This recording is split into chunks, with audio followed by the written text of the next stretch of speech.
You're listening to Mia Horror Stories, and today's story is The Delivery Driver Manual has strict rules for the abandoned subdivision.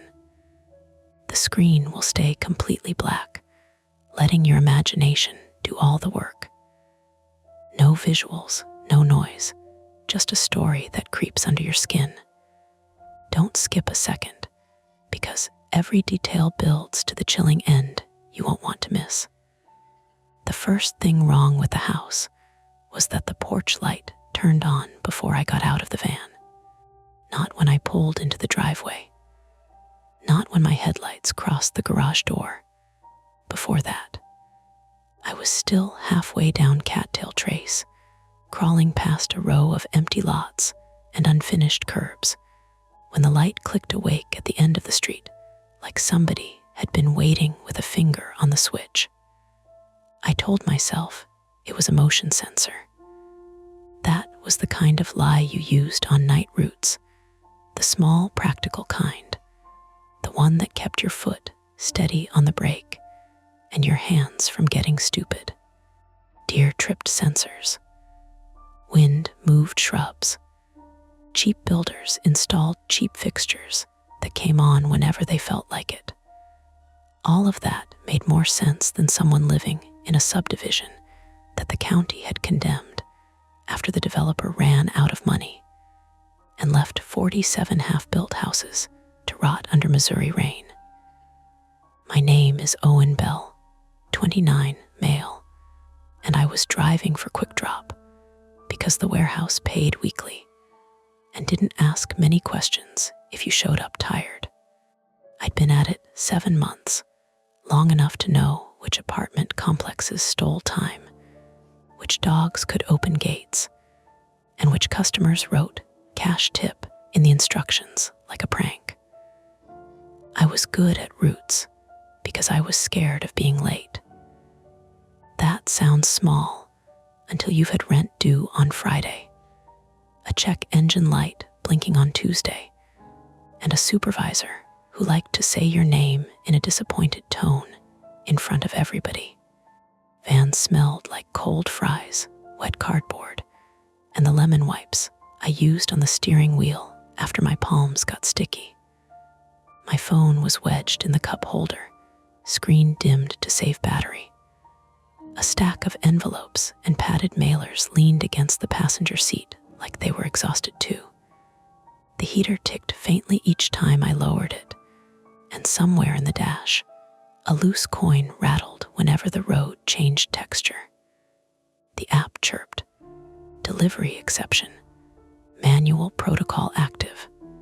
I squinted at it. Route had been normal until then. South out of St. Louis County, past Arnold, then west on 2-lane roads where the gas stations got farther apart and the yards got wider. The last cluster on my list was an area called Briar Glen Estates, which sounded like a place with fountains and cul-de-sacs and dads washing pickup trucks on Saturdays. The map showed streets. The satellite view showed streets too, though older, grayer, surrounded by scrub timber and ponds that looked like stains in the dark. The app chirped again. Briar Glen Estates requires driver manual confirmation. Check glove compartment packet. I laughed once because that was easier than reacting properly. Yeah, sure, I said to the empty van. Let me just consult the sacred scroll. My dispatcher had mentioned a manual when I got hired.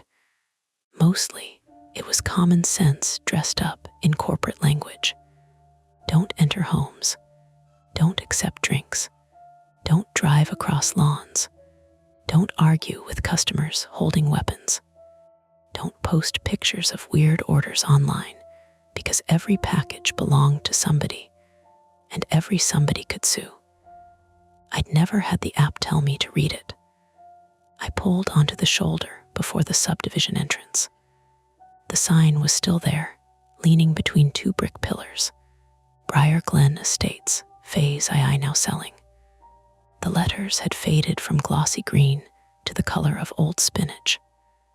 One pillar had cracked at the top, vine had grown through it, thin and pale in the headlights. The road beyond looked like any unfinished development at night. Wide asphalt with no lane paint. Curbs installed but broken by frost. Storm drains full of leaves. No cars. No holiday decorations. No trash bins. Just the hard, straight lines of streets laid out for a neighborhood that had never happened.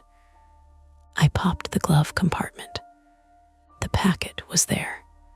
Not the thin employee booklet I remembered signing for on onboarding day, but a separate laminated thing, folded twice and held shut with a black binder clip. A white label had been stuck across the front. Abandoned subdivision delivery procedure, BRG 17 under that, in smaller print. Do not improvise. Do not batch stops. Complete all steps as written. The lamination had bubbled at one corner, and the paper inside looked like it had been photocopied too many times. Someone had written a phone number in blue pen near the top, then crossed it out hard enough to score the plastic. I should have called dispatch right there. I didn't. That's the thing I keep coming back to. Not the porch light, not the roads, not even the rules. I keep coming back to the way I sat there with my thumb on the packet, hearing the van idle rough, and decided that making a fuss would make me look incompetent. I was still new enough to care. My phone buzzed with a message from Lee. Lee Ruiz, 32, female, was the night dispatcher for our branch, and the closest thing the warehouse had to a human emergency brake. She had a smoker's laugh even though she didn't smoke, wore her hair in a tight bun that got messier with each hour of shift, and could talk a driver down from panic without making it sound like charity. She once stayed on the phone with me for 20 minutes while I waited for a drunk customer to stop following my van through an apartment lot. She also had the gift of sounding annoyed and worried at the same time. Lee, you close to BRG? I typed with both thumbs, engine vibrating through the seat. Me, at entrance. App says manual protocol. Is this real? 3 dots appeared, disappeared, appeared again. Lee, yes, follow it. That made the heater feel less warm. Me, why does an abandoned subdivision need a protocol? Lee, because drivers kept doing dumb stuff there. I stared at the message. Another came through before I could answer. Lee, read the packet. No shortcuts. Text when each stop is done. I called her instead. She picked up after one ring. Owen, that's not a greeting, I said. It is when I know what you're calling about. Outside, a gust pushed dry weeds against the bottom of the van with a scratchy whisper. I watched the porch light at the far end of Cattail Trace burn steady and yellow. Is there someone living in there? I asked. In where? Briar Glen. Phase 2, whatever. I've got a package addressed to 118 Cattail Trace, and the place looks dead, except one porch light just came on. Lee was quiet for half a second too long. I heard warehouse noise behind her, rolling carts, a distant horn, somebody shouting about missing totes. Normal sounds, useful sounds. Could be a caretaker, she said. You believe that? I believe I want you to follow the manual. That's not an answer. No, she said. It's the answer I can give you. I rubbed the heel of my hand over my eyes. They felt gritty from warehouse dust and old sleep. Lee, am I delivering to an empty house? You're delivering to an address in the system. That's worse. Listen to me. Her voice lowered. You have 3 stops in there. I checked the app. 4, she exhaled through her nose. Okay, that updated. What does that mean? It means somebody added one. Somebody who? Owen. I hated when she said my name like that, like a door closing. I unfolded the laminated packet across the steering wheel. The top page was numbered, badly aligned, and titled Rules for BRG 17 After Dusk. Rules, not guidelines, not steps. Rules. The first line said, 1. Do not enter Briar Glen Estates after 10:30 p.m. unless instructed by dispatch. I checked the dashboard clock. 10:12. Great, I said. That's comforting. What's the first rule? Lee asked. You know them. Read it. I read it out loud. Good, she said. You've got time. That's not how comfort works. Keep going. 2. Stop at the entrance sign and photograph the sign before entry. If the sign is missing, turned around, or reads anything other than Briar Glen Estates, do not enter. I looked at the sign again. Still leaning, still readable. I took the photo through the windshield. The app accepted it with a bright little chime that sounded stupidly cheerful. 3. Turn off in-vehicle music. Keep windows closed. Do not use earbuds. I hadn't been playing music. The road had gotten lonely enough that I'd considered it, but didn't want to miss navigation prompts. I checked the window switches anyway. All up. 4. If you see pedestrians, do not ask them for directions. Do not offer rides. Do not stop unless blocking the roadway would cause a collision. Pedestrians, I said. Keep reading. 5. Deliver only to addresses listed in the active route. Do not pick up return packages, misplaced packages, notes, cash, envelopes, or items left on porches. My throat made a dry click. 6. Do not enter any structure, including garages, sheds, model homes, or partially constructed homes. That one's normal, I said, mostly to hear myself say something. Lee didn't laugh. 7. If a porch light activates before arrival, remain in the vehicle for 30 seconds after stopping. Observe the front door.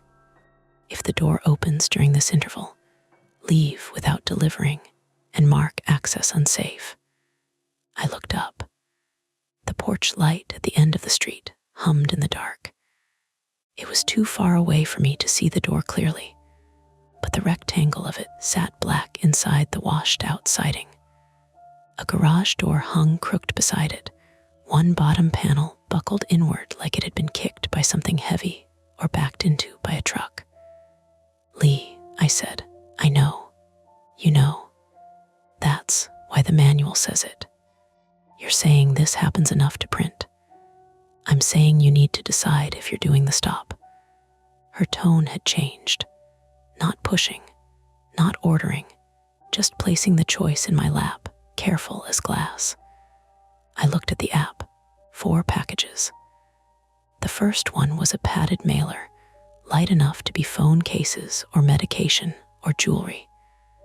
The second was a medium box that shifted when I touched it. The third had a lithium battery sticker. The fourth, added late, was wrapped in plain brown paper with no company logo and weighed more than the label claimed. I knew that because I'd nearly dropped it loading the van. A rational person would have turned around. A rational person, probably, wouldn't have been out there at 10:12 p.m. trying to protect a job that paid by the route and punished you for bringing packages back. But shame makes its own weather. Mine had been building for years, starting with my dad calling me unreliable after I dropped out of community college, then every boss after that confirming it in smaller ways. Late, distracted, excuse maker, soft. I had learned to fear the word again. Didn't finish again. Needed help again. Couldn't handle it again. So I sat with the packet on my lap and heard the van's engine cough, and I thought about the rent notice folded in my kitchen drawer, and I told myself abandoned didn't mean dangerous. It meant no customers complaining. No dogs, no stairs, no traffic, just 4 stops and out. Lee seemed to hear the shape of my thoughts through the phone. "You can refuse," she said. "Can I?" "Yes." Without points. Another pause. "That depends who reviews it tomorrow." I laughed, but there wasn't much in it. "That's also not how comfort works. I'm not trying to comfort you. I'm trying to keep you from doing something stupid." There was movement in my side mirror. I turned fast enough that my seat belt locked across my chest. Nothing stood behind me. Just the entrance pillars, the dark road I'd come down, and a piece of plastic grocery bag caught on a thorn bush, jerking in the wind. My heart thumped twice hard and then kept going, embarrassed. "Something wrong?" Lee asked. "Trash bag." "Okay."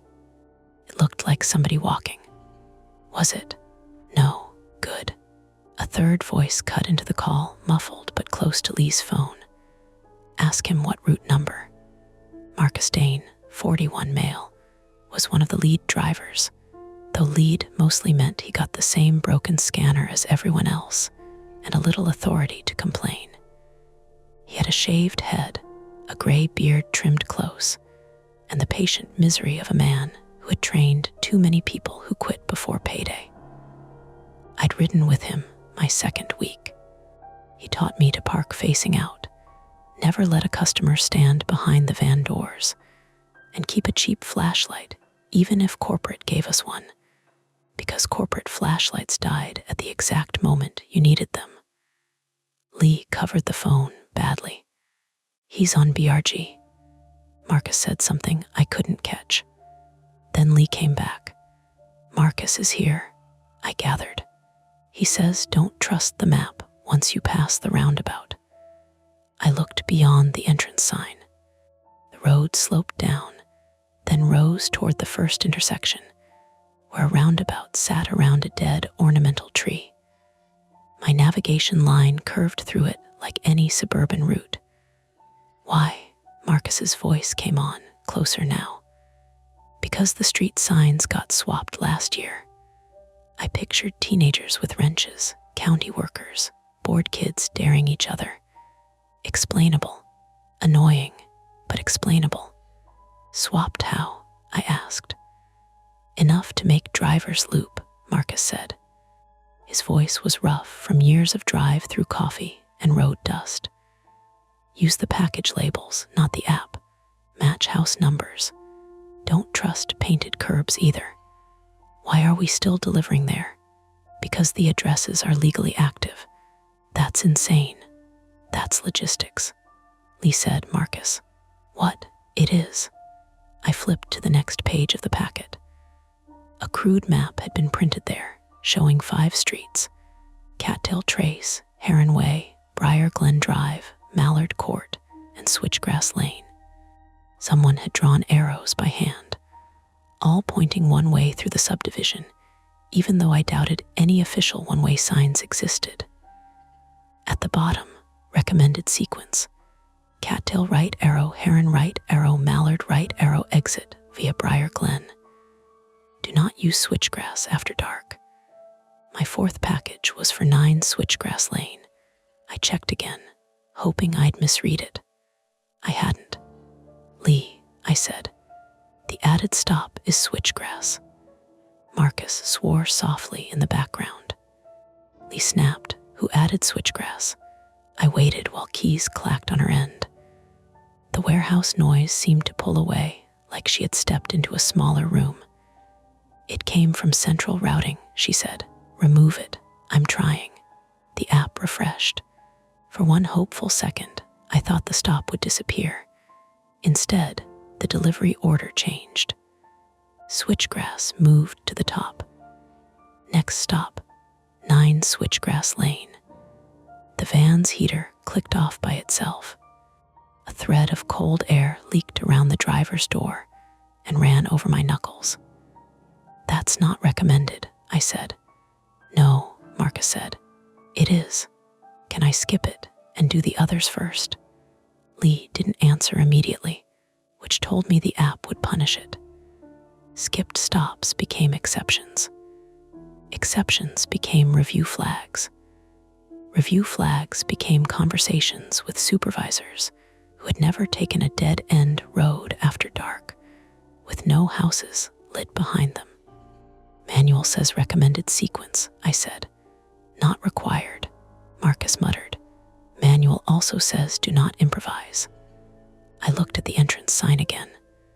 The subdivision waited beyond it, still and half-made, with streets wide enough for families that never came, driveways leading to framed shells wrapped in shredded house wrap, culverts dark under the road. The porch light down Cattail Trace remained on. Past it, deeper in, one more light flickered and went out.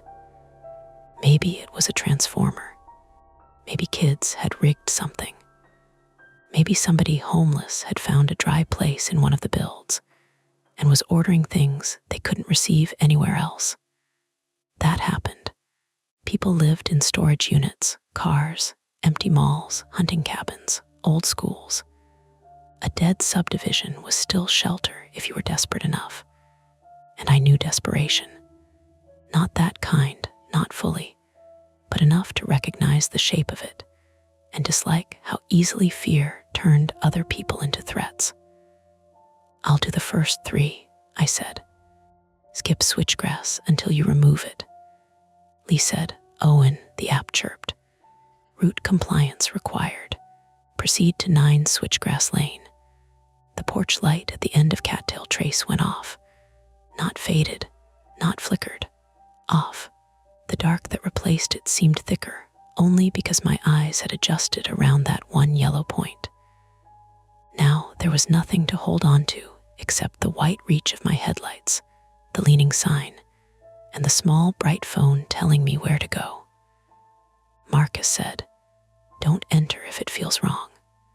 That should have settled it. But then the app displayed the thing every driver hates.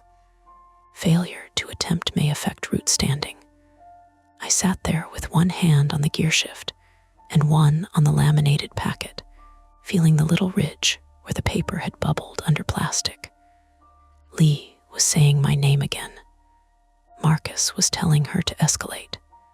The van idled.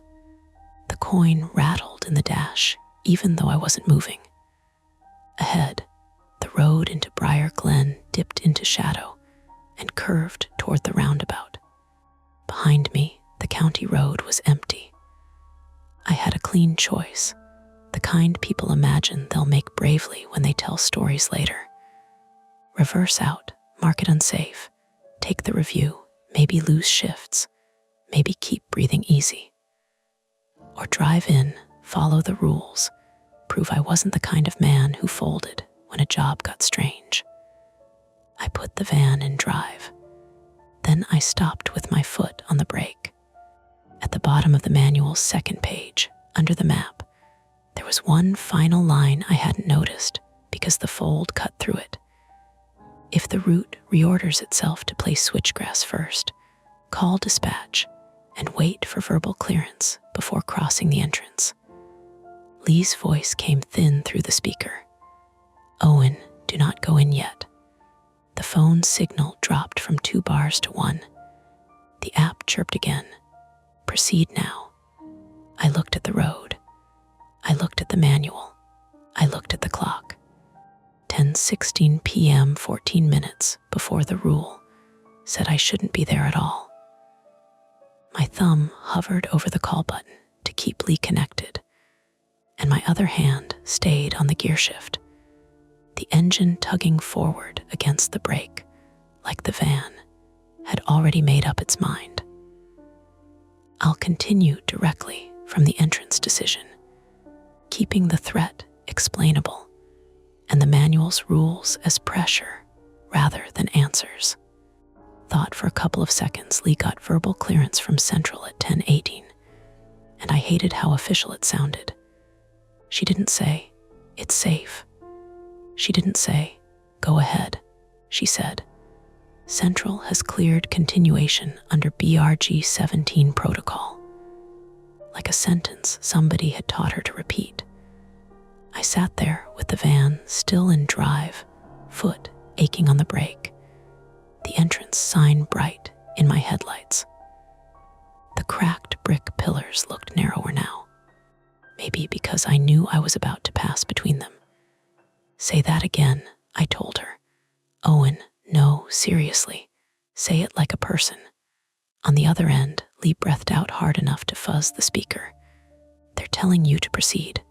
"They, central routing. Are they in a room somewhere with cameras on this place?" "I don't know." Marcus muttered something away from the phone. "What did he say?" I asked. Lee covered the receiver too late again. "Nothing." I heard him. Marcus's voice came on, closer and sharper. "I said Central doesn't drive vans." That did not help. I glanced at the manual, then at the clock. 10:19 p.m. Rule 1 gave me until 10:30 to enter unless instructed by dispatch. I had been instructed. That should have made the problem smaller. Instead, it turned it into paperwork with a steering wheel attached. The concrete problem arrived in the most ordinary way possible. The app locked my route. A red banner appeared across the top. Priority medical delivery. Attempt required before 10:45 p.m. Below it was the Switchgrass stop.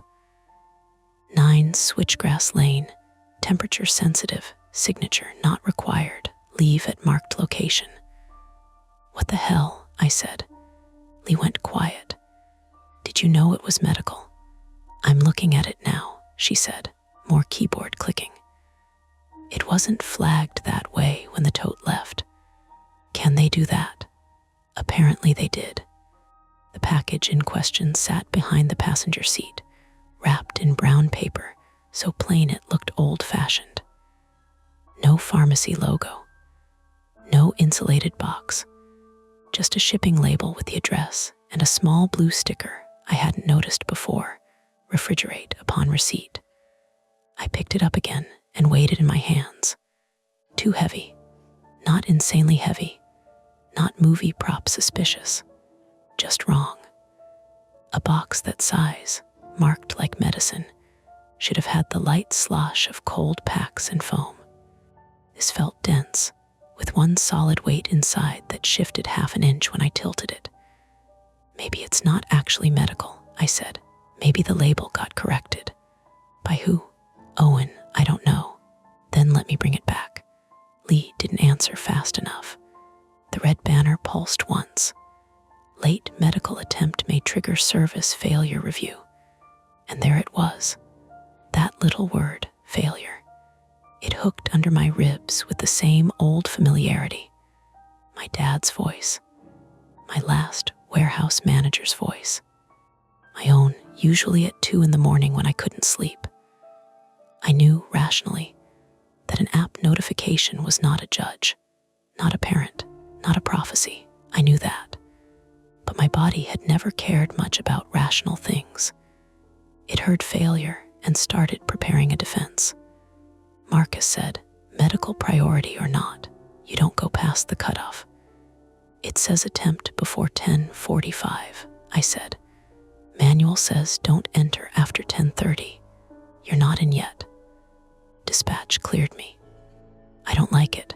Neither do I, then don't." I looked at the road behind me again. Nothing coming, nothing watching that I could see. Just blacktop and trees and my own brake lights painting the brush red. Lee's voice softened. "I can escalate it as unsafe. But Central may ask why you didn't attempt after clearance. Because the manual literally says call and wait if switchgrass gets placed first. And you did. And now they cleared it." Yes, it was neat. That was the worst part. Every step had an answer, and every answer pushed me forward. I took the cheap flashlight Marcus had told me to keep from the side pocket. Aluminum body, rubber button. It had bite marks near the end from where I held it in my teeth during apartment drops. I clicked it once, bright enough. I set it on my lap. "Stay on the phone," I said. "I'm here," Lee replied. Marcus added. Keep the van facing out where you can. No 3-point turns in dead ends. Don't shut off the engine. Manual says that. No, I say that. I eased off the brake. The van rolled between the brick pillars. Immediately, the road surface changed. Outside the entrance, the county road had been cracked but maintained. Inside Briar Glen, the asphalt felt hollow under the tires, the sound flattening into a low drumming that came through the floorboard. Weeds scraped the underside. The headlights swept over curbs, empty utility boxes. Orange survey flags bleached almost white. The app said turn left at the roundabout. The manual map said bear right. Avoid switchgrass after dark. The first argument started before I reached the dead ornamental tree. App says left, I said. Manual sequence says cattail first, Lee said. Switchgrass is priority now. Marcus cut in. Labels over app. Manual over labels if they conflict. That's not written anywhere. It should be. At the roundabout, the street signs were mounted on a single post. My headlights caught them as I circled slowly. Heron Way pointed left. Briar Glen Doctor pointed right. Switchgrass LN pointed straight. But the manual map showed Switchgrass as a short street off Briar Glen, not straight ahead. Signs are wrong, I said. I told you, Marcus replied. The app arrow bounced, recalculating. For a second, it spun in place like it had lost me. Then the voice prompt came from the phone, cheerful and female. Continue straight, Lee said. Do not trust the app if the physical layout conflicts. The physical layout is lying too. Then use house numbers. There were no houses straight ahead, not finished ones anyway, just frames. Some had roofs. Some had only plywood sheathing flapping at the edges. House wraps snapped softly in the wind, a dry plastic clatter that moved in waves from one structure to the next. I took the right-hand exit from the roundabout because it matched the manual's drawn arrow, not the app. The app immediately objected. Off route. Turn around when safe. No, I said. No what? Lee asked. Not you. The app. Briar Glen Drive sloped downward between two rows of unfinished lots. Puddles filled the gutters, though it hadn't rained that day. The van's headlights picked up tire marks in the mud beside the road, fresh enough to have shiny edges. Somebody had driven here recently, and not carefully. Deep ruts cut over a curb and across a lot toward a half-built house with no garage door. That caretaker theory still available? I asked. Marcus said, could be scrappers. That fit. Copper thieves, appliance thieves, bored guys with trucks taking anything they could pry loose. It made the danger more real, not less. Scrappers didn't want witnesses. Desperate people didn't like uniforms, cameras, delivery vans, or questions. My driver's side mirror flashed white. I hit the brake. Behind me, for half a heartbeat, I saw a light between the unfinished houses. Not a porch light. Lower, moving, a flashlight. Someone's back there, I said. Lee's chair squeaked. Where? Behind me, between lots. Driving or walking? Walking, I think, Marcus said. Don't stop. I already stopped. Then start moving. I did, too quickly. The rear tires skidded over grit before catching. The packages behind me shifted and bumped. The flashlight disappeared. Maybe it had been reflection from my own headlights on a window, except most of the windows were missing. The app recalculated again. Proceed to Switchgrass Lane. 0.4 miles.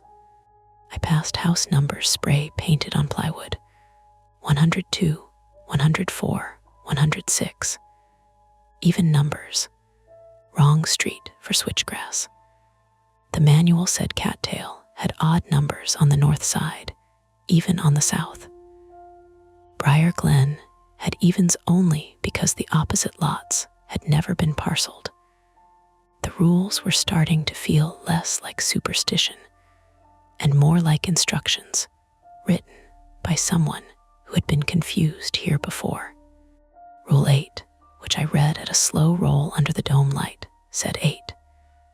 If approached by any person claiming to be the recipient, ask them to provide the full name printed on the label without showing them the package. If they cannot, leave immediately. Do not hand packages through vehicle windows. I folded the packet enough to see the next line. 9.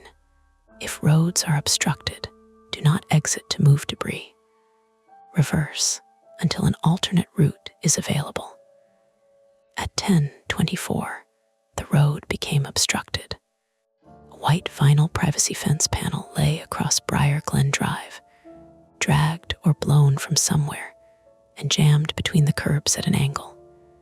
It looked light enough to move, annoyingly light, the kind of thing a driver would hop out and clear in 15 seconds while muttering about wind. I stopped 10 feet short of it. No, Marcus said immediately. I know. Reverse. I know. But behind me, the road was narrow for a cargo van, with unfinished curbs and a drainage ditch eating one side. Reversing 200 feet in darkness, while watching for a person with a flashlight felt almost as bad as getting out. Lee said, "Can you turn around?" "Not here." "What do you see?" "Fence panel. Maybe 6 feet. It's plastic." "Don't move it." "I know. Say it like you know." "I'm not getting out." "Good, clear, sensible." Then the priority banner pulsed again. Attempt required before 10:45 p.m. 10:25. 20 minutes. 5 until the entry cutoff. The package sat beside me like a dare wrapped in brown paper. I put the van in reverse and began backing up. The backup camera flickered. Not died, flickered. The image washed gray, came back, washed gray again. In the smeared screen, the road behind me stretched empty. Then a shape crossed from left to right at the very edge of view. I slammed the brake. The seat belt locked again. Lee said, "Owen." The camera cleared. Nothing. My breathing got loud inside the van. The heater fan pushed dry air across my face, smelling faintly of dust and old coffee. I checked both mirrors. Empty road, empty lots, house wrap shifting. I thought I saw someone behind the van. "Did you hit them?" Lee asked, suddenly all business. "No," I stopped. "You felt impact?" "No." "Check camera again." "It's clear," Marcus said, horn 2 taps. "What?" "Hit the horn twice. If somebody's messing with you, they'll move back." I tapped the horn. The sound came out huge in the unfinished neighborhood, one flat blast bouncing off plywood and open garages. A flock of birds burst from the ornamental pond somewhere to my left, wings slapping water, then air. I flinched so hard my knee struck the steering column. "Jesus," I whispered. The second horn tap came out weaker. No one answered. No shout. No footsteps. No angry caretaker emerging with a flashlight and a gun. Just wind and plastic wrap and the van's idle. I reversed slowly until I reached a driveway apron wide enough to angle into. The house there was framed but roofed, its front door opening covered by plywood. Someone had spray painted a crude arrow on the plywood. It pointed toward the garage. Below the arrow, in black marker thick enough to read from the van, were 3 words. "Drop here tonight." I stopped. Lee said, "What?" "There's a note. Don't pick it up. It's written on the plywood." "What does it say?" I told her. Marcus swore again, louder this time. The app chirped. "Marked location detected. Leave package at marked location." I stared at the screen. "How does it know that?" I asked. Lee said nothing. "Lee, I don't know." The app opened the camera automatically, prompting for proof of delivery. The little outline box on screen centered itself toward the plywood-covered doorway, even though I hadn't touched anything. That was technology, I told myself. Bad GPS. Image recognition. Maybe the customer had uploaded delivery instructions with marked location, and the app was guessing. It didn't need to be impossible to be wrong. It only needed to be wrong at the worst time. Rule 5 said deliver only to addresses listed. I checked the house number on the curb. The paint had been scraped away. On the frame beside the garage, someone had nailed a temporary lot marker. 9. No street name. Could be switchgrass, I said. Marcus said. Could be a trap. Trap for what? A package. For a driver. That sat in the van with me. I locked the doors. The sound was small, barely a click, but it made me feel childish. Lee said, Owen, Central says, if marked location is detected, you can complete from vehicle if safe. How do I leave it from the vehicle? You can't. Then that sentence is useless. I know. The time was 10:28, 2 minutes before the manual's entry cutoff, 17 before the medical attempt deadline. I had not completed a single stop, and I was already turned around in a subdivision. The route did not map correctly, with a fence blocking one road and someone possibly walking behind me. The private fear became practical then. It stopped being shame and became arithmetic. If I returned with 4 undelivered packages, 1 flagged medical, after ignoring central clearance, I might lose shifts. If I lost shifts, I missed rent. If I missed rent, I called my sister again. My sister who had 2 kids and a husband who already thought I was a sinkhole with a phone number. The thought of hearing myself ask for help made my chest tighten more than the dark street did. That was the ugly truth. Fear of looking weak had driven me in. Fear of needing rescue was keeping me there. I'm going to back out, I said, though I hadn't decided whether I meant out of the driveway or out of Briar Glen entirely. The van lurched when I shifted. A warning light popped on the dashboard. Then another, battery, power steering, check engine. The engine coughed once, twice, and died. For a second, I just sat there with both hands on the wheel, waiting for my brain to reject the information. The headlights dimmed but stayed on. The phone remained connected. The heater fan wound down until the air stopped moving. No, I said. Lee heard the change. What happened? The van died. Try restart. I turned the key. The starter clicked rapidly. A dry machine gun sound from under the hood. The dashboard lights trembled. The engine didn't catch. I tried again. Same thing. Marcus said, stop, you'll drain it. It's already drained. Interior lights off. Hazards off unless you need them. They're off. Where are you exactly? I looked out at the plywood arrow, the black words, the lot marker with the number 9, the road behind me leading back toward the roundabout. Maybe switchgrass. Maybe not, Lee said. I'm calling roadside. In here, I'm calling.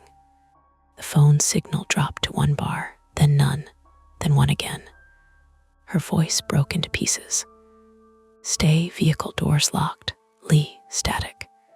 Then Marcus, faint. Do not, the call failed. I stared at the phone.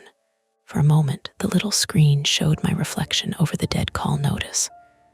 Pale face, tired eyes, uniform collar crooked. Behind my reflection, through the passenger window, something moved inside the framed garage. I turned. A man stood just beyond the open studs. Real, human. Not a shape, not a trick of light. A man in a dark hoodie and work gloves, half hidden beside a stack of drywall.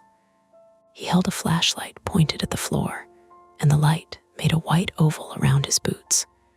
He raised one gloved hand, not waving, signaling.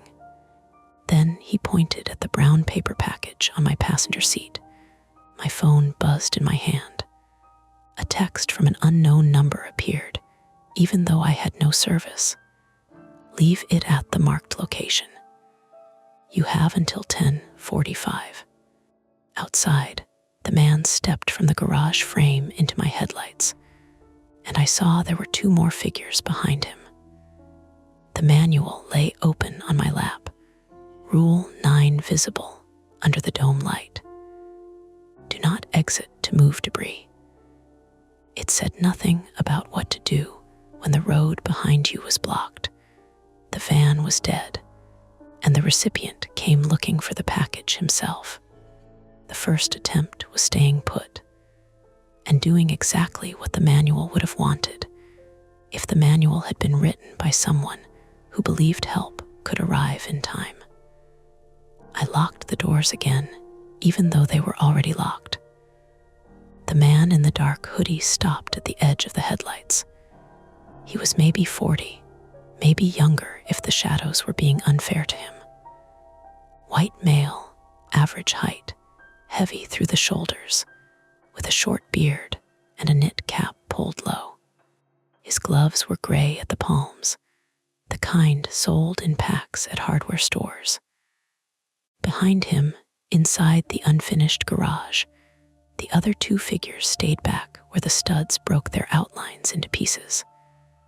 I held up my phone, screen facing outward, like that meant something. I'm on with dispatch, I shouted through the closed window. I was. The call had dropped. The man looked at my phone, then at the brown paper package on the passenger seat. He did not come closer. That scared me more than if he had rushed the van. People who rush are angry or stupid. People who wait have a plan. My phone showed 1 bar, then none. I tried Lee anyway. Call failed. I tried again. Call failed. The man pointed down at the plywood-covered doorway where "Drop here tonight" had been written in black. Then he tapped his wrist like I was late to a meeting. The dashboard clock read 10:31. I was past the entry cutoff now. Inside, I texted Lee. Van dead. Men here. Maybe switchgrass. Need police roadside. The message hung there with a gray spinning circle. Not sent. I turned the key once more, unable to stop myself. The starter clicked weakly this time, slower than before. Under the hood, something gave off a faint, burnt plastic smell, sharp enough to cut through the cardboard and stale fries. Come on, I whispered. Nothing. The man outside made a small motion with his hand. 2 fingers toward himself. Come here. I shook my head. He nodded once, like he had expected that answer, then turned and said something to the others in the garage. One of them moved. A woman stepped into clearer view, white, late 30s or early 40s, wearing a maroon rain jacket and jeans tucked into muddy boots. Her hair was tied back tight, and she had a flashlight clipped to her jacket zipper, pointing down. She did not look wild or drunk or like any of the easy stories I was trying to put around this. She looked tired, focused, annoyed that things weren't going smoothly. The third person stayed mostly hidden, but I saw a baseball cap, a high-vis work vest, and one hand holding what looked like a tire iron. The woman cupped her hands around her mouth. You're at the right place, she called. Leave the package and you can go. I almost laughed. The van was dead. The road was blocked. I could not go anywhere, which meant she either didn't know or didn't care. I cracked the window half an inch, just enough for my voice. Back away from the vehicle. The man smiled without showing teeth. We're not here for you, then back away.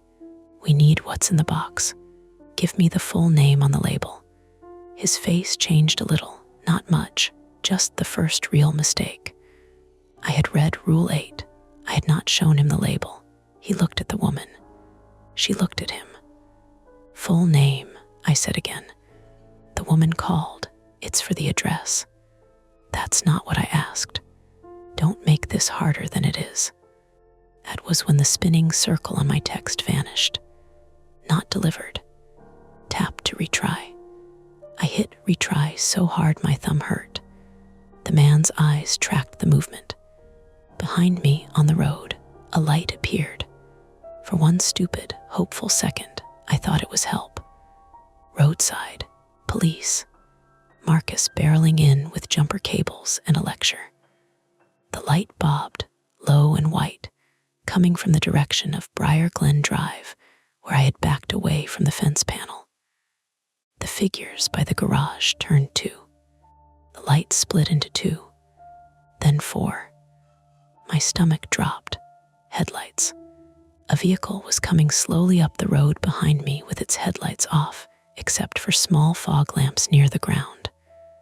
That was why I hadn't seen it sooner.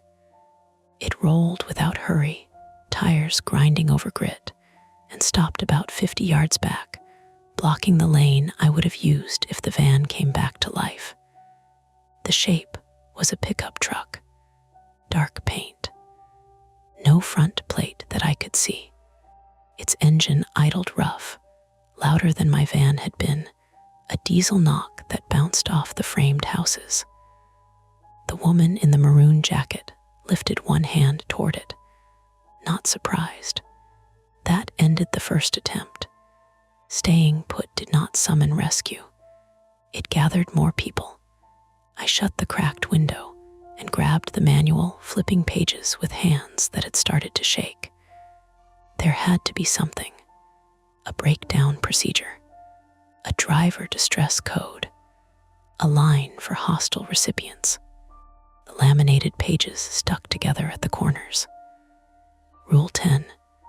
If vehicle becomes disabled inside BRG 17, remain inside if safe. Contact dispatch. Activate hazard lights only if obstructing road. Conserve phone battery. Rule 11. If approached by multiple persons, do not identify package contents. Do not confirm high value or medical status. Too late for that. The app had shouted medical in red letters across my screen. Rule 12. If unable to complete delivery, relocate to entrance sign before marking exception whenever possible. I stared at it. Relocate. The van was dead. A sound came from the passenger side rear door. Metal testing metal. Someone had moved around the van. I twisted in my seat. The person in the high-vis vest stood near the back bumper, just outside the backup camera's range. Male, I thought. Tall, thin, moving with quick, jerky motions. The tire iron hung from his right hand. He wasn't swinging it. Not yet. He used the tip to tap the rear door latch. Tap, tap, tap. Each little sound went through my spine. "Don't touch the van," I shouted. He stopped, then leaned toward the rear window. His face was shadowed under the cap. A strip of reflective tape on his vest flashed white in the headlights from the pickup. The woman said, calmer now, "We can open it without damaging anything." "Back away. You don't even know what you're carrying." "Neither do you, apparently, because you can't give me the name." The man in the hoodie laughed once. He read the sheet. That sentence told me something important. They knew about the manual. I tried calling 911. The phone thought about it longer than it had with Lee. Long enough that I believed, briefly, that emergency calls really did punch through weak service, the way people said. Then the call connected. 911. "What is the address of your emergency?" The dispatcher's voice was female, steady, close enough to make my eyes sting. "I'm in Briar Glen Estates," I said quickly. "Abandoned subdivision off County M maybe, near High Ridge, Missouri. Delivery driver. Van disabled. 3, no, 4 people outside, one with a tire iron. I need police. The woman outside saw me talking and stepped closer. The 911 dispatcher said, "Sir, I'm having trouble getting your location.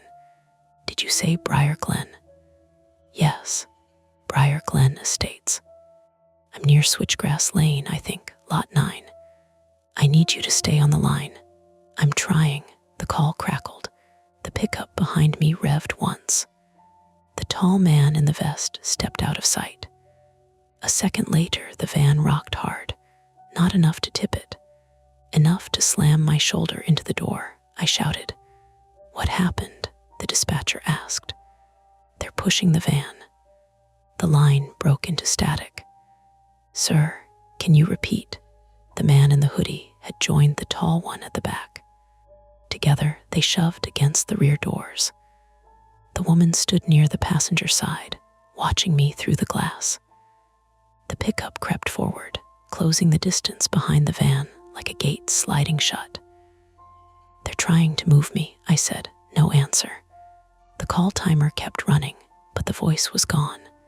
I said everything again anyway.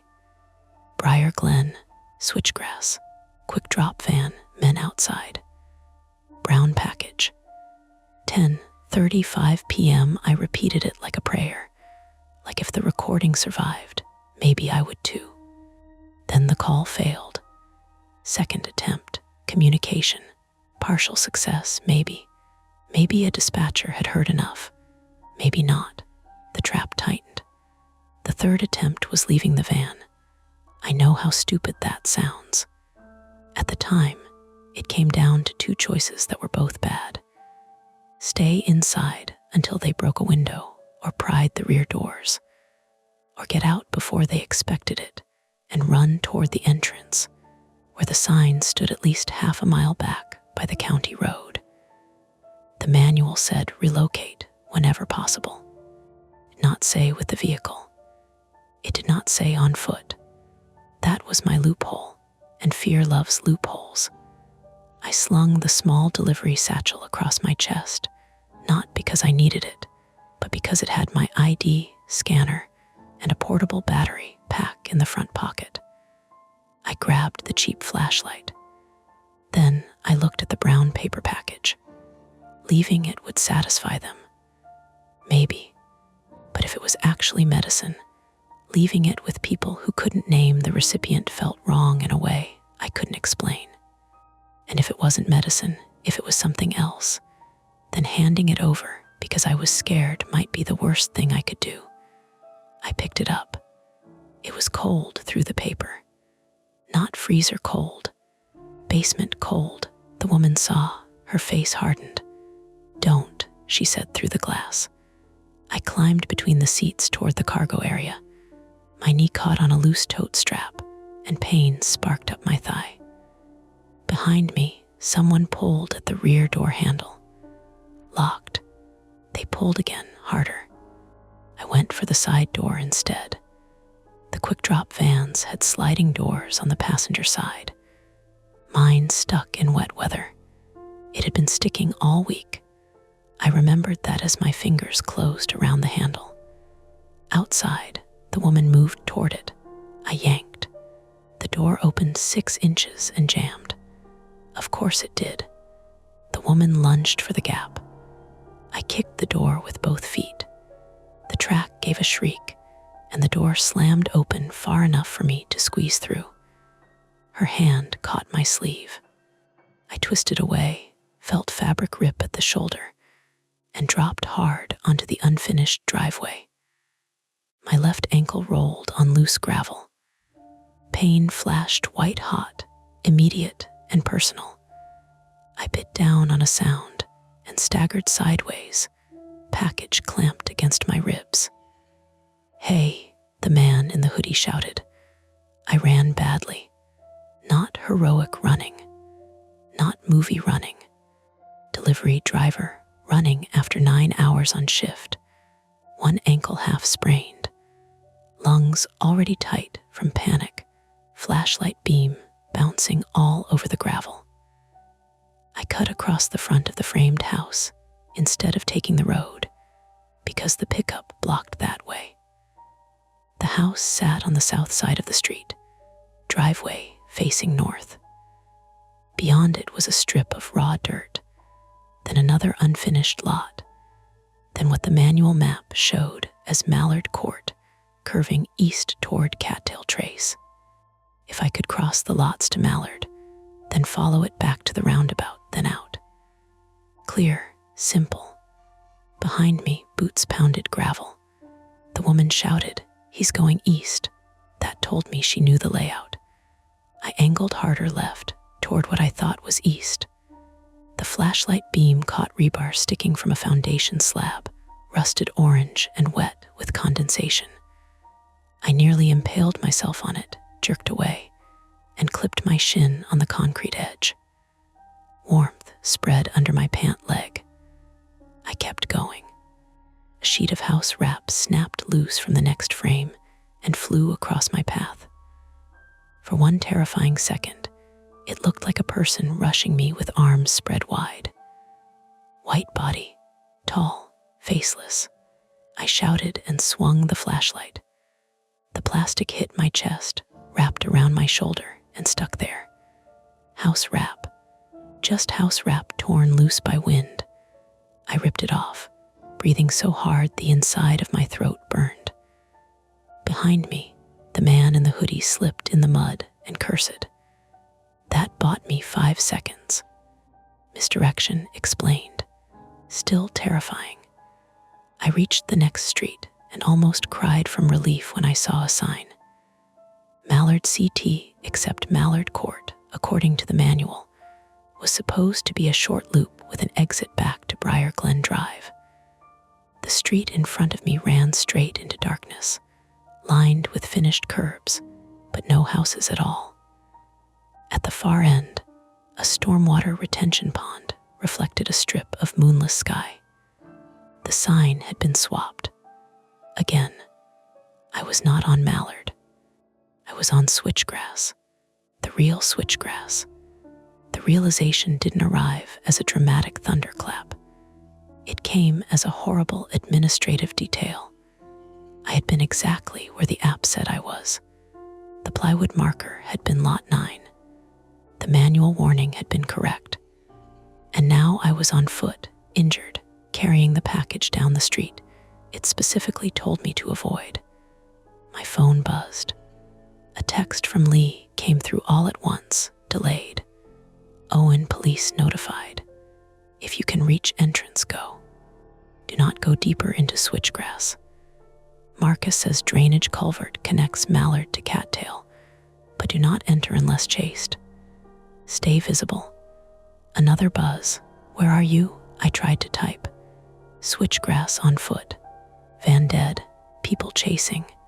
The message failed. Voices behind me. Closer now. I killed the flashlight. The darkness hit like a dropped blanket. My eyes adjusted slowly, pulling shape from shape. Street, curb, framed houses. Pond ahead. My right. A line of trees marked the drainage easement Lee had mentioned. Somewhere beyond those trees, if Marcus was right, Mallard connected to Cattail through a culvert. Do not enter unless chased. I was definitely chased. The package felt heavier with every step. My ankle had begun to throb in time with my pulse. My shins stung where blood soaked into my sock. I moved along the curb, bent low, trying not to let the brown paper scrape against my jacket. A bright beam cut across the street behind me. There, someone shouted. I bolted toward the trees. The ground changed from road to mud. My bad ankle sank to the top of the shoe, and I nearly went down. Branches slapped my face. The package banged against my ribs. I found the drainage ditch by stepping into it. Cold water filled my shoe.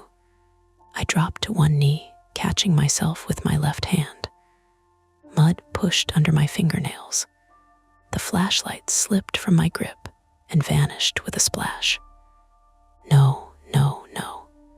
I felt around blindly, fingers closing on stones, leaves, a rusted can, then the flashlight body. Still there, still working when I clicked it once under my jacket. A weak cone of light showed a concrete culvert pipe ahead, maybe 4 feet high, running beneath the road embankment.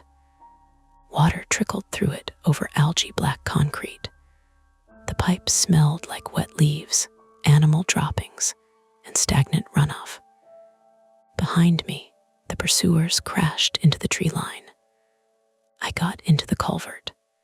There was no graceful way. I crouched, then crawled, package pushed ahead of me. The concrete scraped my knuckles. My ankles screamed every time my shoe dragged. Water soaked both knees. The pipe amplified every breath until I sounded like 3 panicked people instead of 1.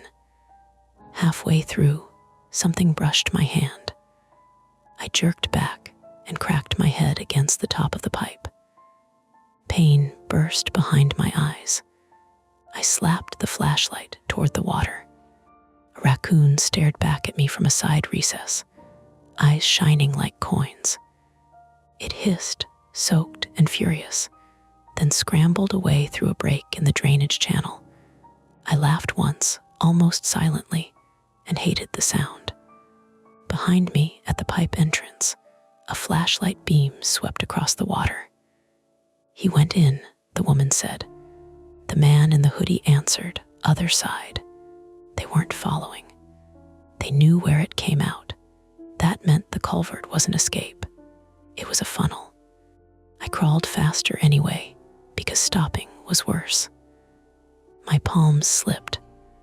My head throbbed. The package paper softened at one corner, damp from the culvert floor.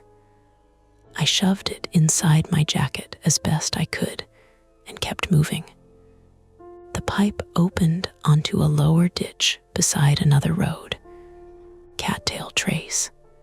I recognized it because at the far end, beyond the roundabout, the entrance sign sat faintly visible between the brick pillars, lit by my van's distant headlights, reflecting weirdly off unfinished windows behind me.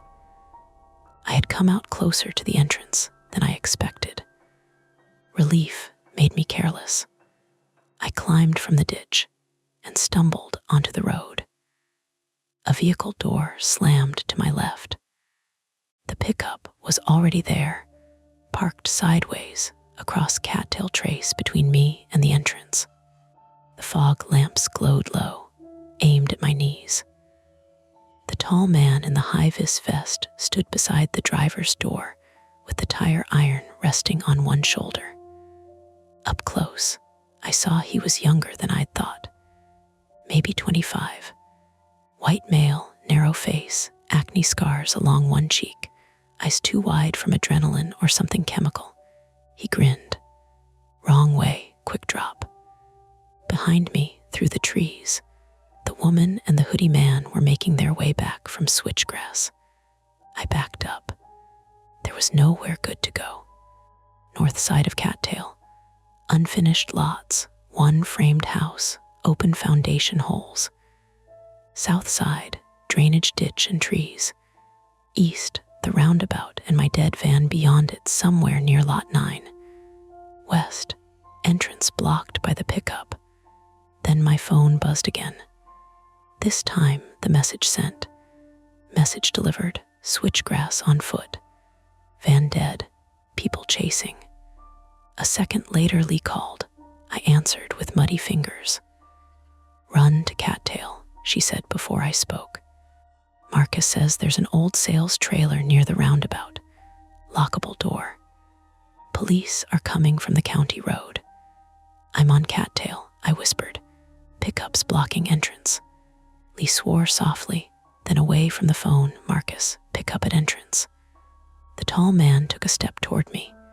I lifted the flashlight like a weapon, which was pathetic, but better than empty hands. He laughed. "Man, nobody wants to hurt you." "Then move the truck." "Can't." "Why?" "Because you keep making bad choices." Behind him, beyond the pickup, blue-white light flickered through the trees. Police. For half a second, everyone saw it. The tall man turned. I turned. Even Lee went quiet on the phone, hearing my breathing change. The light pulsed again. Then I heard the sound, not sirens, electrical buzzing. The entrance sign's old sales spotlight, the one mounted low in the weeds, flickered alive and died, probably on a timer, probably triggered by the same failing electrical system as the porch light. Explainable, not rescue. The tall man looked back at me and smiled wider. Point of no return moments are not always loud. Sometimes they are a small mechanical failure. The pickup rolled backward, just a few feet, enough to reveal the entrance beyond it, the county road, the dark line of trees, and then another vehicle pulled in from outside Briar Glen and stopped nose to nose with the pickup. A white quick-drop van. For one impossible second, I thought Marcus had come. Then its headlights snapped on high beam, blasting my eyes. Lee's voice in my ear turned sharp. "Owen, what happened?" The side door of the second van opened. A man in a quick-drop jacket stepped down, but he moved wrong for a driver. Too calm, no scanner, no satchel, no hesitation. He looked past the pickup, straight at me, as if he'd known exactly where I'd come out. The tall man with the tire iron lowered it from his shoulder. "See," he said, "told you there was no leaving." Behind me, the woman's flashlight broke through the trees. In front of me, the only road out was blocked by two vehicles now. And from somewhere near the roundabout, carried cleanly over the empty pavement, my dead van's horn began to blare in one long, continuous scream. The horn from my dead van kept going. One long note, flat, mechanical, wrong in the unfinished neighborhood. It came from somewhere past the roundabout, back on the crooked little branch of switchgrass where I had left the van with its doors locked and its battery supposedly dying. The sound poured through the empty streets and framed houses, bounced off plywood, slid through open garage mouths, and made everything feel closer than it was. The high-vis man flinched first. That mattered. His grin twitched, and his eyes jumped over my shoulder toward the roundabout. The woman's flashlight beam wavered in the trees behind me. The man in the quick-drop jacket by the second van turned his head, annoyed more than frightened, like someone had set off a car alarm during a meeting. Lee was still in my ear. "Owen," she said, "talk to me." I didn't answer. The high-vis man stepped forward with the tire iron low at his side. The pickup blocked the county road. The fake quick-drop van blocked whatever space the pickup left. Behind me, the woman in the maroon jacket and the hoodie man were coming out of the brush from the culvert. To my right, Cattail Trace ran back toward the roundabout. To my left, the entrance was sealed. There was no clean route out. There was only a bad route in. I ran toward the horn. "Damn it," Lee said in my ear, hearing my breath change. "Owen." The high-vis man shouted, "Hey." I cut right, past the first unfinished lot on Cattail. My bad ankle folded on the curb, and pain snapped up my leg so hard I nearly dropped. I caught myself with one hand on a temporary mailbox post, the kind made from a 2x4 and a plastic number plate. The plate cracked under my palm. Behind me, boots hit pavement. The tire iron rang against asphalt once. Not a swing. He tripped. I kept moving. The package was inside my jacket now, pressed against my stomach, damp paper rubbing through my uniform shirt. It felt colder than before. Or I was colder. My knees were wet from the culvert. My shin was sticky with blood, and the torn shoulder of my uniform let the wind crawl under my collar. The horn became louder as I reached the roundabout. The dead ornamental tree stood in the middle, branches wired to split stake. My van's headlights glowed beyond it, angled toward the plywood house, with "Drop Here Tonight" scrawled across the front. The sliding side door hung open from where I had kicked it. The horn screamed from inside. A shadow moved in the driver's seat. For half a second, my legs forgot what they were. Then the shadow leaned forward, and I saw a raccoon through the windshield. It had somehow gotten into the cab through the open side door, probably chasing the stale fries smell. And now it was standing on the steering wheel with its front paws braced, eyes shining green-white in the glass. Its weight pinned the horn.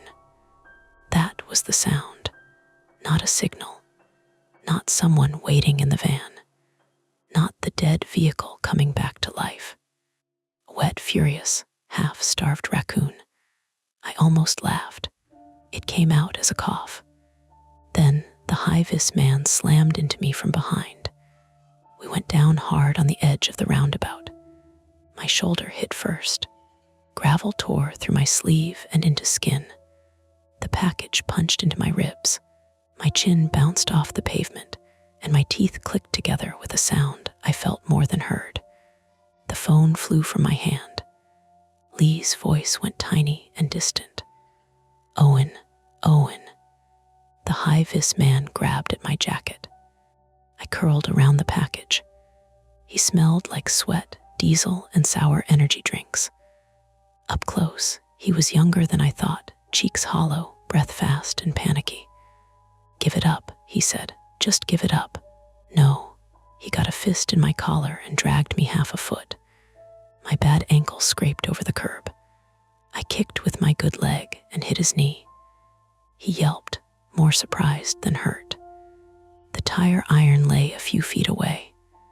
We both saw it. I went for it because he went for it. My fingertips touched cold metal. He stomped on my hand. Pain exploded through my knuckles. I shouted. He bent for the iron. I rolled into him instead.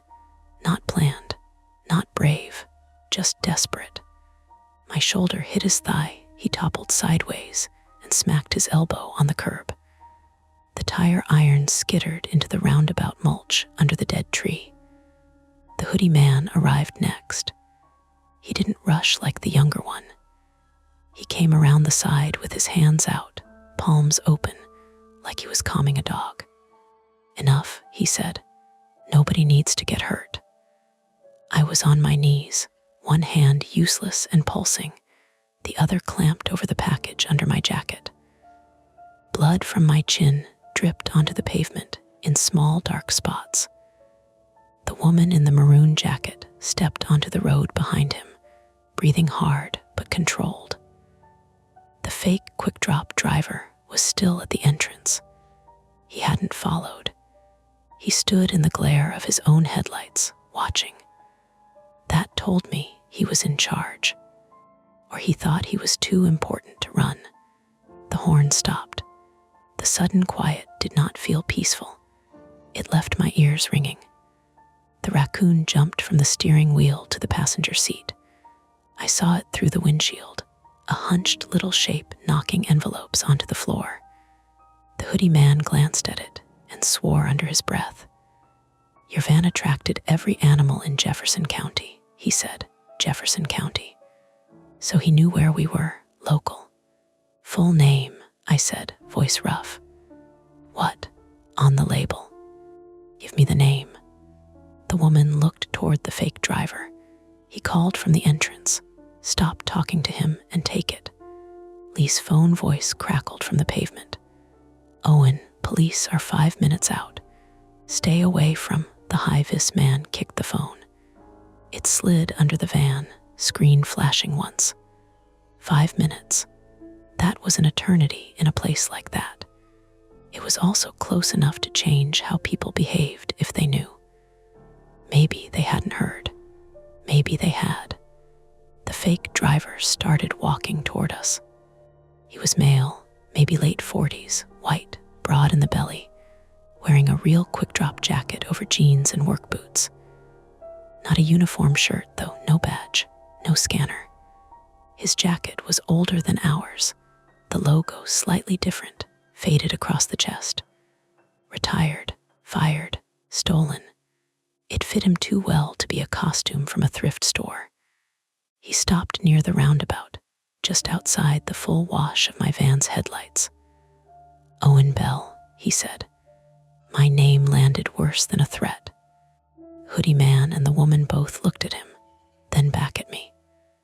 The high-vis man got to his feet, cradling his elbow. The fake driver continued. "You're not in trouble. You're scared. That's understandable. But you are in possession of property that doesn't belong to you. I'm doing my job." "No," he said. "You're being used by people who don't care if you get arrested, hurt, or fired." That was too close to my own thoughts. I hated him for knowing where to press. "Who are you?" I asked. "Someone who used to do what you do."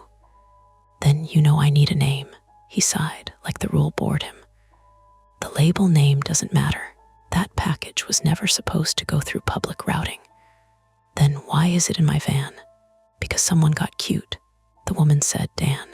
So that was his name, or part of it." Dan looked at her, irritated. "What? Don't." He turned back to me. "Inside that box is a drive enclosure, not medicine. No patient. No grandmother waiting on insulin. A drive enclosure and cold packs to trigger the handling flag. It belongs to us. You expect me to believe that? No, I expect you to be tired enough to stop making this heroic." "I'm not being heroic." "Good, then be practical." He held out his hand. The app on my phone, somewhere under the van, chirped at 10:45. I knew the sound. Deadline. The high-vis man laughed once, breathless. "Time S up." Dan's face tightened. "Shut up." That was another mistake. Time did matter. Not to the package, maybe, to them. I shifted my weight, testing my ankle. Bad, but not broken, I thought. My left hand throbbed where it had been stomped. I could move the fingers, barely. My chin stung. Shoulder burned. I was running out of body. The sales trailer. Lee had mentioned it. Marcus had said lockable door near the roundabout. I looked without turning my head. Past the roundabout, beyond my van, behind two lots choked with weeds, sat a low rectangular trailer I had mistaken earlier for a storage unit. It had faded decals on the side. Briar Glen SALES office, tour daily. The front steps were crooked. One window was boarded. The door had a metal security grate. Maybe locked, maybe not. It was 40 yards away. Between me and it, my dead van, 3 pursuers, an open stretch of road. Behind me, entrance blocked. No clean route. Bad route in. Again. Dan followed my eyes. "Don't," he said. I pulled the package from under my jacket and held it out. Everyone moved a little. That was all I needed. I threw it at the raccoon, not directly at the animal. At the van's open side door. The package hit the door frame, split the damp brown paper along one corner, and landed inside the cargo area with a heavy thud. The raccoon exploded into motion, shrieking, claws scrabbling over plastic totes and envelopes. It launched from the passenger seat into the back, knocked the package against the wall, and disappeared under a shelf. The high-vis man shouted, "What the?" I ran for the sales trailer. My ankle failed on the 3rd step. I went down, caught myself on my bad hand, saw white sparks, and got up with a sound that didn't feel like mine. The woman grabbed the back of my torn sleeve. The fabric ripped the rest of the way. I spun out of it, leaving her with a strip of blue uniform in her fist. Marcus had told me to park facing out. I had not, but I had left the van's side door open, and the cargo area made a narrow barrier between the pursuers and the shortest route to me. The high-vis man climbed in after the package and immediately screamed when the raccoon bit him or scratched him. He crashed into a shelf. Packages spilled. The hoodie man cursed and went around the van instead of through. That gave me seconds. The sales trailer steps shifted under my weight. Rotten wood cracked. I grabbed the handrail. It came loose from one bolt, but held enough to swing me up. The door had a padlock. Of course, I slammed my shoulder into it anyway. Pain tore through me. The door didn't move. Behind me, Dan shouted, "Open the damn van. Get the package." The hoodie man was 20 yards away. I yanked the security grate. It rattled. The padlock held. Then I saw the real door behind the grate was not shut. It stood open an inch. The padlock secured the grate to an outer hasp, but the grate was mounted to a rotted frame. Marcus's voice came back from my second week, annoyed and practical. Never kick what you can pry. I grabbed the loose handrail with both hands. My injured hand nearly made me black out. I wedged the broken rail between the grate and the frame and leaned my weight into it. The wood groaned. The hoodie man was at the trailer steps. I pulled harder. The frame split. The grate popped outward with a metallic shriek and hit him in the face. He fell backward off the steps, arms windmilling, and landed in the weeds with a thick grunt. Not dead, not even unconscious, I thought, but down. I squeezed through the bent grate, shoved the inner door open, and stumbled into the sales trailer. The smell hit first: mildew, mouse droppings, old carpet, and sun-baked vinyl. My flashlight was gone. My phone was under the van. The only light came through cracks in the boarded window and the headlights outside. I slammed the door. There was a deadbolt. I threw it, a chain lock too. I hooked it with shaking fingers. The trailer had once been cheerful in the cheap way sales offices are cheerful. A fake wood desk, a wall map of lots with colored pins, brochure racks, a coffee machine with a cracked pot, a plastic model of the subdivision under a dusty acrylic cover. The wall map faced me. Briar Glen Estates, Phase II. Every street, every lot. Cattail, heron, mallard, briar glen, switchgrass. And in red marker across half of switchgrass, hold, sinkhole/drainage failure, a cluster of pins marked Lot 9. Not one pin. 6. Beside them, someone had taped old delivery labels.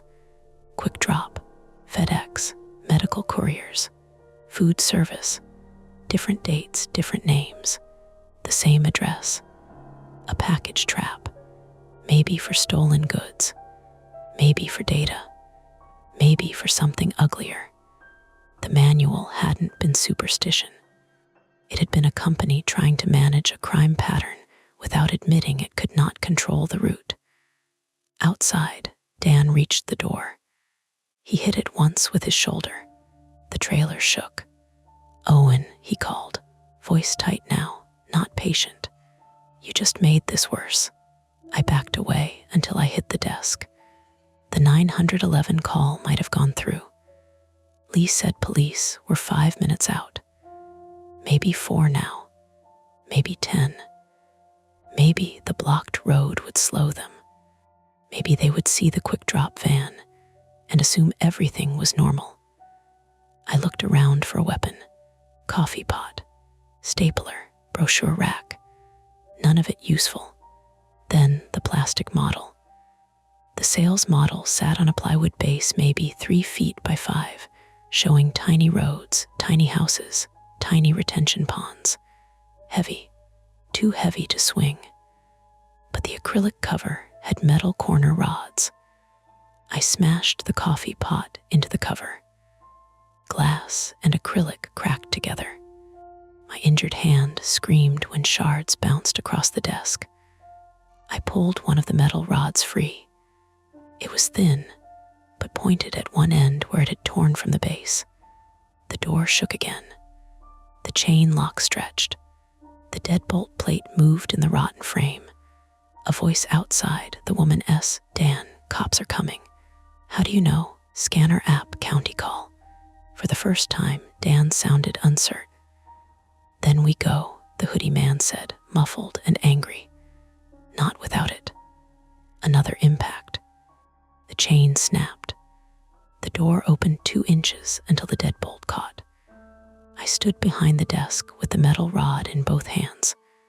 I was not ready to stab anyone. I need that understood. I was terrified of it, of the feeling, of the legal aftermath, of the fact that once you put a point into a person, you cannot make yourself the same person you were before. But Dan shoved the door again, and the frame split around the deadbolt. He came in low, fast for his size. I jabbed the rod at his leg. It went into his thigh. Not deep, I don't think. Enough. He screamed and fell into the brochure rack, taking it down with him. Pamphlets scattered across the wet carpet like bright little lies about community living and walking trails. I dropped the rod immediately. He clutched his thigh, more shocked than anything, blood darkening his jeans between his fingers. You little, I grabbed the dusty lot map off the wall and threw it at his face. Not useful as a weapon, useful as confusion. Then I ran past him and out the door. The woman was on the steps. She did not grab me. She had her phone in one hand, screen bright. Her eyes were wide now, fixed past me toward the entrance. Blue lights flickered against the trees, real ones. Sirens followed half a second later, thin at first, then growing. The fake quick drop van's engine roared. Move, Dan shouted from inside the trailer. The woman jumped off the steps. Hoodie man staggered in the weeds, one hand pressed to his nose, where the grate had hit him. The high-vis man burst from my van holding his forearm, bleeding from 3 raccoon scratches, swearing so hard the words blurred together. And the package. It sat on the cargo floor by the open side door. Split open. Not fully. Enough that I saw silver metal inside. A rugged external drive case, black foam, 2 cold packs, and a smaller padded envelope taped underneath with red electrical tape. No medicine. Dan limped out of the trailer. Get it? The fake quick drop van tried to reverse around the pickup. The pickup blocked it. For all their planning, they had trapped themselves too tightly at the entrance. I stumbled to my van and grabbed the package casing with my good hand. The raccoon shot out from under the shelf and past my legs, vanishing toward the ditch like it wanted no part of human business. I almost respected it. The high-vis man came at me again. I swung the metal drive case, not the rod, not a blade, just the heavy boxed thing they wanted so badly. It hit his wrist. The tire iron dropped. He screamed. I grabbed the tire iron. Now I had something real. The police cruiser came between the brick pillar's nose first, lights strobing blue-red across the broken sign. Behind it, a second vehicle tried to angle past, but couldn't because the fake quick drop van had jammed itself sideways. A deputy's voice boomed from a speaker. Hands where I can see them. Everyone froze except Dan. He looked at me. I saw calculation drain out of him and something uglier take its place. He limped toward my van, not me, eyes on the driver's seat. The keys were still in the ignition. Dead van or not, he wanted something. To ram, to destroy, to burn evidence. I didn't know. I moved without thinking and got between him and the open side door. He punched me. It wasn't cinematic. It was a short, heavy punch to the side of my head. My ear popped, my knees loosened. The world tilted. I stayed up because the van was behind me. Dan grabbed my jacket collar with both hands. I lifted the tire iron and pressed the curved end against his throat. Not swinging, pressing. He stopped. I heard my own breathing, heard sirens, heard the deputy shouting again, heard Lee's tiny voice from under the van, still connected somehow or calling back, saying my name over and over. Dan's face was inches from mine. Sweat stood on his upper lip. His eyes were not empty or evil or anything useful like that. They were scared and furious and human. That drive ruins people, he whispered. Then it can ruin you too, I said. I don't know where that came from. It sounded braver than I felt. The deputy reached us then. 2 deputies, actually. One from the cruiser, one from behind it. They tackled Dan sideways off me, hard enough that all 3 hit the pavement. Another deputy had the high-vis man at gunpoint. The woman dropped to her knees without being told twice. The hoodie man raised both hands, blood running from his nose into his beard. The conflict resolved in pieces. Not cleanly, not all at once.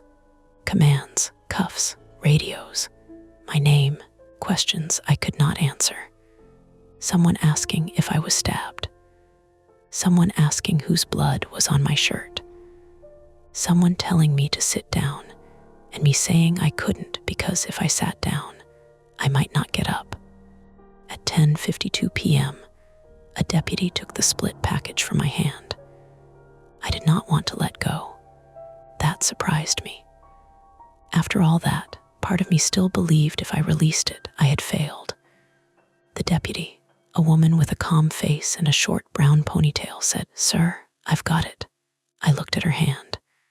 Then at the road, the pickup, the fake van, my van with its side door open and packages spilled everywhere.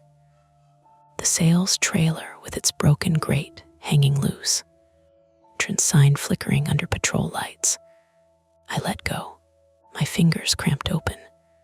The cold left my palm. Lee was crying when I finally got the phone back from under the van. Not sobbing, not dramatic, just breathing wrong and pretending she was. "I'm here," I said. "You idiot," she said. "Yeah. Are you bleeding?" "Some." "That's not an answer. It's the one I've got." Marcus came on in the background, voice low and rough. "Tell him he did good." Lee snapped. "You tell him." Marcus did not. Maybe he couldn't. I sat on the curb near the roundabout while an EMT wrapped my hand and told me not to move my ankle. My ear rang from Dan's punch. My chin had a butterfly bandage. My shin needed cleaning. My shoulder looked like I had dragged it along a cheese grater. None of it felt serious until the adrenaline thinned and my body began sending bills. The deputies loaded Dan, the woman, the hoodie man, and the high-vis kid into separate vehicles. The fake quick-drop van sat with both front doors open. Inside, there were no packages, no scanner, no manifest, just bolt cutters, a police scanner, 3 license plates, and a stack of printed delivery screenshots. Printed from our system. I watched a deputy bag them. The immediate danger was over. I was alive. They were cuffed. The road out was open. But when the EMT asked me my date of birth, I gave her my employee number first. And when I looked back toward Switchgrass, toward the unfinished house with the plywood message, I saw the porch light come on again. Just once. A soft yellow square at the far end of the wrong street. Then it went dark before anyone else turned to see. The EMTs wouldn't let me stand up again after I gave them my employee number instead of my date of birth. That was what finally convinced them I might not be making good choices. One of them, a broad-shouldered guy named Nolan Price, 36, male, with a calm Missouri drawl and a flashlight clipped to his jacket, put a hand on my shoulder and said, "Buddy, I know you've been having a night, but I need you to sit on the stretcher before your body realizes what happened." "I'm fine," I said. He looked at my bleeding chin, my swollen hand, my half-missing uniform sleeve, the mud up to both knees, and the way I was holding my left ankle like it belonged to someone else. "Sure," he said, "and I'm the governor." The other EMT, Grace Wilkes, 28, female, shorter than Nolan and sharper around the edges, wrapped a blanket around my shoulders with the brisk patience of someone who had stopped asking permission years ago. She smelled faintly of hand sanitizer and peppermint gum. When she touched my wrist to check my pulse, I flinched so hard she paused. "Not grabbing you," she said, "just checking." That embarrassed me more than the injuries. "I know." "No, you don't yet," she said, "but you will." They loaded me into the ambulance at 11:07 p.m. After one deputy took pictures of my hands, my torn sleeve, my shin, the side door of the van, the sales trailer, the package, the roadblock, the tire iron, the clawed-up forearm of the high-vis kid, and the old quick-drop jacket Dan had been wearing. The whole subdivision strobed blue and red. In flashes, Briar Glen Estates looked almost occupied. Not alive exactly, but staged. A sales office, streets, house frames, utility boxes, a neighborhood waiting for people who had never come. Then the lights would sweep away, and everything became plywood and mud again. Deputy Claire Haskins, 44, female, was the first officer who spoke to me like I was a person instead of a moving piece of evidence. She had a square face, tired eyes, and a wedding ring she kept turning with her thumb while she listened. She asked for my statement while Grace cleaned grit from my knuckles. I told her what I could. Not perfectly. I kept jumping around. The sign, Lee, the porch light, switchgrass, the false medical flag, the raccoon on the horn, the sales trailer. Dan saying the drive would ruin people. I watched her pen move in a small spiral notebook, and every time I thought she'd stop me for sounding ridiculous, she just said, "Then what happened?" At one point, I said, "I stabbed him." Grace's hand slowed. Deputy Haskins looked up. "You defended yourself with an object inside the trailer after he forced entry." "I stabbed him." "You were trapped in a structure. He broke in after pursuing you. That distinction matters. Does it?" "It will," she said. I wanted to believe her. My body didn't. My body kept replaying the feeling of the metal rod going into Dan's thigh, that sudden give, that awful human sound after. I had thought surviving would feel clean. It didn't. It felt wet and heavy and unfinished. Lee arrived before they drove me away. I didn't know she was coming. I heard her first, arguing with a deputy near the entrance in that dispatch voice she used when she had already decided no one was allowed to stop her. "He is my driver," she said. "You can either tell me where he is or arrest me for being annoying." A minute later, she appeared at the back of the ambulance. Lee Ruiz looked smaller outside the dispatch desk. Same tight bun, now coming loose in strands around her face. Same dark jacket with the company badge clipped crooked near the zipper.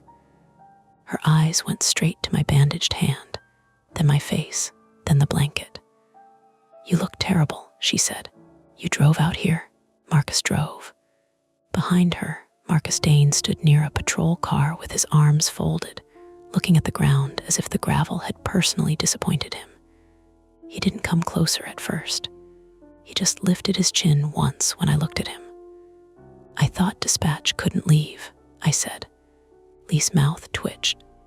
Dispatch can do a lot of things when everyone is busy panicking. I'm sorry.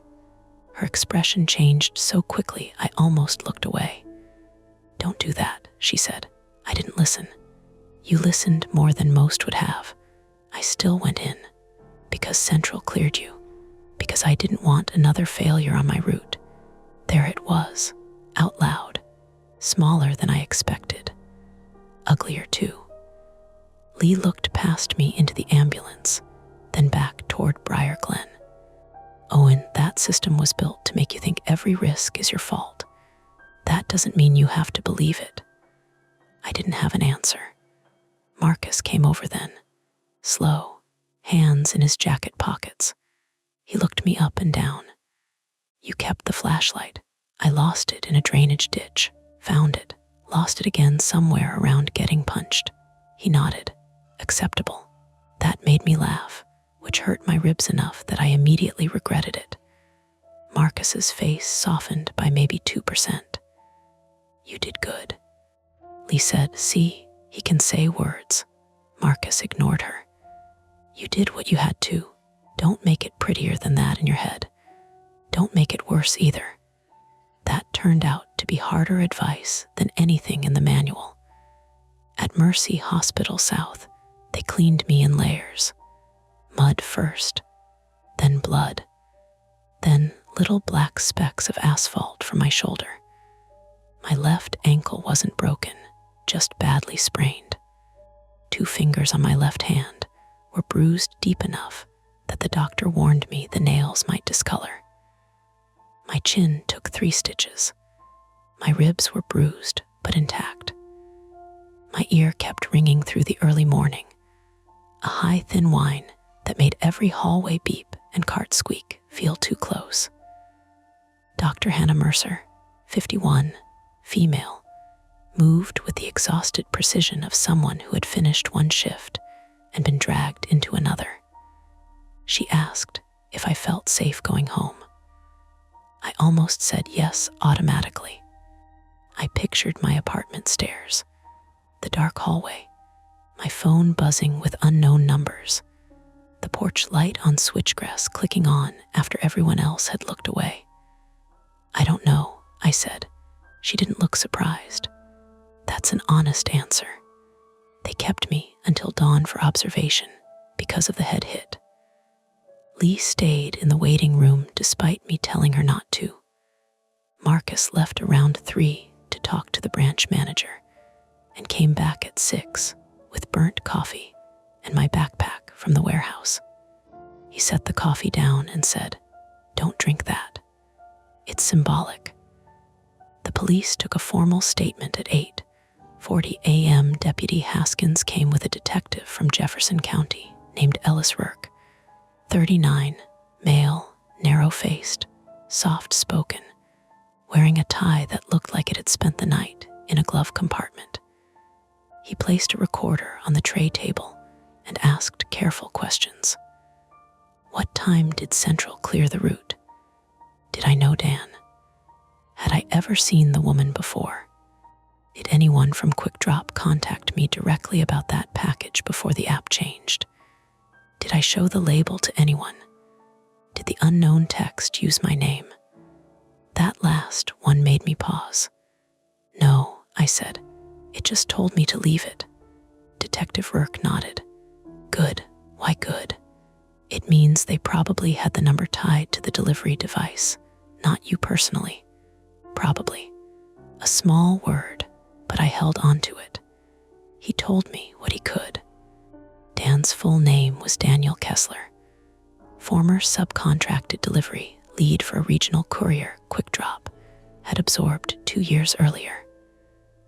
The woman was Mara Voss, 42, female, registered owner of the pickup, with prior charges for receiving stolen property that had been reduced.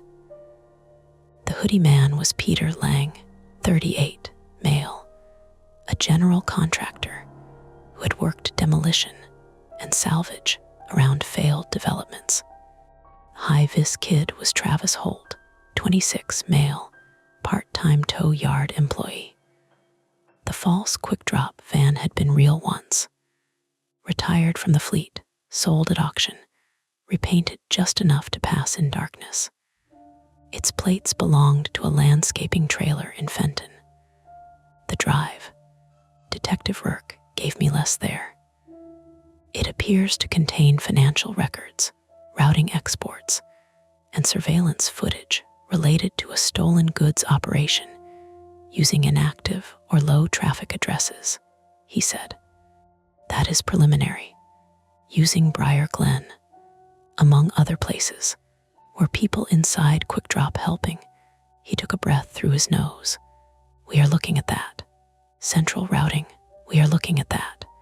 Is that detective language for yes? It's detective language for I'm not allowed to say yes. That should have made me feel vindicated. It mostly made me tired. Quick Drop suspended my account before lunch. Not fired. Suspended pending incident review. The email used words like safety, compliance, property custody, and unauthorized route deviation. I read it in the hospital bed with one eye half swollen and laughed until my ribs hurt. Lee called 3 minutes later. Do not answer anyone from corporate without a copy of the police report, she said. Hello to you too. I'm serious. I know, Marcus is making noise. What kind? The kind where managers pretend not to hear him until he says union. We don't have a union. No, she said. That's why they hate when he says it. By evening, the email changed. Suspension became paid administrative leave. A regional safety director I had never met called me Mr. Bell 6 times and said the company was cooperating fully with law enforcement. He also asked, very politely, whether I still had the BRG 17 manual. I told him the deputies had taken it. He went quiet after that. 2 days later, Briar Glen Estates was on the local news. Not the whole thing. Never the whole thing. The report showed the cracked entrance sign in daylight, which made it look sad instead of threatening. They called it an alleged theft ring exploiting vacant properties and delivery routing systems.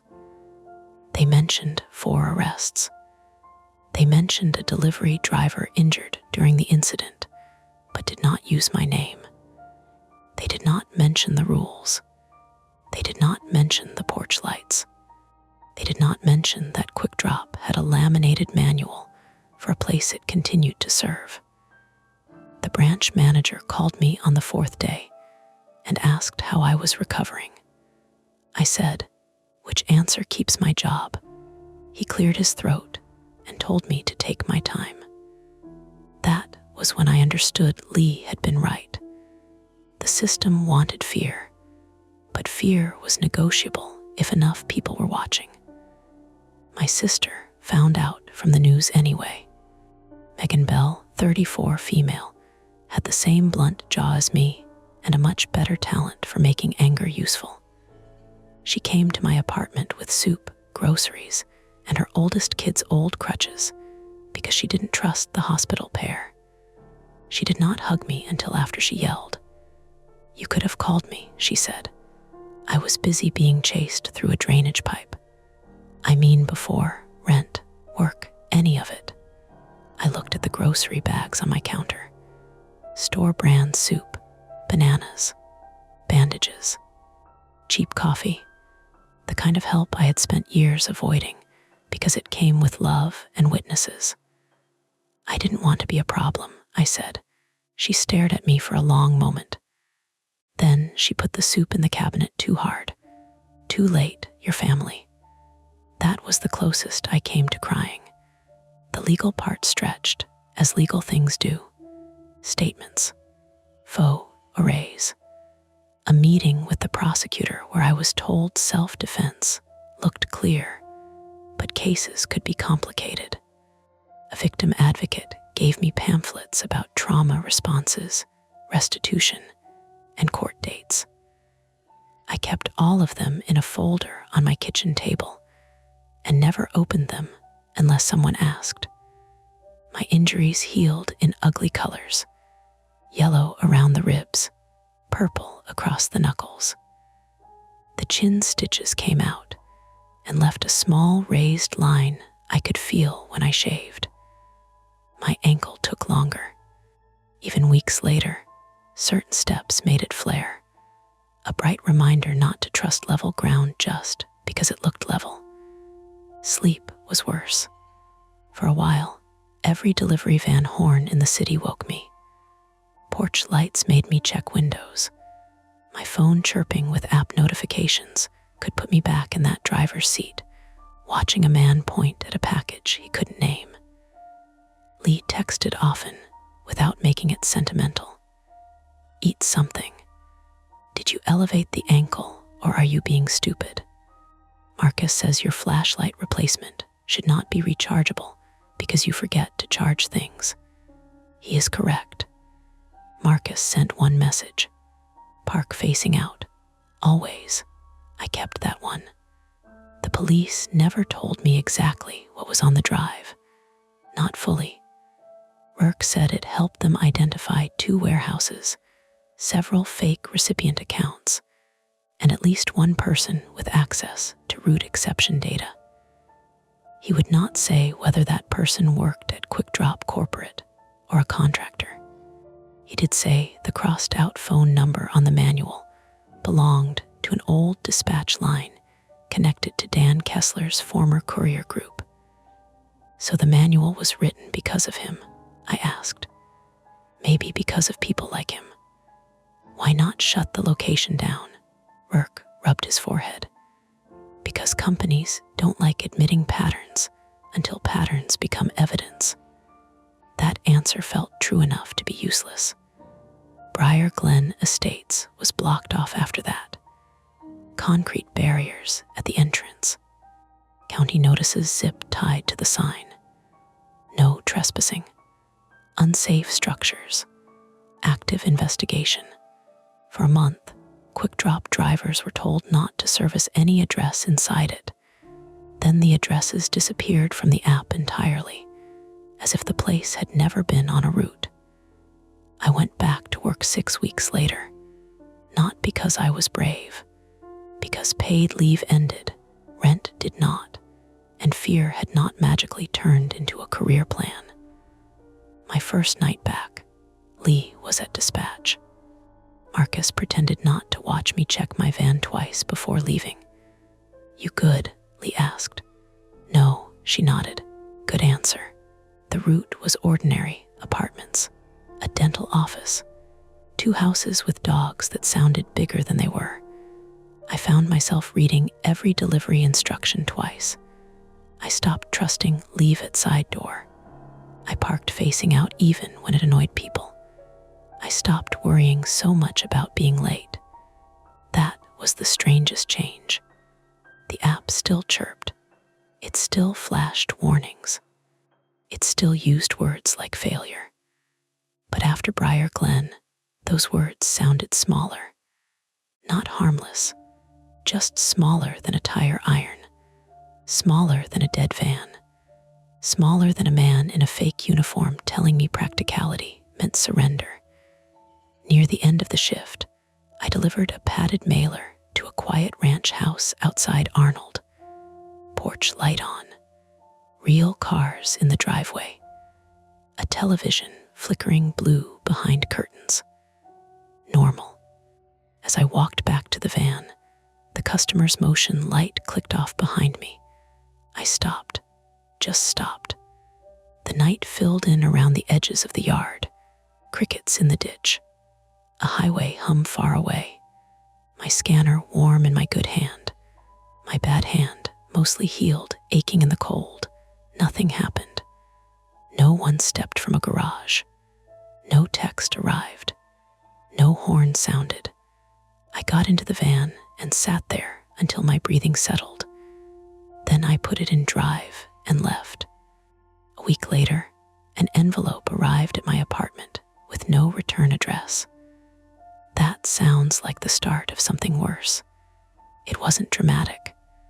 No strange symbols, no threat, just a plain white envelope machine sealed, my name and address printed on a label. Inside was a photocopy of one page from the BRG-17 manual, the page with the map. Someone had circled the sales trailer in red. Under it, in block letters, they had written, "You missed the first drop." I took it to Deputy Haskins. She photographed it, bagged it, and asked if anyone had contacted me otherwise. I said no. She told me not to panic. "Could be someone trying to scare you," she said. "Is it working?" She didn't smile. "A little, yeah. They never found who sent it. Or if they did, no one told me." That's the unresolved part I live with, not the big conspiracy, not the drive, not Dan. People like him exist everywhere there are systems with gaps wide enough to crawl through. The part that stays with me is smaller. A porch light turning on too early. A manual written in rules instead of advice. A photocopied map in my mailbox, implying there was another package, another mistake, another point on the route nobody had admitted yet. Most nights, life is ordinary again. I microwave dinner. I ignore calls from numbers I don't know. I limp only when it rains. Sometimes Megan's kids come over and leave cereal crumbs in my couch, and I let them, because my apartment feels better with evidence of other people in it. I still drive. I still deliver. I still follow instructions, mostly. But when an address sits at the edge of a map, when the streetlights thin out, and the houses look too new or too empty, I pull over before I enter. I read every note. I check the signs against the labels. I text Lee even when she tells me I'm being paranoid. And if a porch light comes on before my headlights touch the house, I mark it unsafe. Every time. No package is worth finding out whether the manual forgot a rule. That's it for this nightmare. If you enjoyed it, please like the video, subscribe to Mia Horror Stories, and turn on notifications. It really helps keep the stories alive. And don't stop here. Dive into another one of our videos and keep the fear going. Welcome back to Mia Horror Stories. Tonight's tale, My Gym's Sauna Has a Set of Rules Written in Blood, is best experienced in the dark, which is why the screen will stay black. No distractions, no flashing images, just you, your imagination, and the story. So sit back, relax, and listen all the way to the end if you dare. The first thing I noticed was the tape. Not blood, not screams, not some shape moving behind the frosted glass. Just a strip of yellow caution tape stuck across the sauna door at CrossFit adjacent eye level, peeling at one corner because the heat from inside had softened the glue. It sagged in the middle like someone had hung it in a hurry. Behind it, the little cedar room steamed away as usual, orange light glowing through the narrow window, the thermostat clicking, and sighing like an old man in his sleep. Somebody had written on the tape in black marker, "Do not use maintenance except the sauna was running." I'm Owen Merritt, 32, male, and I had been coming to HarborFit in South Boston for exactly 11 weeks, which was long enough to know the difference between a real maintenance problem and the kind of maintenance, note, the staff put up when they didn't want to deal with something before close. I worked as a logistics coordinator for a seafood distributor near the seaport, meaning most of my day was spreadsheets, diesel fumes, and men named Sully calling me from trucks to tell me a shipment of scallops was somehow both late and early depending on which dock you asked. The gym was my attempt to become the kind of person who did not eat gas station breakfast sandwiches in his car at 6 8:20 a.m. also. If I'm being honest, it was my attempt to stop feeling like my body was a rental I had already damaged. That night, a wet Thursday in late February, I had pushed too hard on deadlifts because a guy half my age had loaded 4 plates and made it look easy. I'd felt a little bright pinch in my lower back on the last set, then pretended I hadn't. Pride is stupid. Pride with gym mirrors is even worse. So I went looking for the sauna because heat had always made me feel temporarily forgiven. Harborfit sat on the 2nd floor of a brick building on West Broadway, above a dentist's office and a poke bowl place that always smelled faintly of sesame oil. The gym had big windows facing the street, but the locker rooms were buried in the back, past the turf strip, past the vending machine full of protein drinks with names like Rebuild and Beast Mode. Back there, the air changed, cleaner, wetter, chlorine from the little plunge pool nobody used, lavender detergent from the towel bins. The rubber matting gave under your shoes with a soft, tacky squeak. I stood there in my towel, sweat cooling on my shoulders, reading the tape. You waiting for permission. That was Marcus Bell, 41, male, the evening front desk manager, though he spent more time wandering the floor than sitting up front. Marcus had the compact build of a former boxer and the careful politeness of a man who had learned early that keeping his voice calm could stop other people from raising theirs. He was carrying a stack of gray towels against his chest. A radio clipped to his waistband hissed quietly with static. I pointed at the sauna door. Is it broken? Marcus looked at the tape, then at the orange light behind the glass. His mouth tightened. Supposed to be off, he said. It's not. Yeah, I see that. He shifted the towels under one arm and opened the little wall panel beside the door where the sauna controls sat behind a plastic cover. The display read 184 degrees F in green digits. He tapped the power button once. Nothing changed. Tapped it again harder. The digits flickered, went blank, then returned. 184 degrees F from inside the sauna came a dry wooden pop, the kind cedar makes when heat swells it. Marcus exhaled through his nose. I told Ben to kill the breaker. Ben, maintenance contractor, comes Thursdays. The hallway lights above us buzzed. Somewhere out on the gym floor, a medicine ball slammed down, and a woman laughed too loudly after missing a rep. Normal sounds, human sounds. They made the warm glow behind the glass feel more irritating than frightening, like a printer jam at work when you're already late. A woman stepped out of the showers behind us, hair wrapped in a white towel, phone in hand. She slowed when she saw us blocking the hallway.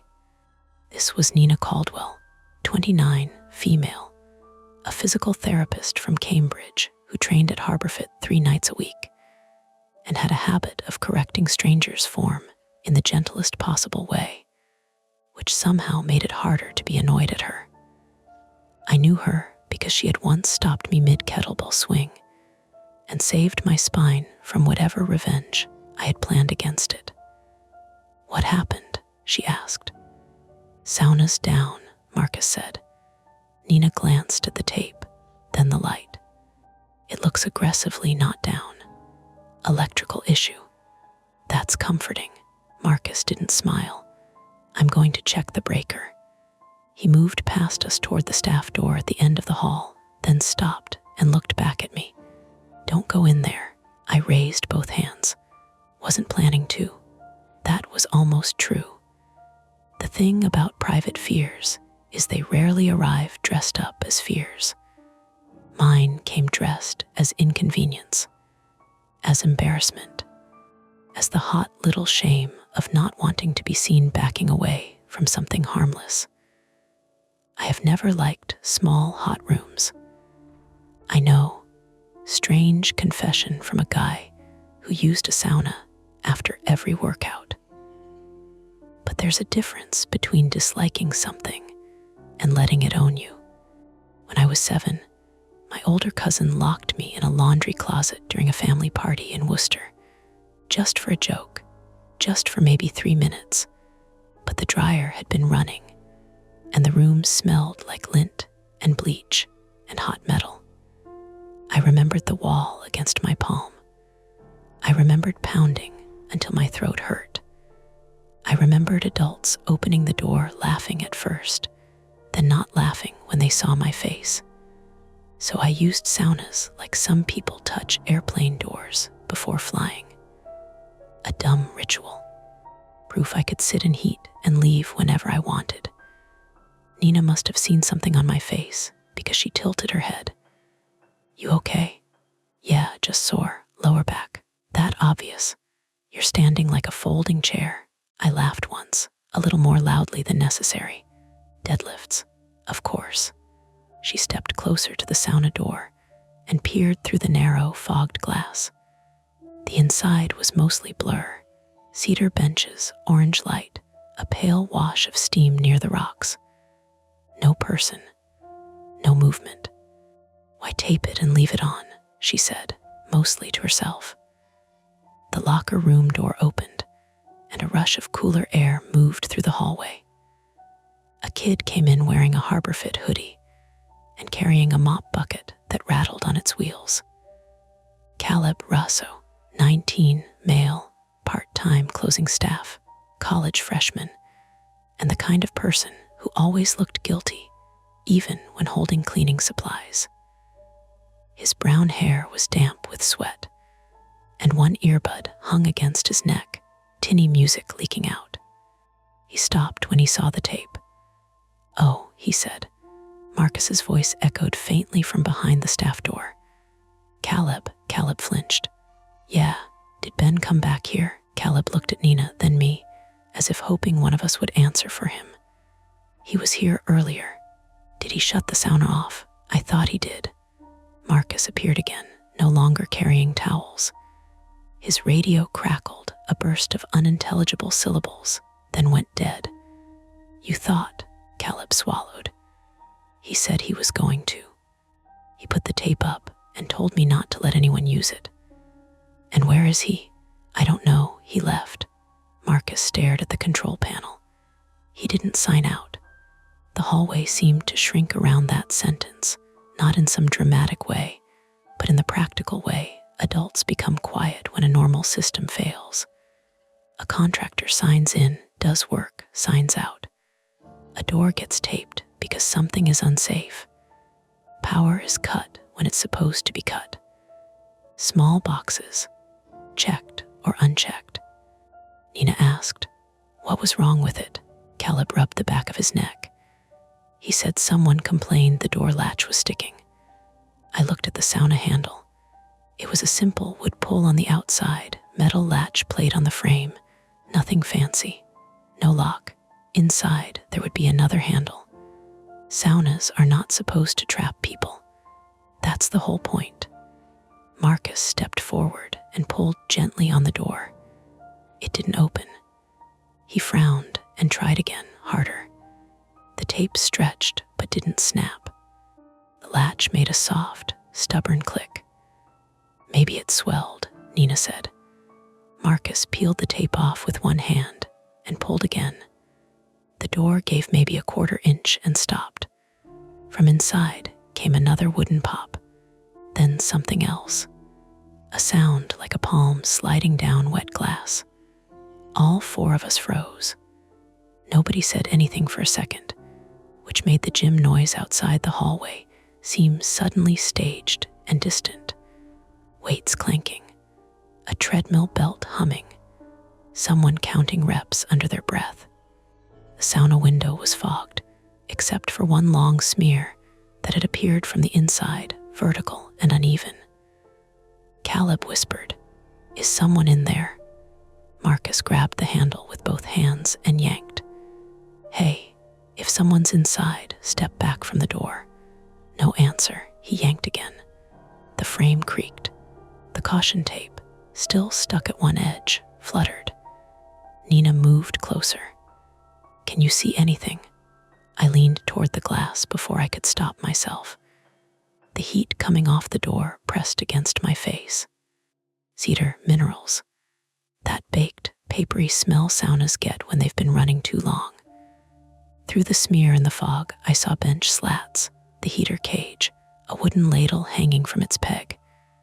No body, no face. But on the lower bench, something dark lay folded or crumpled near the corner. Maybe a towel, I said. My voice sounded thin. Marcus took out his phone. I'm calling Ben. He put it on speaker. The ringtone buzzed bright and cheerful in the wet hallway. Once, twice, 3 times. Then from somewhere inside the sauna, very faintly, another phone began vibrating. Not ringing, vibrating, a low, frantic buzz against wood. Caleb whispered something I didn't catch. Marcus ended the call. The buzzing stopped. Nina's face changed. Not panic, assessment. She was a medical person before anything else. Open it. I'm trying, Marcus said. Can you break the latch? We have tools in the office. Then get them. Marcus looked at Caleb. Run to the front desk. Get the emergency kit and the red bolt cutters from under the coat rack. Bolt cutters, Caleb said, voice cracking. Move, Caleb ran. His sneakers squealed on the matting. Nina turned to me. Owen, go tell someone to call 911. Marcus shook his head. Not yet. We don't know. We know someone's phone is inside a sauna that won't open. Her tone stayed level, but it had a blade in it. Call now. Marcus hesitated. I understood the hesitation, hated that I understood it. Businesses don't like emergency calls. People don't like becoming the person who overreacted. Nobody wants firefighters stomping through a gym because a contractor left his phone in a hot room and a door got sticky. But Nina had already taken her own phone out. She glanced at me. Front desk. Tell them possible person trapped in sauna, Harborfit, South Boston, 2nd floor. Ask for fire and EMS. My mouth had gone dry. I nodded and turned. I made it 3 steps before the sauna heater clicked off. The orange light inside stayed on, but the mechanical hum faded. The sudden absence of it was physical, like pressure lifting from the hallway. The green display on the control panel blinked once. 184 degrees F, then it changed. 183 degrees F. Marcus stared at it. Breaker finally tripped. Good, Nina said. Still needed open. I should have kept going. That would have been sensible. Instead, I looked back through the small smeared window one more time. The crumpled dark thing on the lower bench had shifted. Or maybe the fog had. Or maybe my brain, primed by a vibrating phone and a locked door, arranged shapes into meaning. But I saw a shoe. Black work boot. Toe angled sideways. Heel pressed against the cedar wall. The kind a maintenance contractor might wear. Marcus, I said. He followed my gaze. His expression emptied out. The hallway door banged open as Caleb came back with bolt cutters clutched in both hands and a red nylon emergency bag over his shoulder. Behind him came another member, a broad-shouldered woman in leggings and a Bruin sweatshirt. This was Erin Voss, 36, female, an off-duty EMT from Quincy who lifted at Harborfit after 12-hour shifts and carried herself like someone who had seen people do every possible dumb thing to their bodies.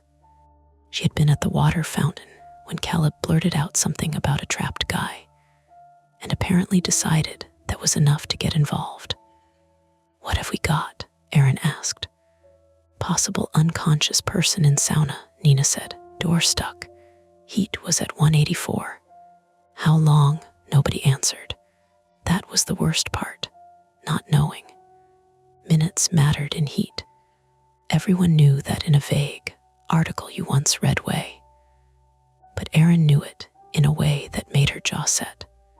She pressed her fingers to the sauna door near the latch and pulled them back quickly. Hot. Marcus took the bolt cutters, then realized there was nothing to cut. The latch plate was recessed. The hinges were on the inside. The door opened outward, but only if the latch released. Crowbar, Aaron asked. Office, Marcus said. Caleb looked like he might be sick. I can get it. Go. He ran again.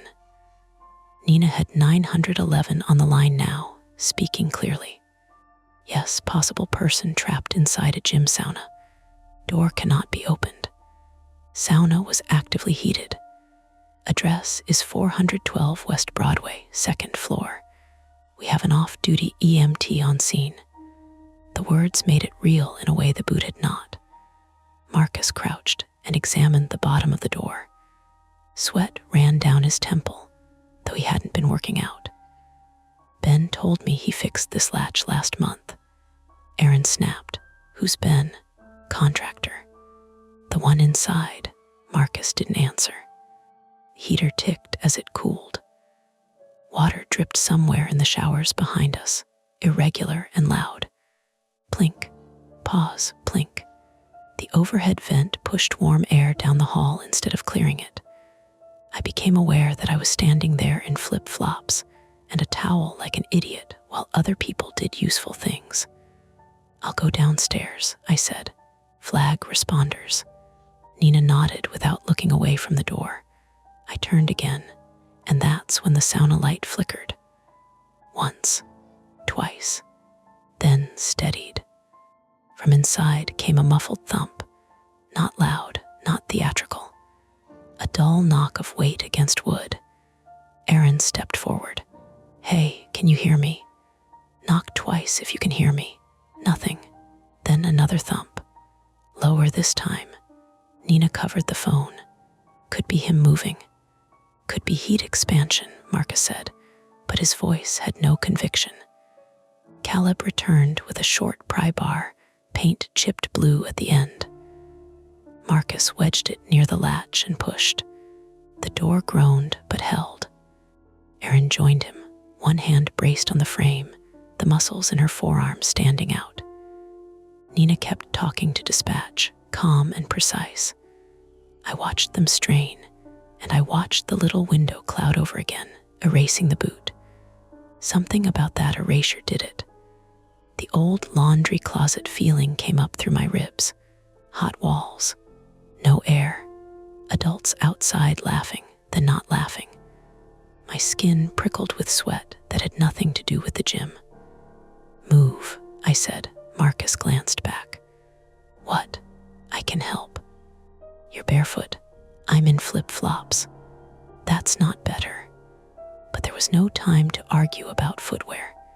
I grabbed the towel bin beside the showers, dragged it over, and braced it under the pry bar to change the angle because I'd spent enough years around loading docks to know sometimes force mattered less than leverage. Marcus understood instantly. He reset the bar. Aaron pushed at the frame. I leaned my weight down. The latch screamed. A bright metal sound, awful against the tile. The door jumped open half an inch. A wave of heat rolled out through the crack, wet and cedar thick. Under it was another smell, faint but wrong. Iron, not fresh blood exactly. More like a penny held too long in a sweaty hand. Aaron shouted through the gap. Sir, can you move away from the door? No response. Marcus tried to pull it wider, but the door stuck again. Not at the latch this time. Something inside was blocking it. A body, probably. We all knew. The choice arrived there, ugly and simple. Wait for firefighters with proper gear. Maybe 2 or 3 minutes away, if traffic on Broadway behaved, or force the door now and risk hurting whoever was slumped against it. Nina relayed the situation to dispatch. Aaron listened, eyes on the gap. Marcus kept one hand on the handle, breathing hard. Caleb stood at the end of the hall with both hands over his mouth. I looked through the narrow opening. At first, I saw only steam curling out in threads. Then the lower part of the inside wall came into focus. There were words on the cedar. Not many, just a few lines, written low beside the bench in dark red-brown strokes that had run slightly with condensation. The handwriting was uneven, hurried. I could not read all of it through the crack. Only the first line. Rule 1, do not let it look locked. Aaron said, we need to decide. And the four of us stood there in the hot hallway, with sirens beginning somewhere far down West Broadway, choosing whether to wait or pull harder. The sirens sounded closer than they were. That's the thing about city blocks. Noise bounces.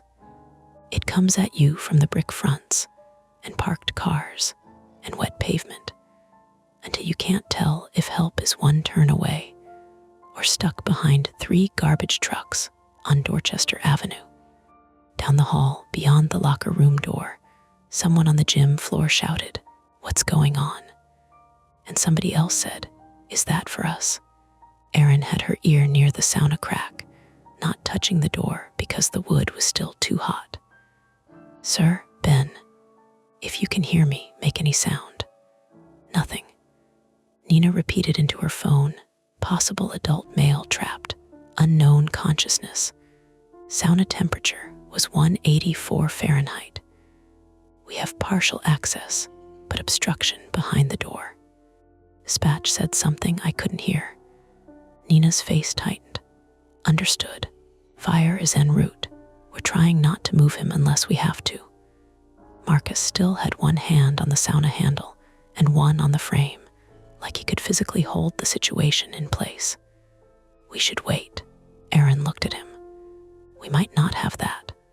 Firefighters have wedges, tools, gear. If he's leaning against the door and we force it, we could break something. If he's leaning against the door, he's already in serious trouble. Heat leaking through the gap made the hallway feel like it had a fever.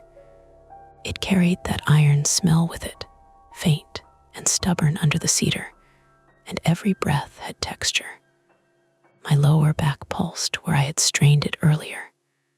My hands were slick from sweat. I kept staring at the words on the wall, at the line I could read, and the darker smudges below it I couldn't. Rule 1, do not let it look locked. The phrase was nonsense, but not the fun kind of nonsense. It sounded like someone trying to describe a problem while half conscious. Caleb stood by the shower entrance, holding the red emergency bag he'd brought, but hadn't opened. His eyes were fixed on the gap. I was supposed to check, he said. Marcus glanced over. What? Ben told me not to let anyone use it. I was supposed to check before close. His voice was small, all the fake swagger gone. I was cleaning the spin room. I forgot. Nina lowered the phone from her ear for 1 second. Leb, listen to me. Guilt later, bag now, open it.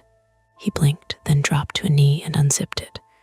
Gauze packs, gloves, a CPR mask, instant cold packs, emergency blanket.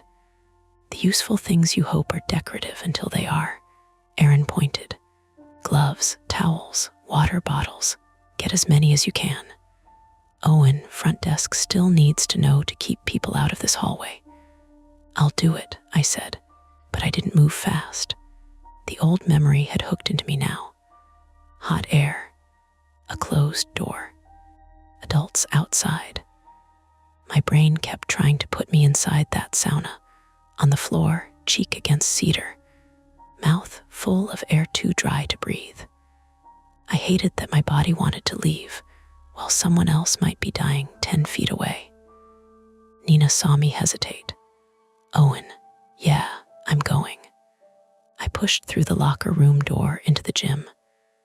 The main floor looked obscene in its normalcy. Blue-white fluorescent light. Rows of dumbbells shining with disinfectant. A TV over the treadmills showing a basketball game with the sound off. 2 guys by the squat racks craned their necks toward the back, phones in hand. A woman in cycling shoes stood halfway clipped out of one pedal, frowning. At the front desk, a college-aged employee I'd seen before, but didn't know was standing with both hands on the counter, looking toward the sirens.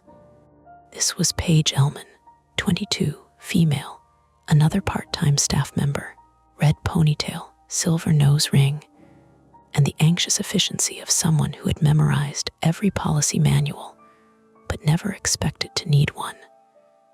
When I told her what was happening, her face went pale enough that her freckles looked darker.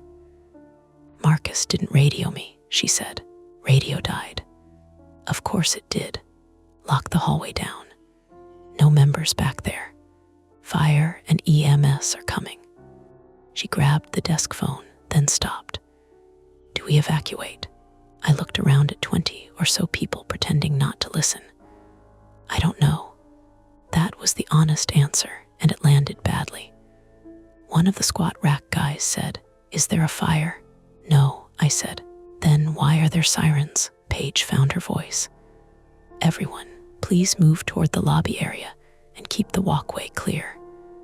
Emergency services are on the way. You are not in danger, but we need space. People hate vague instructions during emergencies. They hear not in danger and immediately start measuring the exits. A few grabbed bags. Someone muttered, Jesus. The treadmill woman stepped off and almost tripped because she forgot the belt was still moving. I saw my own reflection in the front windows. Bare legs, damp t-shirt I'd dragged over my towel, flip-flops, face drawn tight. Not a helper, not a hero. A guy who should have been at home icing his back. A heavy thud came from the rear hallway. Every head turned. Then Marcus shouted, muffled through the locker room door, Owen. I ran back. The sauna door was open maybe 4 inches now. Aaron had one shoulder against the frame, and Marcus had both hands on the handle, but neither was pulling. Nina had moved closer to the gap, phone wedged between shoulder and ear, her free hand held up to keep Caleb back. What happened? I asked. Door shifted, Aaron said. Something inside slid. Through the crack, I could see the boot again. More of it now. Black leather, sole-worn gray at the edge. A pant leg bunched above it. The foot was limp. Ben, Marcus shouted. Ben, can you hear me? No answer, Nina said into the phone. We can visualize part of one lower extremity. No response to verbal stimuli. Dispatch again. Nina listened. Aaron looked at me. We need airflow. The heater's off, Marcus said. Heat stays. He's still baking in there. She took a towel from Caleb, wrapped it around her hand, and tried to reach through the gap toward the lower part of the door. She pulled back almost immediately. Too tight, Marcus said. We wait for fire. Aaron rounded on him. He could be having heat stroke. Brain damage doesn't wait for a ladder truck. And crushing him helps how? The argument was quiet, but sharp, made worse by everyone knowing both of them were right. Nina cut in. We need information. Marcus, does this sauna have any other access? Service panel. Vent. Marcus stared at the wall as if the answer might appear there. There's a vent into the mechanical closet behind it. Big enough. For air, not a person.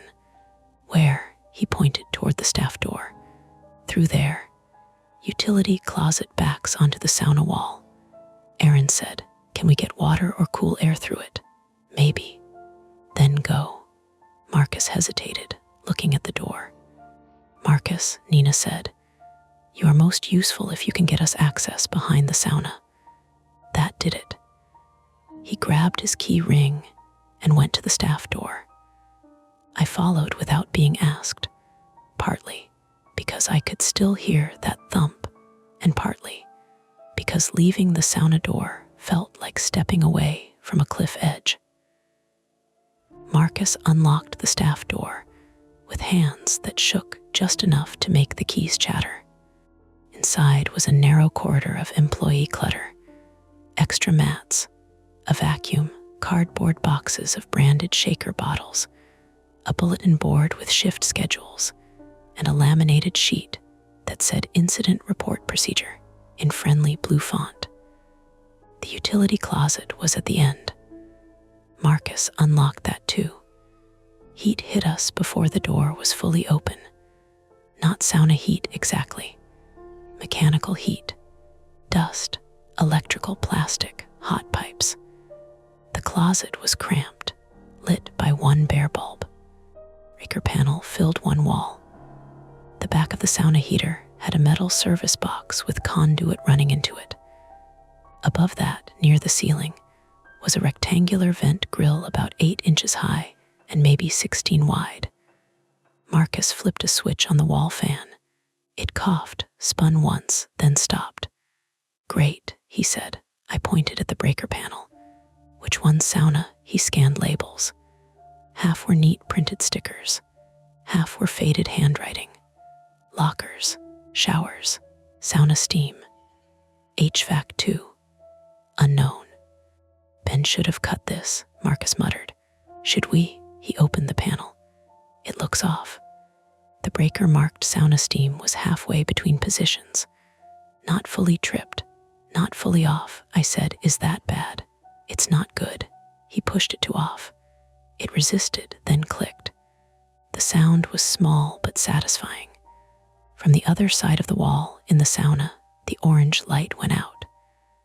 Then the hallway beyond the staff room erupted with voices. Nina shouted. Lights just went. Marcus swore and rushed back. I stayed 1 second longer, staring at the breaker panel. Beside the sauna service box, stuck to the drywall with silver duct tape, was a folded sheet of paper. Not a manual, not a work order.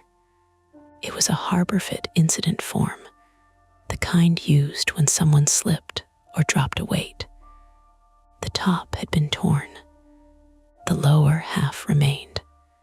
On it, in the same dark, red-brown strokes as the sauna wall, someone had written, Rule 2, if the lights go out, count who is outside. My fingers went cold despite the heat. I touched the edge of the paper, then stopped before peeling it off. Evidence. That word arrived from every crime show I had half watched while eating dinner on my couch. Owen, Marcus called. I stepped back into the staff corridor. There's another one, he turned. Another what? A rule. He looked past me into the closet. For a second, he didn't understand. Then he did. Don't touch it, he said. I didn't. His face had gone gray.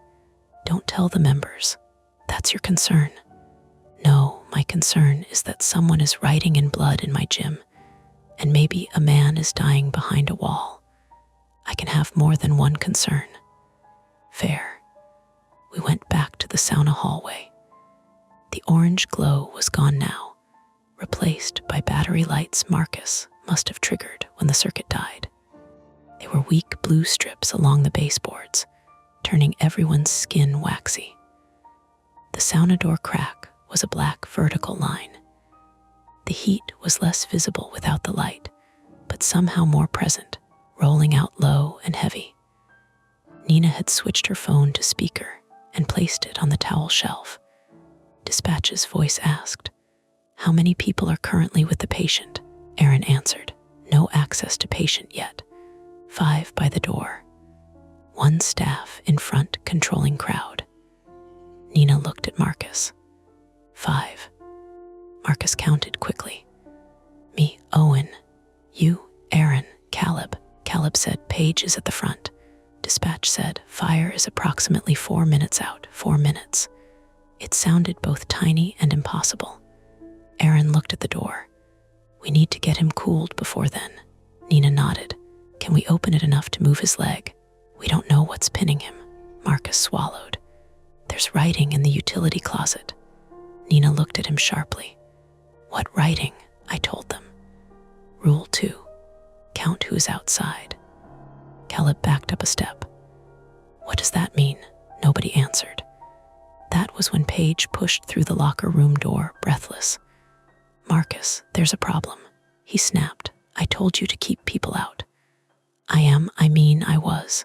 There's a guy asking for Ben. Marcus went still. What guy? Tall, gray hoodie. He says he's with the contractor. Did he give a name? He said Ray. Caleb's head lifted. Ben mentioned a Ray. Marcus said, send him back. Nina immediately said, no. Police and fire are coming. Nobody else comes into this hallway. Paige looked between them. He says he has the release tool. Aaron's eyes narrowed. The what? For the latch, Paige said. He says Ben called him. The hallway tightened again. I heard the sirens outside now for real, not bounced. Brakes squealing somewhere below. A horn blast. A man's voice through a loudspeaker, muffled by walls. Marcus said, if he has a tool, Nina said. We don't know who he is. He knows Ben, or he knows Ben's name because someone told him. Marcus rubbed his forehead with the heel of his hand. He was sweating badly now. Paige, where is he? At the front. Is he alone? I think so, Aaron asked. Did you let him see back here? No. Good. Then, from the sauna, the phone inside started vibrating again. Everyone stopped. Marcus looked down at his own phone. I'm not calling. Nina's phone remained connected to dispatch, screen lit on the towel shelf. Caleb whispered, then who is? The buzzing was louder with the light off. It rattled against cedar in a fast, insect-like pulse. Once, twice, it stopped. Immediately after, Paige's radio crackled from her waistband. A male voice came through, distorted by static. Marcus, you there? Paige jumped and fumbled the radio loose. Marcus stared at it. Ray, static. Then the voice said, don't open it yet. Aaron stepped toward Paige. Who has radios? Staff, Marcus said. Only staff. The radio crackled again. Marcus, answer me. Marcus grabbed the radio. Who is this? A hiss. Then, where's Ben? Marcus's hand tightened around the radio. Who is this? No answer. The sauna phone began buzzing again. Nina picked up her phone. Dispatch. We may have an unknown person on site interfering. Request police as well. Dispatch said police had already been started because of the unknown circumstances. The words should have helped. They didn't. Marcus raised the radio again. Ray, if that's you, come to the front entrance and wait for fire. The response came after 2 seconds. Do not let members near the steam room. Marcus looked confused. We don't have a steam room. The radio clicked dead. Caleb made a small sound. We used to. Everyone looked at him. He seemed to regret speaking. Before the renovation. Last year. I wasn't working then. But Paige said there used to be a steam room where the stretch area is now. Marcus said, this isn't helping. Nina's eyes stayed on Caleb. What else did Paige say? Nothing, just that some guy got hurt and they closed it. Who? I don't know, Aaron said. Okay, that's enough mystery hour. We have a patient. She crouched by the gap again. Ben, we're going to move the door. If you can hear me, protect your head. Nina grabbed a towel and wrapped it around her forearm. We opened just enough for air and assessment. Slowly, Marcus shook his head. Fire is almost here. Almost is not here. I felt everyone's eyes move, in some way, toward me. Not because I was in charge, I was, but because I had been the extra weight on the pry bar before, the guy who knew leverage, the body they needed to make the door move without jerking. My flaw, if you want to call it that, has always been trying to prove I'm useful right after I feel useless. It is how I ended up overloading deadlifts. It is how I once drove through a blizzard to get to work because I didn't want to be the guy who called out. Standing there in a towel and flip-flops while a man possibly cooked alive behind cedar, I could feel that ugly little engine start again. "Tell me where," I said. Aaron pointed to the lower hinge side. "Brace there, not full force, controlled pressure." Marcus said, "Owen, you don't have to." I almost laughed. None of us had to. That was the horror of it. Every bad choice came disguised as a volunteer opportunity. Nina counted. On 3, 1, 2, 3, we leaned. The door moved an inch. Something inside dragged with it. A low scrape. Fabric against wood. Maybe skin. Aaron said, "Stop." We stopped. Through the widened gap came a stronger blast of heat, and the iron smell no longer faint. Aaron got one gloved hand through, then her forearm, feeling along the floor. "I've got fabric," she said. "Pant leg. I can't reach pulse. He's too far behind the door." Nina said, "Can you tell position?" "On his side, maybe." Leg against the door. The sirens were directly below now. Heavy boots sounded on the stairs. Men shouting directions. Relief hit me so sharply my knees loosened. Then Paige screamed from the front. Not a horror movie scream. A short, shocked cry cut off halfway. Marcus turned toward the locker room door. Paige, the radio on his belt, crackled again. The same male voice said, much clearer now, "Count who is outside." Nina whispered, "Don't." But Marcus already looked around me. Nina, Aaron, Caleb, Marcus, 5. He pushed through the locker room door toward the gym. I followed because apparently my body had stopped asking permission from my brain.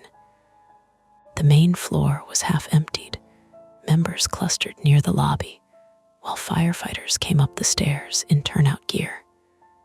Paige stood behind the desk, one hand over her mouth, staring at the front doors. They were closing slowly. A gray hoodie disappeared through them onto West Broadway. On the counter lay something wet and dark. Marcus reached it first. He stopped so suddenly, I nearly ran into him. It was a key card on a retractable clip. Harbor Fit staff issue. The plastic was smeared with red-brown fingerprints.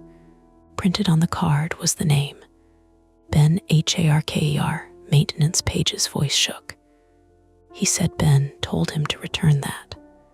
A firefighter pushed past us. "Who's in charge here?" Marcus opened his mouth, but nothing came out. Behind us, from the rear hallway, Aaron shouted, "We need help now." The firefighters moved fast, and for 1 second I thought the story would become ordinary again. Professionals, tools, procedure. The proper people had arrived to take the bad thing away from us. Then all the lights in the gym went out, not dimmed, out. The treadmills died with descending beeps. The TVs blinked black. The HVAC cut off. The whole building gave a low electrical sigh. And in the sudden dark, the only light came from emergency strips, phone screens, and the wet shine of Ben Harker's keycard on the front desk. From the back hallway, something heavy thudded against the sauna door. Once, twice, then a third time, hard enough that everyone heard it. And this time, from inside the sauna, a man screamed. The blackout did something worse than darkness. It made everyone listen. For one suspended second after Ben screamed, the whole gym seemed to hold its breath. No HVAC rumble. No treadmill belts, no television chatter, just the emergency lights ticking on one by one along the baseboards, thin blue-white strips that made the floor look wet, and the echo of that scream still traveling through the locker room hallway. Then the professionals moved. Everyone out of the lobby, a firefighter barked. Now, clear the stairs. His name tag read Kellher. He was maybe late 40s male, broad through the chest, with gray in his mustache, and the clipped patience of someone used to panicked people becoming furniture. Behind him, 2 younger firefighters came up with a Halligan bar, an axe, a medical bag, and a battery-powered light that threw a hard white cone across the gym floor. Marcus pointed toward the back. Sauna S through the men's locker hallway. Rear left, doors jammed. Kelleher didn't wait for the full story. Lead. Marcus did, and Nina and Aaron followed because they were already part of the patient's world now. Caleb stayed near the front desk, his face shiny with sweat and shock. Paige was still behind the counter, staring at the keycard like it might move. I should have gone with the other members toward the stairwell. Instead, I stood there, stupidly fixed between the lobby and the back hallway, because a man had screamed from inside a hot, wooden room, and because I had already put my shoulder into the door once. That is how bad situations keep you. Not with bravery, with unfinished involvement. A police officer came through the front doors as members were filtering out past him. This was Officer Daniel Price, 38, male, Boston police, square-faced, rain on his jacket, one hand held out to slow the crowd. He asked Paige, who called about an unknown male. Paige pointed at the smeared keycard with 2 trembling fingers. He left that. Gray hoodie. Said Ben told him to return it. Price looked at the card without touching it. Where did he go? Out front. He turned to me. You saw him, just his back, gray hoodie, tall, out the door right before the power went. Stay here. I almost said I don't work here, but it didn't matter. In a crisis, everyone who saw something becomes furniture too, placed where someone else needs them. From the back hallway came a crash. Not a scream this time. Metal striking wood. Kelleher shouted, again. I followed the sound. The layout of Harborfit had never seemed important before, but now I could see it like a floor plan drawn in my head. Front lobby and desk facing West Broadway. Open gym floor beyond, with the turf strip running down the center. Men's and women's locker rooms at the far rear, split by a small staff-only door. The sauna sat inside the men's locker room corridor, left side, across from the showers. Behind it, through the staff corridor, was the utility closet with the breaker panel and that vent. The old steam room, according to Caleb, had once been somewhere out on the stretch area to the right of the turf. Now just mirrors, mats, foam rollers, and a blank painted wall. The place suddenly had too many corners. In the sauna hallway, the firefighters had wedged their light on a towel shelf, turning the steam into bright ribbons. Kelleher and one of the younger firefighters were working the Halligan into the door frame. Another firefighter, a woman with morals on her jacket, crouched low with Aaron, trying to see through the gap. This was Lieutenant Sophia Morales, 35, female, lean, focused, hair tucked under her helmet, speaking in short, clean instructions. She did not waste a movement. We have a conscious vocalization. One scream, Aaron said. No words, patient visible, lower leg only. Possible lateral position against door. Kelleher drove the tool again. The latch side split slightly. Cedar cracked. The door opened another inch, then stopped hard. Ben screamed again. This time it was shorter, ragged, and ended in a choking cough. "Stop," Morales shouted. Everyone froze. From inside the sauna came a slapping sound, then a scrape. Nina called. "Ben, we're here. Try not to push against the door. Can you move your leg?" a voice answered. Not clearly, not enough to form words. A man's voice, thick and cooked by heat, making sounds that might have been no or do or just pain. Kelleher looked at Morales. Something braced in there. Morales said, "We force it, we may roll him under the door edge." "Can we go through the wall?" Marcus looked horrified. "Through the wall," Kelleher ignored him. "What's behind?" "Utility closet," I said before Marcus could answer. "Back of the sauna. There's a vent high up. Service panel, breaker box." Kelleher looked at me properly for the first time. "You staff?" "No." "He helped with the door," Marcus said. Kelleher pointed 2 fingers at me. "You know the access." "I can show you." That was the first attempt, and it failed in the most bureaucratic way possible. We took Kelleher and Morales through the staff door into the narrow corridor, past the bulletin board and boxes. The utility closet was still hot and dusty. Kelleher shone his flashlight over the back of the sauna wall, the service box, the vent grill near the ceiling. He touched the wall with the back of his glove. Hot, but not crazy. Morales looked at the vent. Too small for extraction. Could push air. Kelleher nodded to the younger firefighter behind him. "Get the battery fan." Within a minute, they had a compact ventilation fan in the staff corridor, angled at the open utility closet. It roared to life and shoved cooler air toward the back of the sauna wall. Morales removed the vent grill with a multi-tool, and the smell came out stronger through the rectangular hole.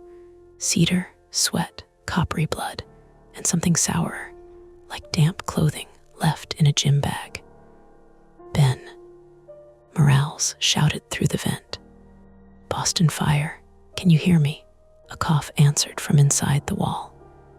"Good," Nina said from behind us, though her voice had gone thin. Morales threaded a flashlight beam through the vent. "I can see the upper bench. No face. Steam's too thick." Kelleher said, "Can we get water through?" "Careful," Aaron said. "Not ice water if he's altered. Mist or wet towel if we can reach." "Can't reach." Marcus appeared in the staff corridor, phone in hand. "Main power, out in the whole building. Landlord says utility issue maybe, but he's not sure.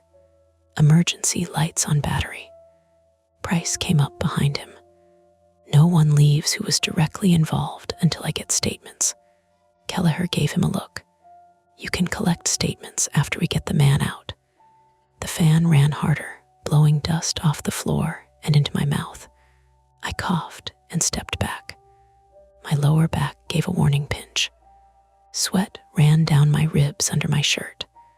Then Morales went quiet. "What?" Kelleher asked. She angled the flashlight through the vent again. "There's writing on this side too." Nobody moved. She read it slowly. "Rule 3. If he says he is alone, he is lying." The fan roared.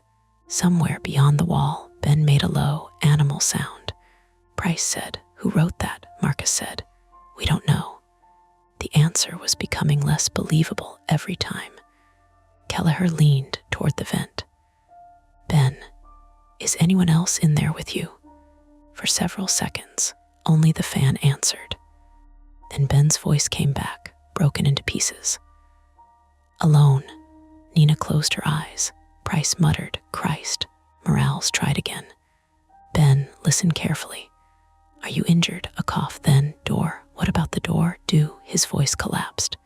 Kelleher cursed under his breath. "Vent won't do it. We need another way in." The fan bought him air, maybe.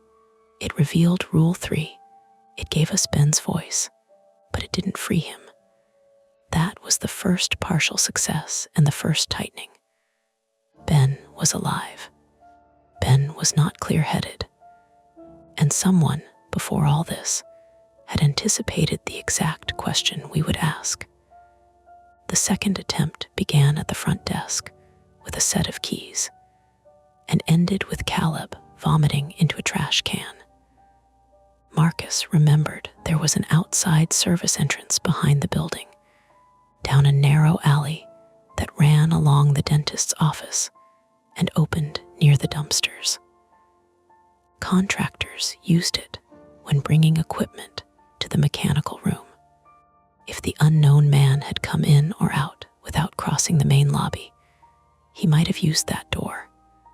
More importantly, Marcus said, there was another electrical room downstairs that controlled parts of the second floor. Maybe the outage was tripped from there, he said. Price looked at him. You think someone cut the power intentionally? I think my sauna is full of blood rules, and a missing contractor is trapped in it. I'm expanding my imagination. That was the first thing Marcus said all night that sounded like he was close to breaking. Price took Marcus, Caleb, and me because I had seen the gray hooded man's back, and because Marcus, perhaps unintentionally, had started treating me like part of the building. Nina and Aaron stayed with fire. Paige stayed at the desk with another officer who had arrived and was collecting member names. We went down the rear stairs. The stairwell smelled like rainwater, mop solution, and old concrete. Emergency lights glowed red at each landing. Caleb's breathing was too fast, bouncing off the walls. He kept whispering, I should have checked, until Price finally said, Kid, breathe or sit down. The rear service door opened into the alley behind West Broadway. Rain fell in a fine mist, silver in the streetlight. Dumpsters lined one wall. A delivery van blocked half the lane. Steam rose from a vent near the ground. For one horrible second, a tall figure in a gray hoodie stood at the far end of the alley. Caleb made a choking noise and grabbed my arm. Price drew his flashlight and shouted, Boston police. Stay where you are. The figure did not move. Price advanced, one hand near his holster. Marcus stayed behind him. I stayed behind Marcus. Caleb stayed behind me, still gripping my sleeve. The figure sagged slightly. Price's flashlight hit it full on. It was a hoodie hanging from a bent metal pipe beside the dumpster, sleeves tied around a bundle of cardboard. Rain had darkened the fabric, giving it weight and shape. A white plastic bag caught underneath lifted and fell in the wind like breathing. Misdirection. Explainable. Still awful. Caleb turned and threw up into a trash can. Price lowered his light, but not his guard. Everyone okay? No, Marcus said. But yes. The electrical room was behind a steel door near the alley. Marcus fumbled with the key twice before getting it open. Inside, the air was colder than upstairs. The flashlight beams found gray panels, conduit, old paint, a stack of broken tiles, and muddy footprints. Fresh footprints. Price crouched. Work boots, Marcus looked. Could be Ben's, could be anybody's. On the main panel, one breaker handle had been taped in the off position with black electrical tape. Not factory, not maintenance tag neat. A quick wrap. Marcus read the label. Second floor auxiliary HVAC. Price said, would that affect the gym lights? No, ventilation mostly. Maybe emergency fan circuits. I thought of the broken wall fan in the utility closet. The sauna heat hanging in the hallway. Air not moving when it should. On the floor beneath the panel was a laminated card, face down. Price put on gloves before turning it over. It was another HarborFit sign, the kind usually stuck near equipment. Please wipe DOWN machines after use on the back. written in red brown. Rule 4. Do not trust the man who returns what he stole. Marcus leaned against the wall. That's Ray, Caleb said weakly from the doorway, wiping his mouth with his sleeve. Right, the guy with Ben's card. Price bagged the laminated sign. We don't know that, but we knew enough to feel the shape of a person moving around us. Someone had been in the alley. Someone had touched the panels. Someone had Ben's keycard. Someone had written instructions like a sick scavenger hunt. Then my phone buzzed. I almost dropped it. Unknown number. On the screen, a text message. Tell them the door opens inward now. I stared at it until the letters blurred. Price saw my face. What? I held up the phone. He took it carefully, read the message, and looked at Marcus. Does the sauna door open outward? Yes, Marcus said. Could it be altered? No, he stopped. During renovation, maybe. I don't know. It opens outward. We were pulling it outward. Price said, Who has your number? Everyone, I said. Work, gym app. Probably every data broker on Earth. My joke landed nowhere. Price called the number. It rang once, then went to a generic voicemail. Upstairs, over the radio clipped to Price's shoulder, another officer said, Fire requesting building rep back at sauna. They're changing approach. We ran back. By then, the second attempt had failed too. Restoring power or ventilation from downstairs was not simple. The taped breaker suggested interference, but flipping it back did not return the lights. The building remained on battery strips. The trap, if that's what it was, had widened from one jammed sauna door to the building's lungs. When we reached the second floor, the gym had transformed. Members were gone, except for a few witnesses near the front, wrapped in hoodies and nervous silence. Firefighters had unspooled gear across the floor. Earth strip was a path now. The locker room door was propped open. The hard white work light at the rear made the hallway glow like an operating room. Nina met us at the staff door. Her hair had come loose from its towel wrap and stuck to her cheek. Ben's fading. How bad? I asked. Confused, coughing. He said one sentence clearly. What? She looked toward the sauna. He said, Don't let Ray touch the handle. Marcus whispered, Ray again. Price said, We need full names. Contractor company. Now, Marcus nodded, but he was staring at the sauna door.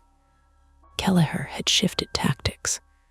They were no longer trying to force the latch side. Morales and another firefighter were cutting into the cedar wall from the utility closet below the vent, using a battery saw. The sound was vicious, a high chewing scream that traveled through the wall and into my teeth. Dust and cedar chips filled the staff corridor. The fan blew them back at us. Everyone coughed. Why not the door? Marcus asked. Kelleher shouted over the saw, door frames binding and patience against it. Wall cut gives side access. That made sense. For 30 seconds, it felt like a plan. Then the saw died. Morales pulled it back. Battery, the firefighter behind her, swapped packs.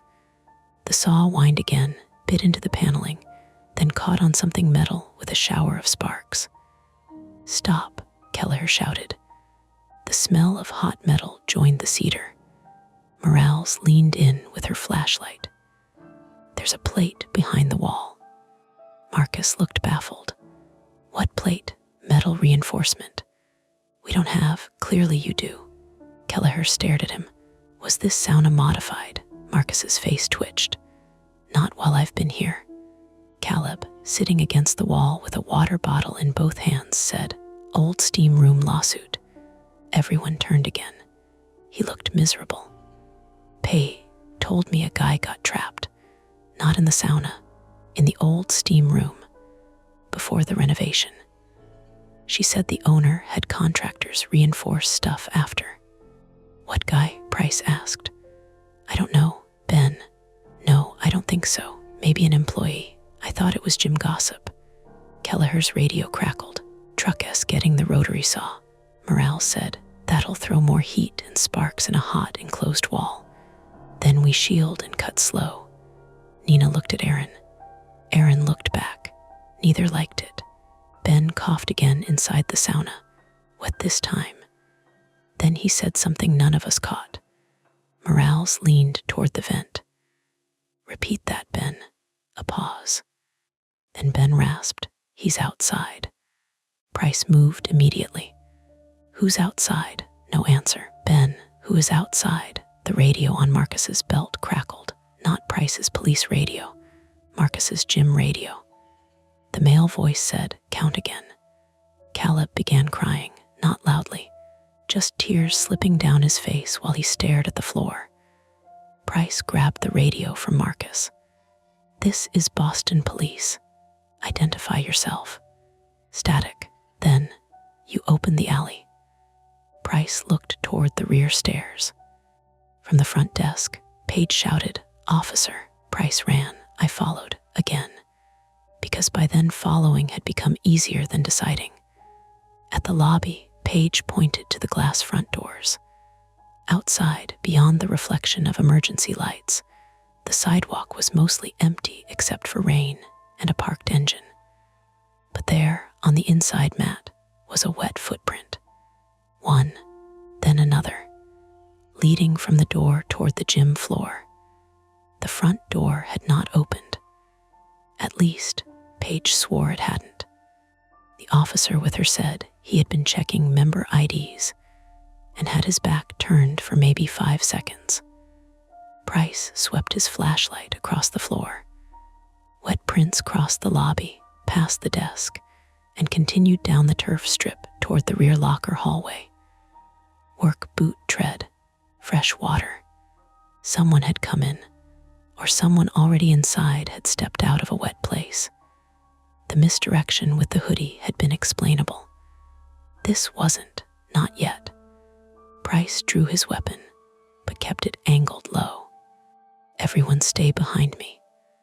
From the rear hallway came the renewed howl of a larger saw, then a crash, then Morales shouting, We've got an opening.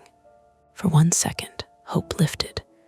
The wet footprints ended at the locker room door. Price pushed it open with his shoulder. Inside, the sauna hallway was chaos. Firefighters crowded the utility side opening. Erin was on her knees with a medical bag. Nina had both hands pressed against a towel, ready. Kelleher was shouting for a backboard. The cedar wall had been cut open from the utility closet side, leaving a jagged rectangular hole low enough to reach through. But nobody was pulling Ben out, because Ben's arm was through the opening and his hand was clamped around Morales's wrist. His skin was red and slick. His fingers shook with effort. His eyes were not visible from where I stood, but his voice came through the hole in a ruined whisper. Ray's in the building. Kelleher said, Sir, we're going to get you out. Ben shook his head weakly. Door, what about the door? Ben's grip tightened on Morales. He changed it. Marcus looked at me. The text message. Tell them the door opens inward now. A sound came from behind us. A soft click. Everyone turned. The locker room door, the only normal exit from the sauna hallway back to the gym floor, had swung shut. At first, that meant nothing. Doors close. Then Marcus lunged for it and pulled. It did not open. He tried again, harder. Handle moved, but the door held from the other side. Kelleher barked, open that door. Price shoved Marcus aside and tried. Nothing. From the gym side of the door came a scraping sound. Metal dragged across tile. Something heavy had been wedged against it. We were now trapped in the rear locker room corridor and staff utility area with the sauna. The cut wall, Ben half reachable, but not free.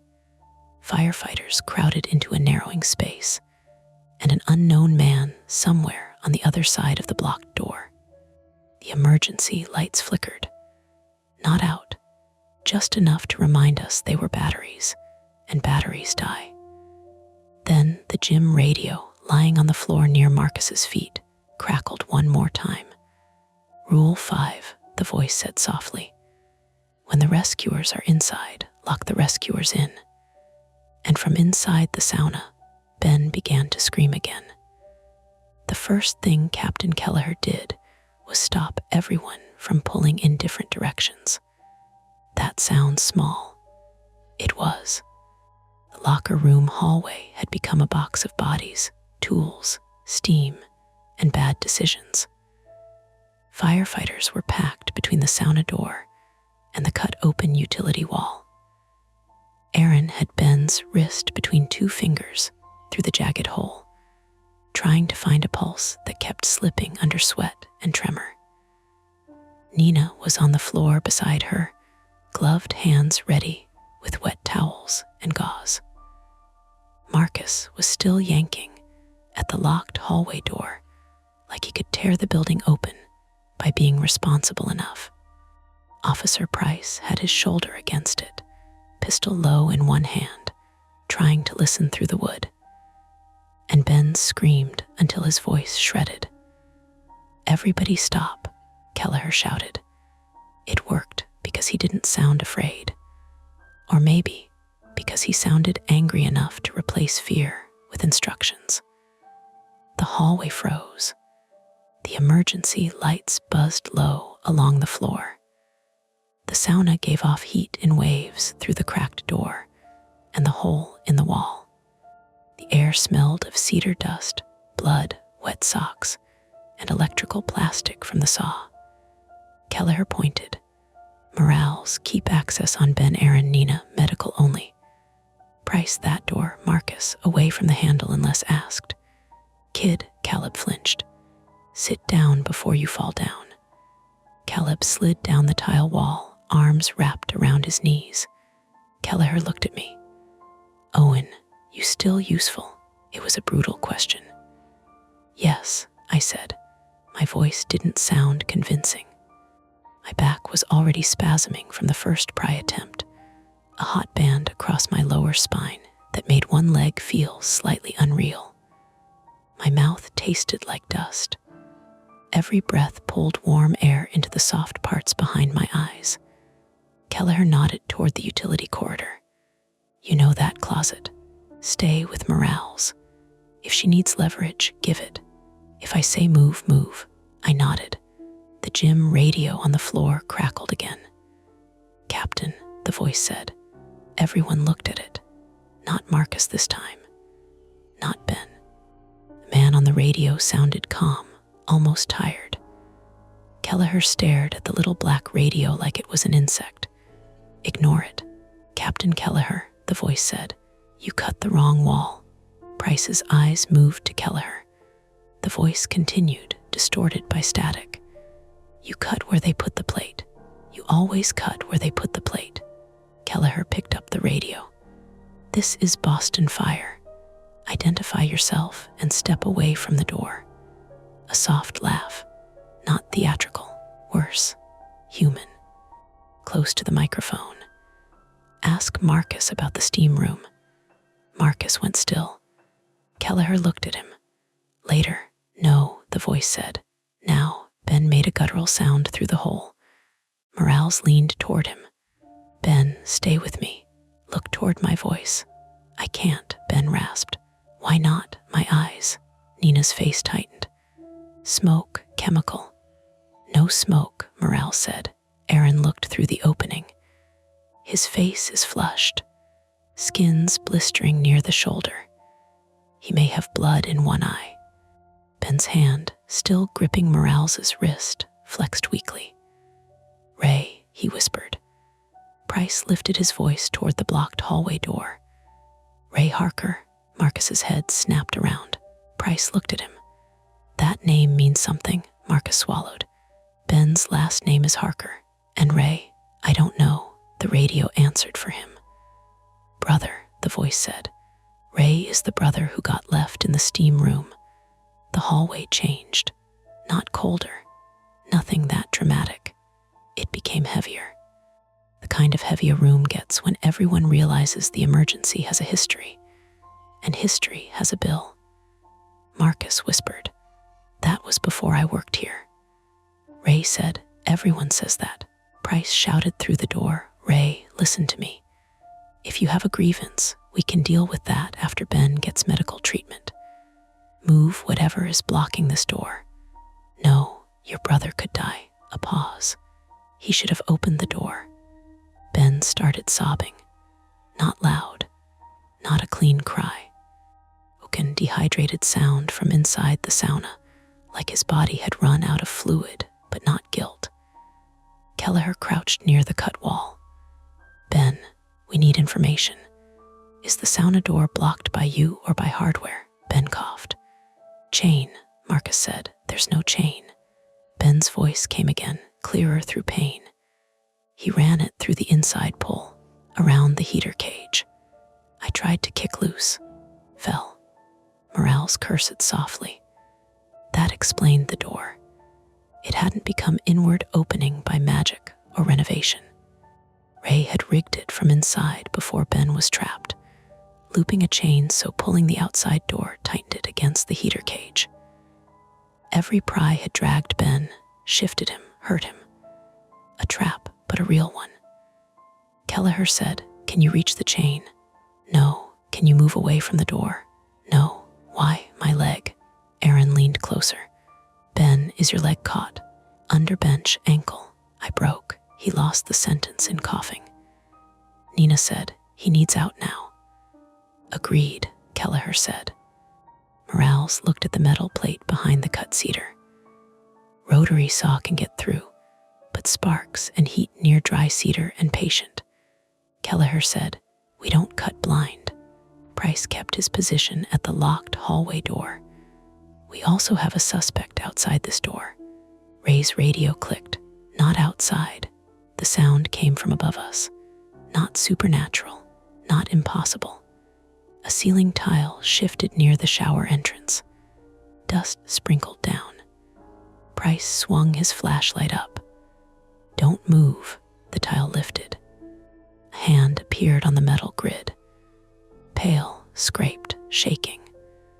Then a man's face showed in the gap. Ray Harker was maybe 37, male, thin in the cheeks, soaked from the rain, with a gray hoodie pushed back off stringy hair. His eyes were wide, not calm now. Whatever control he'd had over radios and notes and staged rules had been spent getting into the ceiling. He had come in through the old service chase, I realized. The former steam room. The renovated stretch area. All those walls backed into the same ugly hidden space above the locker rooms. In his right hand was a box cutter. Price aimed. "Drop it." Ray smiled in a twitchy way. "You'll hit them before you hit me." "Drop it." Ray pulled the tile aside farther and began crawling along the grid. The ceiling was not built for a grown man. The metal runners bent under his weight. A tile cracked. He had maybe 10 feet between him and the sauna door, moving above us through dust and pipework. Kelleher shouted, "Everyone down." Ray kicked through a tile. It shattered. Pieces rained into the hallway. Caleb screamed and covered his head. A chunk clipped Marcus across the temple, opening a bright line of blood that ran into his eyebrow. Nina dragged Aaron backward from the utility opening just as Ray's boot punched through where her shoulder had been. Price could not shoot. Too many of us. Too much movement. Too little clear line. Ray dropped. He hit the tile floor badly, one ankle folding under him. He cried out but stayed up, box cutter slashing wild in his hand. Price rushed him. Ray swung. The blade caught Price across the forearm, slicing fabric and skin. Price grunted, knocked Ray into the towel shelf, and the shelf collapsed with a metallic crash. Kelleher grabbed Ray from behind. Ray twisted like a trapped animal. Ben locked it, he screamed. Ben held it shut. Ben screamed from inside the sauna. I was 17. Everything became noise. Ray bucked backward into Kelleher.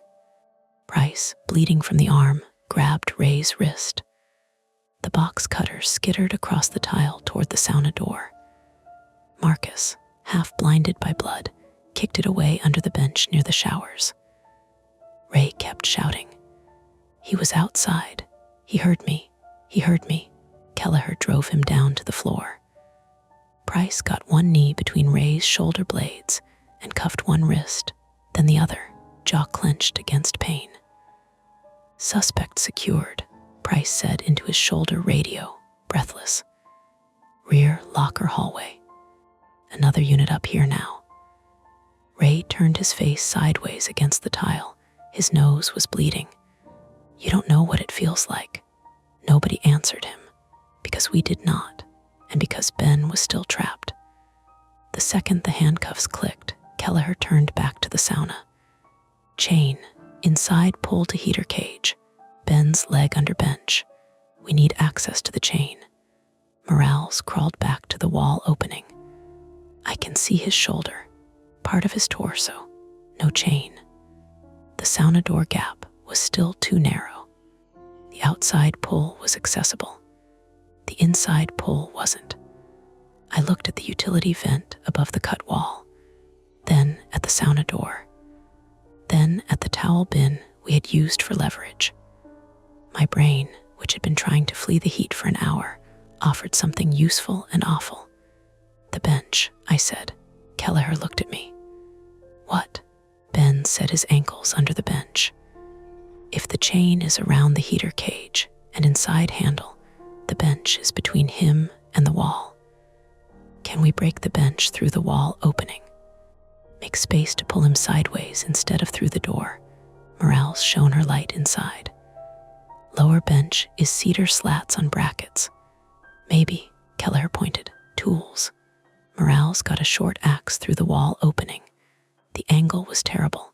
She could only chop sideways, one-handed, while hot air blasted her face.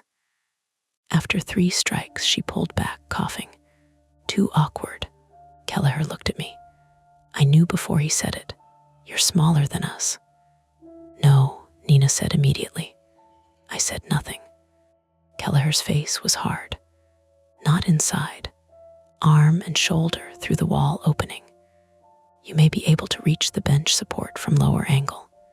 Nina said, he's not trained. I need a smaller body and fast hands. I said no. I appreciated her for it. I really did. But Ben made a sound inside the sauna that was almost past pain, something thin and fading. And I saw again that shoe against the wall, that first glimpse of a person reduced to an object because a door would not open. My childhood fear wasn't brave or deep. It was just a room, a door, heat, someone outside with the power to open it. I couldn't be the adult outside and do nothing. I'll try, I said. Nina grabbed my wrist. Owen, listen. You have maybe seconds with your face near that opening. Heat exposure, smoke from cutting sharp edges. Your back is already hurt. I know, you don't. Her grip tightened. Her voice dropped. You do not have to earn your place here. That almost broke me, because she was right, and because I was still going to do it. Kelleher wrapped a towel around my forearm and another around the jagged edge of the cut wall. Morales handed me the small axe, then swapped it for a pry bar. Don't swing, she said. Hook and pull. Bench bracket may pop. Aaron shoved a wet towel against the side of my neck. If you feel dizzy, you back out. I nodded. Then I got on my knees in the utility closet, bent toward the cut opening, and put my right arm and shoulder through the hole. Heat swallowed half my body. Not like summer heat. Not like opening an oven. This had moisture and cedar dust and human breath in it. It pressed into my ear and cheek. The inside of the sauna was dark, except for flashlight beams knifing through steam from the door gap and vent. I could see Ben now in pieces. Red face, one eye swollen shut, shirt stuck to his chest, one leg twisted under the lower bench. A chain ran taut from the inside handle across the heater cage, exactly as he'd said, bright metal disappearing through steam. The bench bracket was just beyond my reach. I stretched. Pain flared in my lower back, white and instant. I almost dropped the pry bar. "Talk to me," Morale said from behind. "Can't reach. Back out." "No," I pushed farther. The jagged cedar bit through the towel at my ribs. My face was fully in the sauna now, lungs rejecting the air. I hooked the pry bar under the bench support. "Got it, pull toward you," Kelleher said. "Slow." I pulled. Nothing. I pulled harder. The bracket creaked. My back spasmed again. My vision tunneled.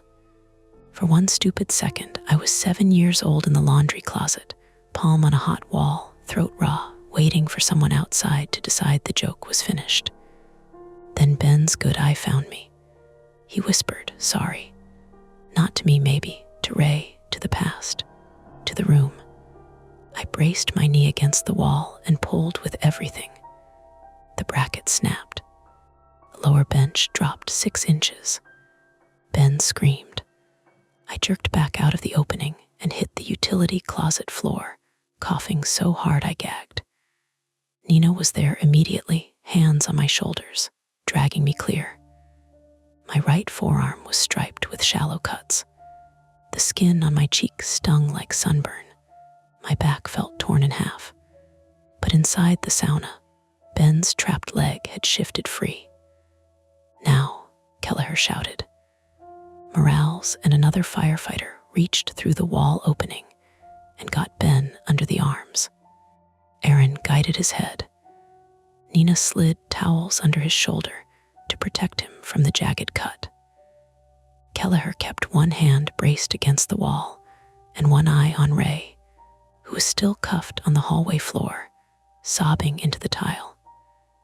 Ben came out sideways through the broken wall, not smoothly, not cleanly. His broken ankle caught once, and he made a sound I hope I never hear again. His shoulder scraped the cedar. Blood smeared the towel edge. Aaron kept saying, "Easy, easy, easy," as if gentleness were a tool she could apply to physics. Then he was out. He collapsed onto the utility closet floor, steaming in the cold fan air, skin red and blotched, lips cracked, one eyelid swollen purple. His right ankle bent wrong. His breathing came in wet pulls. "Pulse rapid," Aaron said. Nina was already cooling him with damp towels, avoiding ice shock, talking close to his ear. "Ben, you're out. You're out of the sauna. Stay with us." Ben tried to lift his head. "Ray," he whispered. Price, still bleeding through his sleeve, said, "He's cuffed." Ben turned his face slightly toward the hallway. Ray stopped crying. For a moment, through the broken wall, the two brothers were in the same line of sight, one on the floor in handcuffs, one half naked and burned and shaking under towels. Ray said, "You left me." Ben's cracked lips moved. "I called." "No, I called Marcus's old boss. I called 911. I was 17. Ray's face twisted. "You held the door. I was trying to open it." Nobody spoke. Not because it solved anything. It didn't. Maybe Ben was telling the truth. Maybe he was. Maybe two panicked teenagers had both done the wrong thing on opposite sides of a steam room door years ago, and one of them had spent that time becoming a wound with hands. The hallway door boomed. Another firefighter from outside shouted, "Captain, we're forcing entry," Kelleher shouted back. "Patient extracted. Suspect secured." "Force it," metal struck the other side of the blocked locker room door. Once. Twice. Ray suddenly rolled toward the sauna door, Price lunged, but his injured arm slowed him. Ray's cuffed hands slid under the shower bench. The box cutter. Marcus had kicked it there. Knife, Caleb shouted. Ray got both hands around it awkwardly and pushed himself up on his knees, blade trapped between cuffed fingers. He didn't go for Price. He didn't go for Kelleher. He went for the sauna door handle. Ben croaked, "Don't." Ray jammed the box cutter into the gap near the outside pull, trying to saw at something, or cut the chain tighter, or maybe open it, maybe prove something none of us understood. Kelleher tackled him into the door. The sauna door, already cracked and strained, slammed inward a fraction against the chain. The heater cage inside shifted. Metal groaned. Morales shouted, "Move," too late. The hot rocks tray inside the sauna tipped. Stones spilled against the cedar floor with a clattering roar. Not flames, not yet, but hot stones against broken dry wood and towels were enough. Smoke began to thread through the door gap. Kelleher dragged Ray back by the cuffs. Price kicked the box cutter away, then slipped in his own blood and went to one knee. The blocked hallway door finally burst open from the gym side with a crash of wood and metal. Firefighters flooded in. "Smoke in sauna," Morales shouted. Kelleher pointed at Ray. "Take him out." 2 firefighters hauled Ray up. He fought until one twisted his cuffed wrists high enough to make him gasp. They dragged him through the now open hallway door toward the gym, his shoes scraping wetly across tile. Ben was lifted onto a soft stretcher. His ankle was splinted in place with quick, ugly efficiency. An oxygen mask went over his face. Nina stayed beside him until EMS took over, her gloves red-brown at the fingertips. I tried to stand and couldn't. My back locked. My legs folded under me. For a second, the hallway tilted, emergency lights sliding up the wall. Nina caught me under one arm before my head hit the floor. "Don't you dare," she said. "I'm fine. You are aggressively not fine." Smoke thickened behind us, and firefighters moved with extinguishers and thermal cameras, turning the sauna from a trap into a worksite. The cedar hissed where water hit the hot stones. Steam blasted out, clean and white and ordinary, which somehow made the whole thing worse. As they carried Ben past Ray toward the stairs, the brothers looked at each other one last time. Ray's face had gone slack. Ben lifted one shaking hand, not forgiveness, not apology, just proof he could move it. Ray looked away first. That was how the conflict ended. No confession shouted to the rafters. No perfect explanation. Just a trapped man pulled through a wall. A wounded officer bleeding onto gym tile. A firefighter with a bruised shoulder. A manager holding gauze to his temple. A kid crying into his sleeve. And me sitting on the utility closet floor with my back spasming and my cheek burned from the heat. The sauna door still hung mostly shut. On the cedar wall inside, visible now through the broken side opening and drifting smoke, the blood-brown rules ran downward in uneven lines. Under Rule 5, there was one more line none of us had been able to see before. It had been written smaller than the rest.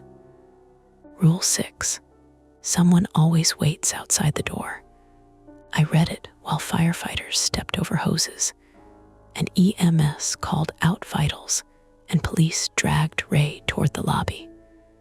Then Nina shifted in front of me and blocked my view. "Don't look at it," she said, but I had already looked, and I knew, with the sick certainty of someone who has heard a latch click in memory for 25 years, that the words were not just Ray's rules for us. They were the rules he had been living under ever since the first door closed. By the time they got me down the stairs, the rain had stopped. That was the detail I remember most clearly from the ambulance bay outside Harborfit, which is strange because there were bigger things happening. Ben Harker was already on his way to Boston Medical Center with cooling towels packed around him and an oxygen mask fogging over his mouth. Officer Price was sitting on the back bumper of another ambulance while a paramedic irrigated the cut on his forearm. Marcus had a wad of gauze taped to his temple and kept refusing to sit until Kelleher finally put one hand on his shoulder and said, "You're bleeding on my paperwork." Ray Harker was in the back of a cruiser. The rain had stopped, though. West Broadway shone under the streetlights, black and slick, and the red-blue flash from the cruisers broke apart in the puddles along the curb. People from the neighborhood had gathered at the edges of the scene in hoodies and winter coats, holding phones, asking each other if it was a fire, if someone had died, if the gym was open tomorrow.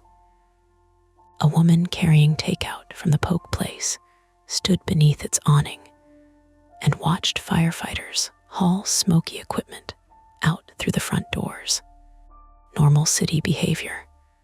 Something bad happens, and people make a careful half circle around it. A paramedic named Joel, male, maybe mid-30s, tried to convince me to lie flat on the stretcher. "I can sit," I said. "You can barely stand. I'm not dizzy." "You told my partner the wall was breathing." I looked at him. He looked back. "That may have been the heat," I said. "Great stretcher." Nina was beside me, still in gym clothes, her hands wrapped around a paper cup of water she had not drunk from. Someone had given her a foil blanket, and she wore it over her shoulders like a failed costume. Her hair was damp and stuck to her neck. There was a streak of cedar dust across one cheek. "He needs evaluation for heat exposure and a lumbar strain," she told Joel. "I know," Joel said, "and possible superficial burns on the right cheek and forearm." "I know.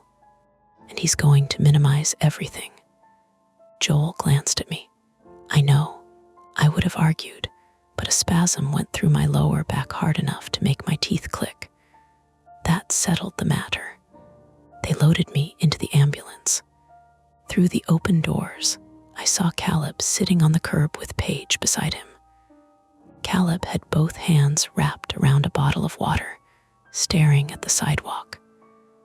Paige was talking to an officer, nodding too quickly, then shaking her head, then nodding again. Marcus tried to walk over to them and was redirected by a firefighter like a sleepwalker being turned away from traffic. Ray's cruiser rolled out without sirens. He didn't look at the building as they drove him past. At the hospital, time became fluorescent. That is the only way I can describe it. Everything happened under bright flat lights. Blood pressure cuff, temperature, questions. How long were you exposed to heat? Did you lose consciousness? Any chest pain? Any numbness down the legs? Rate your pain from 1 to 10. I said 6. Nina, who had followed in an Uber because apparently terrifying emergencies did not stop her from making practical choices, said 8. The nurse wrote something down without looking surprised. They gave me fluids, cleaned the cuts on my arm, put a dressing on my cheek, and told me my back was probably a severe strain with muscle spasm, not a disc injury, though I would need follow-up if anything changed. "No lifting," the doctor said. "For how long?" He looked at my chart. "Longer than your ego wants." Fair. Ben was in another part of the hospital. We didn't see him that night.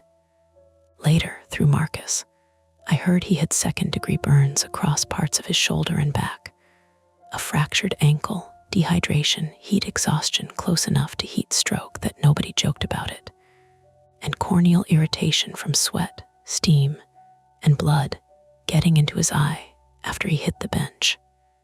He lived. That sentence looks too simple for what it cost. Officer Price needed stitches.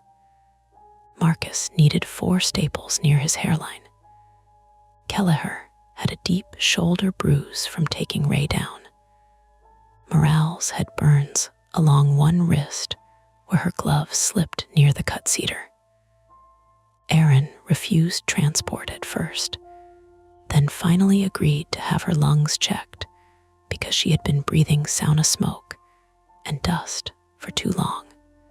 Caleb did not have visible injuries, but when someone from the gym tried to tell him he had done his best, he started crying again and could not stop. I gave my first statement at 2:17 a.m. A detective came into the exam room with a notebook and the kind of tired face that made me think he had not expected his Thursday night to involve sauna architecture.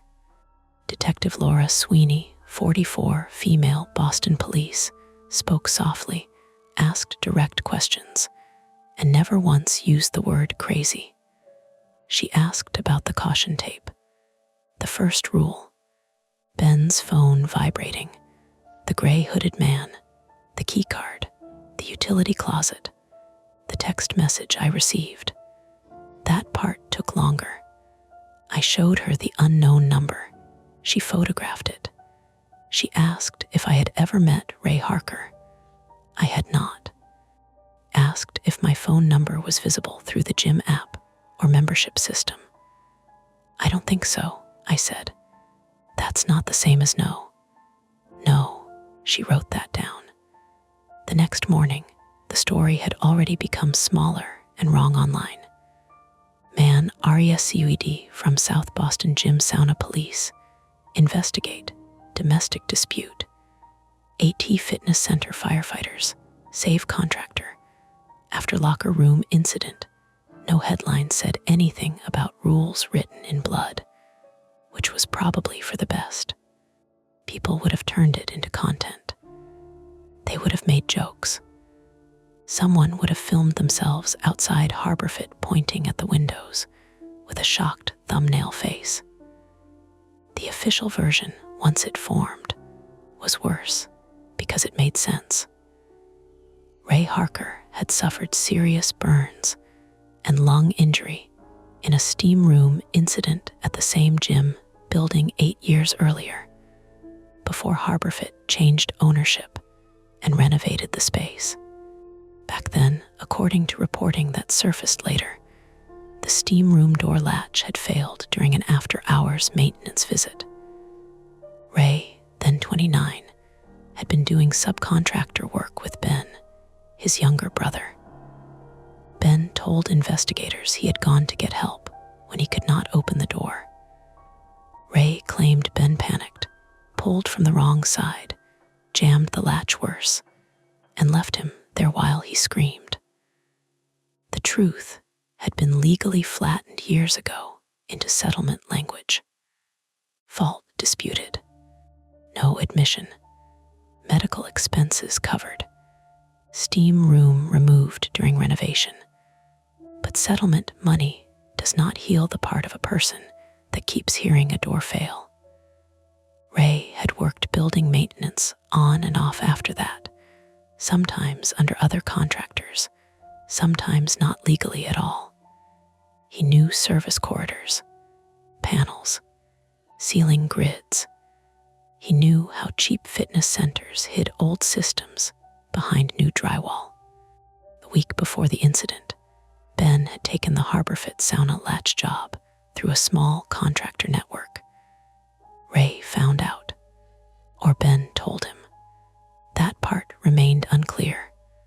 What police believed was this: Ray got into the building before close through the rear service entrance, used Ben's familiarity and possibly his guilt to lure him into the sauna, rigged the chain through the inside handle and heater cage.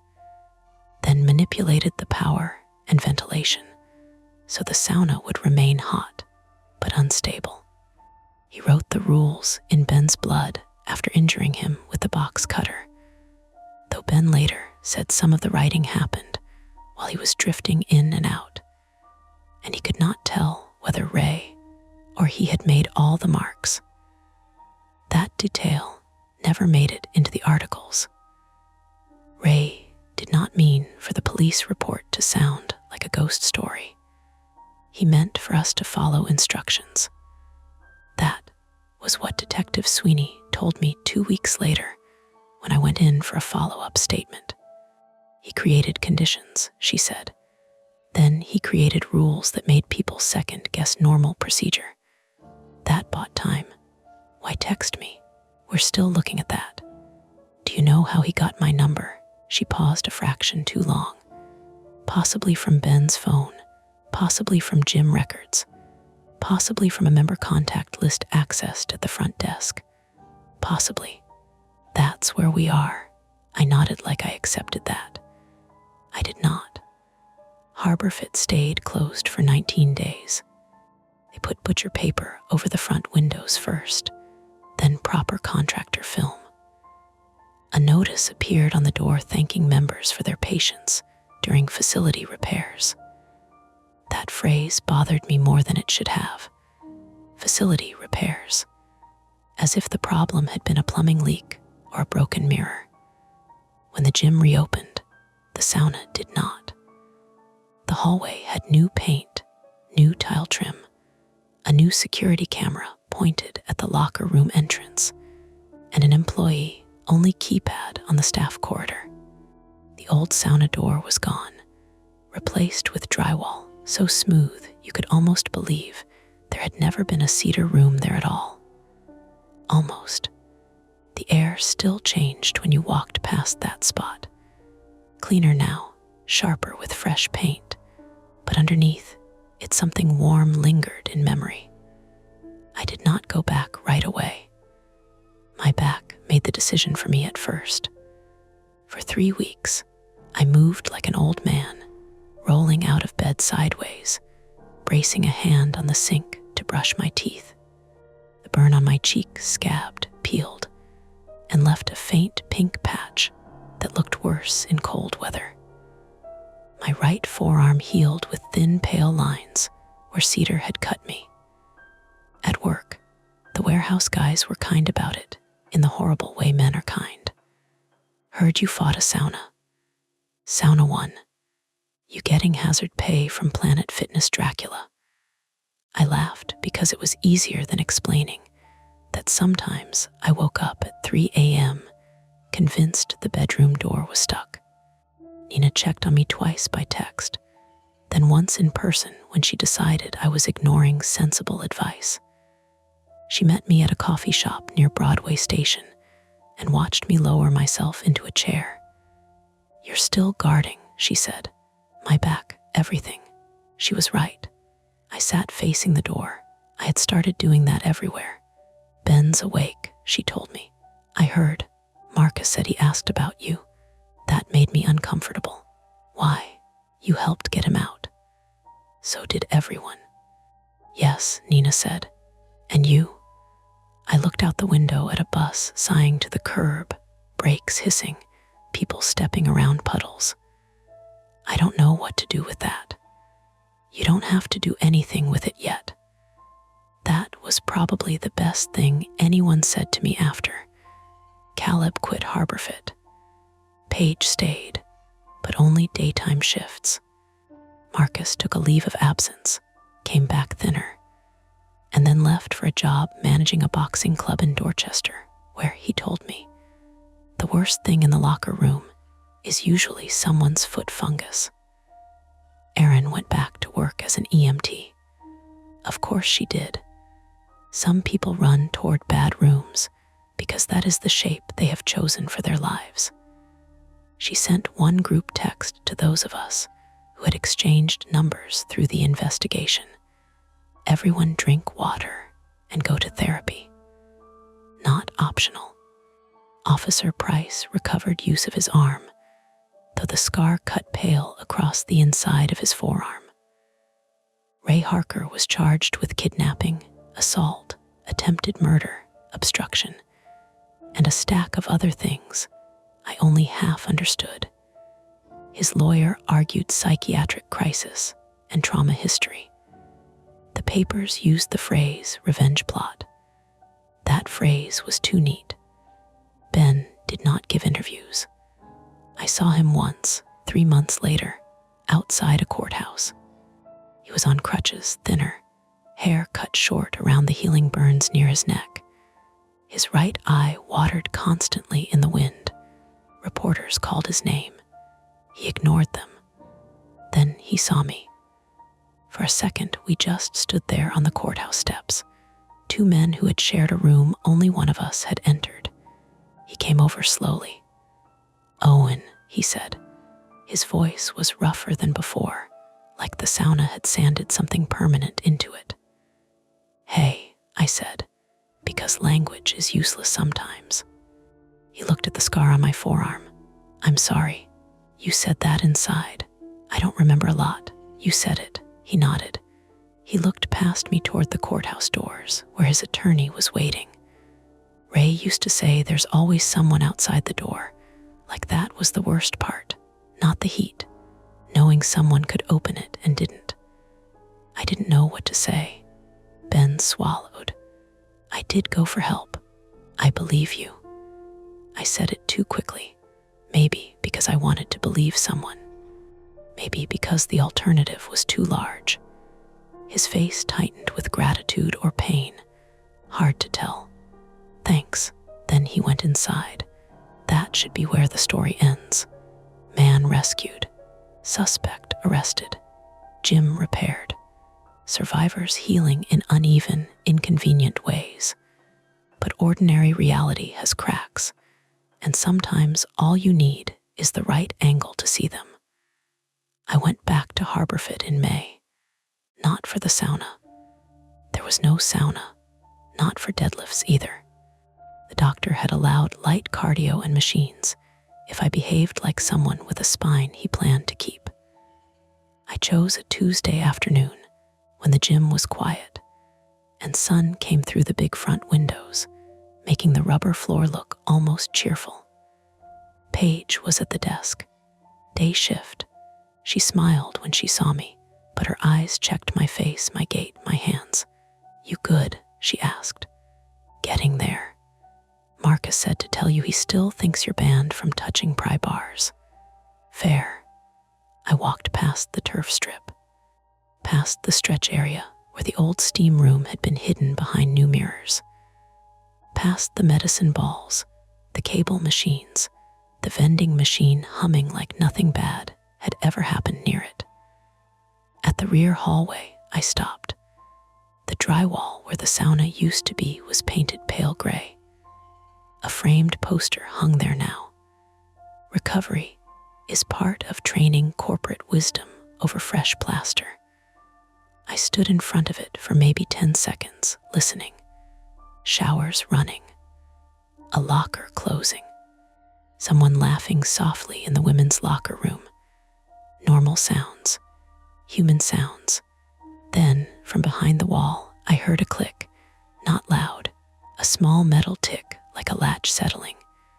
My body reacted before my mind did. Breath held, fingers curled, shoulders up. 7 years old again. 32 years old, both. I stayed where I was. Another sound followed, a scrape, then a muffled curse. A maintenance worker stepped out of the staff corridor carrying a toolbox. Not Ben. Older guy, gray beard, Harborfit visitor badge clipped to his shirt. He saw me and lifted the toolbox slightly. "Sorry," he said. "New access panel sticks." "Yeah," I said. He walked past me toward the gym floor. Explainable. Everything that night had been explainable, eventually. That did not mean harmless. I looked once more at the recovery poster, then at the smooth gray wall, and I noticed something near the baseboard. A tiny brown mark, half hidden where the paint met the tile.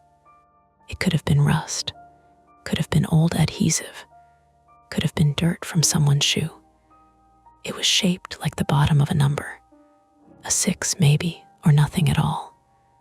I did not bend down to check. I went back to the front, stepped onto a treadmill, set it to a slow walk, and faced the windows.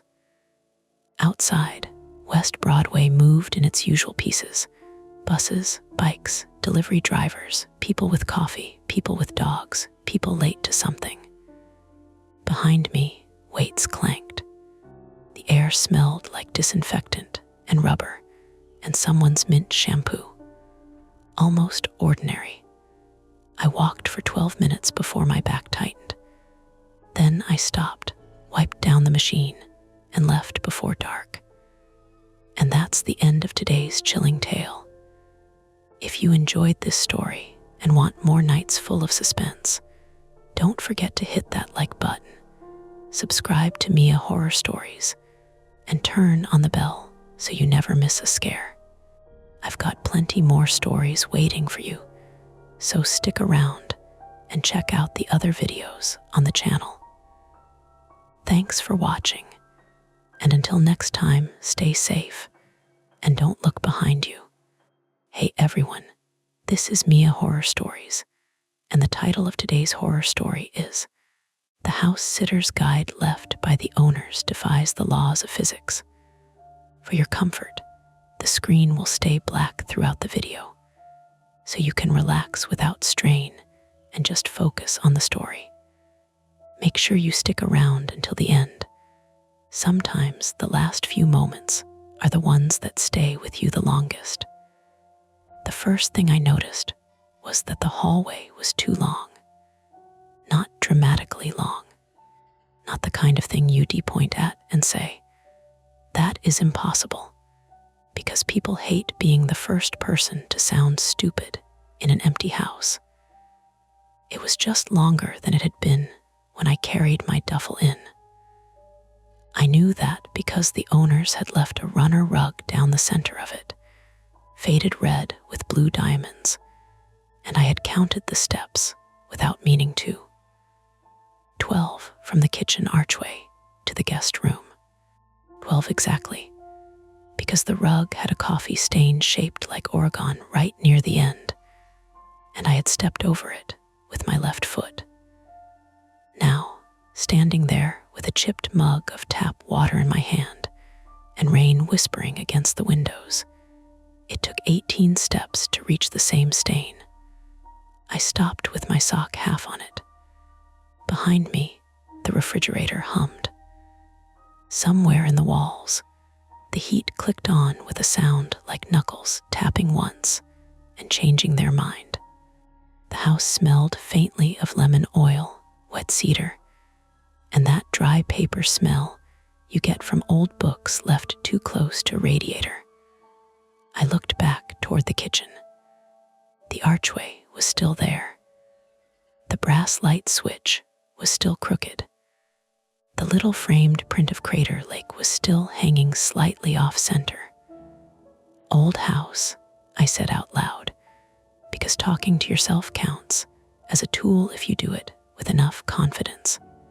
My name is Mara Bell, 27, female, and at the time I was living in Portland, Oregon, in a studio apartment above a laundromat that made all my clothes smell permanently like dryer sheets and overheated coins.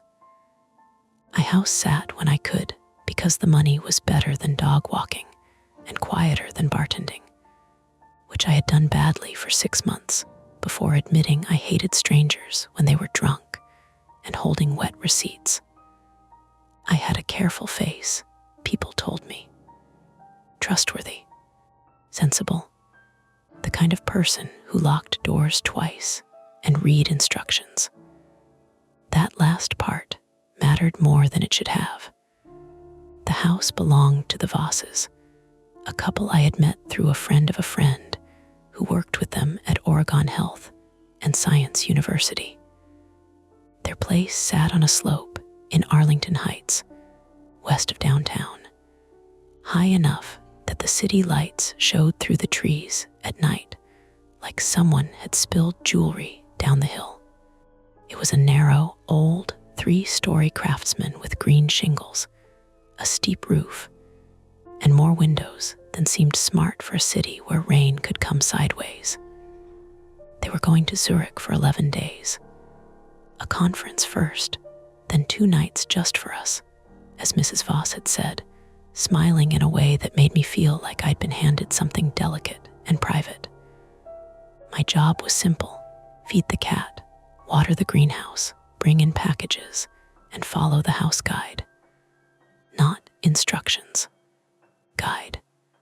It sat on the kitchen table when I arrived, bound in a black 3-ring binder with a label printed in neat all caps.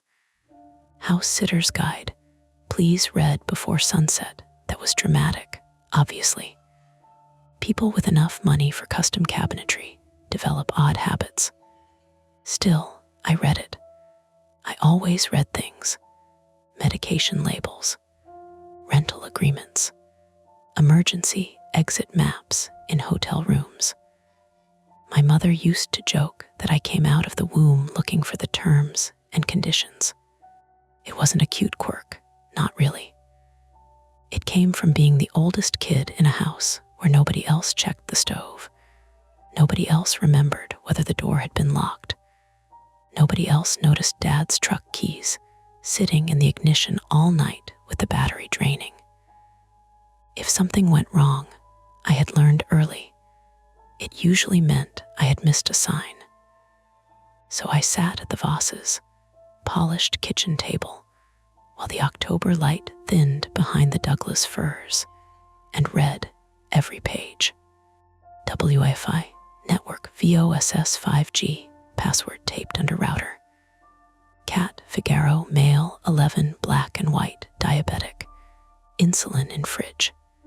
Injection after breakfast and dinner. Do not chase if he hides under the blue chair. Trash, Tuesday morning before 7 a.m. Greenhouse, missed orchids. Do not overwater tomatoes. Latch door firmly because raccoons have figured out the handle. All ordinary, almost sweet. Then the guide changed. Interior movement notes. If the second floor hallway appears longer than usual, do not measure it twice. If the pantry door opens onto the laundry room, close it and wait 10 minutes. Do not place any object weighing more than 5 pounds on the landing between 2:10 a.m. and 2:40 a.m. The northeast window in the study may show incorrect weather. Rely on your phone. If you hear water running below the basement, do not attempt to locate it. I laughed when I read that page. Not a big laugh, more like air leaving through my nose. Very funny, I said to the empty kitchen. Figaro, the cat, watched me from the doorway with the flat disappointment of an animal who had seen guests come and go, and had ranked me somewhere between a lamp and a badly trained intern. He had a white chin, one folded ear, and the dense, heavy body of a cat who had never missed a meal except under medical protest. When I crouched and offered my fingers, he sniffed once, sneezed, and walked away. Fair, I said. The Vosses had shown me around earlier that afternoon before their lift came. Leonard Voss, 54, male, was a German-born structural engineer with silver hair clipped close to his skull, frameless glasses, and a habit of pausing before he answered even simple questions, as if he had to inspect the sentence for load-bearing weaknesses. His wife, Helen Voss, 52, female, was American, a pediatric neurologist with warm hands, quick eyes, and an exhausted kindness that made me want to do a good job for her. They moved through the house with the practiced choreography of people who knew every creak. The kitchen lights flicker if the microwave is running, Helen told me, opening and closing cabinets. Old wiring, allegedly safe. The electrician said not to worry. which is exactly what electricians say before they charge you $700. Leonard had stood near the staircase, one hand on the newel post. "The binder is thorough," he said. "Some items may seem strange." I waited for the punchline. None came. Helen gave him a look. "Len," he adjusted his glasses. "The house is old. It has settled unevenly. Doors stick. Floors slope. Reflections can be misleading at night." "That's his way of saying don't panic if the place feels weird," Helen said, turning back to me. "And please text if Figaro refuses food. He's manipulative, but he's also old." I had nodded like a professional. I wanted the job. 11 days in Arlington Heights meant I could pay the late fee on my studio and maybe replace the tire on my Honda that had been making a low, rhythmic thump since Beaverton. Their lift horn chirped outside. Helen pressed a set of keys into my palm. "We're reachable by WhatsApp. Time difference will be annoying, but not impossible." Leonard added, "Read the guide before sunset." Again, not smiling. And now, 3 hours later, the hallway had stretched by 6 steps. I stood in it with my mug, listening to the soft buzz of a light bulb above me. The bulb was one of those old decorative ones, amber and thin, hanging inside a frosted glass shade. It made the hallway look underwater. Family photos lined the wall. Helen in hiking gear near Mount Hood, Leonard standing beside a bridge model, both of them younger, sunburned, grinning beside a boy of about 10, whose face appeared in only 3 pictures before vanishing from the later ones. I didn't look too long. It felt rude. I backed into the guest room and put my mug down on the dresser. The room was clean in the severe way guest rooms are clean when nobody expects guests they actually like. White sheets, 2 pillows, 1 quilt folded at the foot, a ceramic dish for keys, a closet with wooden hangers. Through the window, I could see a wet tangle of rhododendrons, and beyond them, the dim blink of traffic moving along Burnside. My phone buzzed on the bed. It was a text from my younger brother, Owen. "You alive in the Rich People Museum?" I typed back, "Define alive." Owen Bell, 22 male, lived across town in Gresham, with 2 roommates and a half-finished automotive certificate he kept promising to return to when work slowed down. He had our father's grin and our mother's ability to make bad decisions sound like weather. He also had a talent for calling at the exact moment I had started pretending I was fine. He called before I could put the phone down. "I was kidding," he said when I answered. "Unless you are dead, in which case press 1. I'm house sitting, not exploring a mine. Rich houses have mines, wine mines, cheese caves." I sat on the edge of the bed and rubbed at a nick on my thumb where a key ring had caught skin. "It's nice. Weird, but nice." "Weird how?" The question landed too neatly. I looked at the open bedroom door. From where I sat, I could see the hallway runner. 12 feet of it, maybe. 15. Normal enough from this angle. "The owners left a binder," I said. "Like emergency numbers." "Like emergency numbers, cat medicine," and a note saying not to measure the hallway twice if it gets longer. Owen was quiet for half a beat, then laughed. "Oh, I love rich people.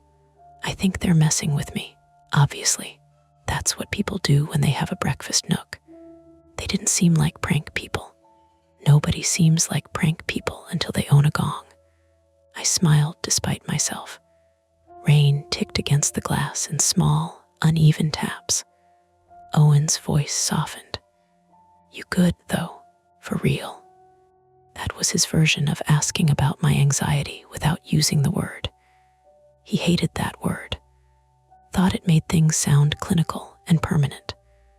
I didn't love it either, but at least it had edges.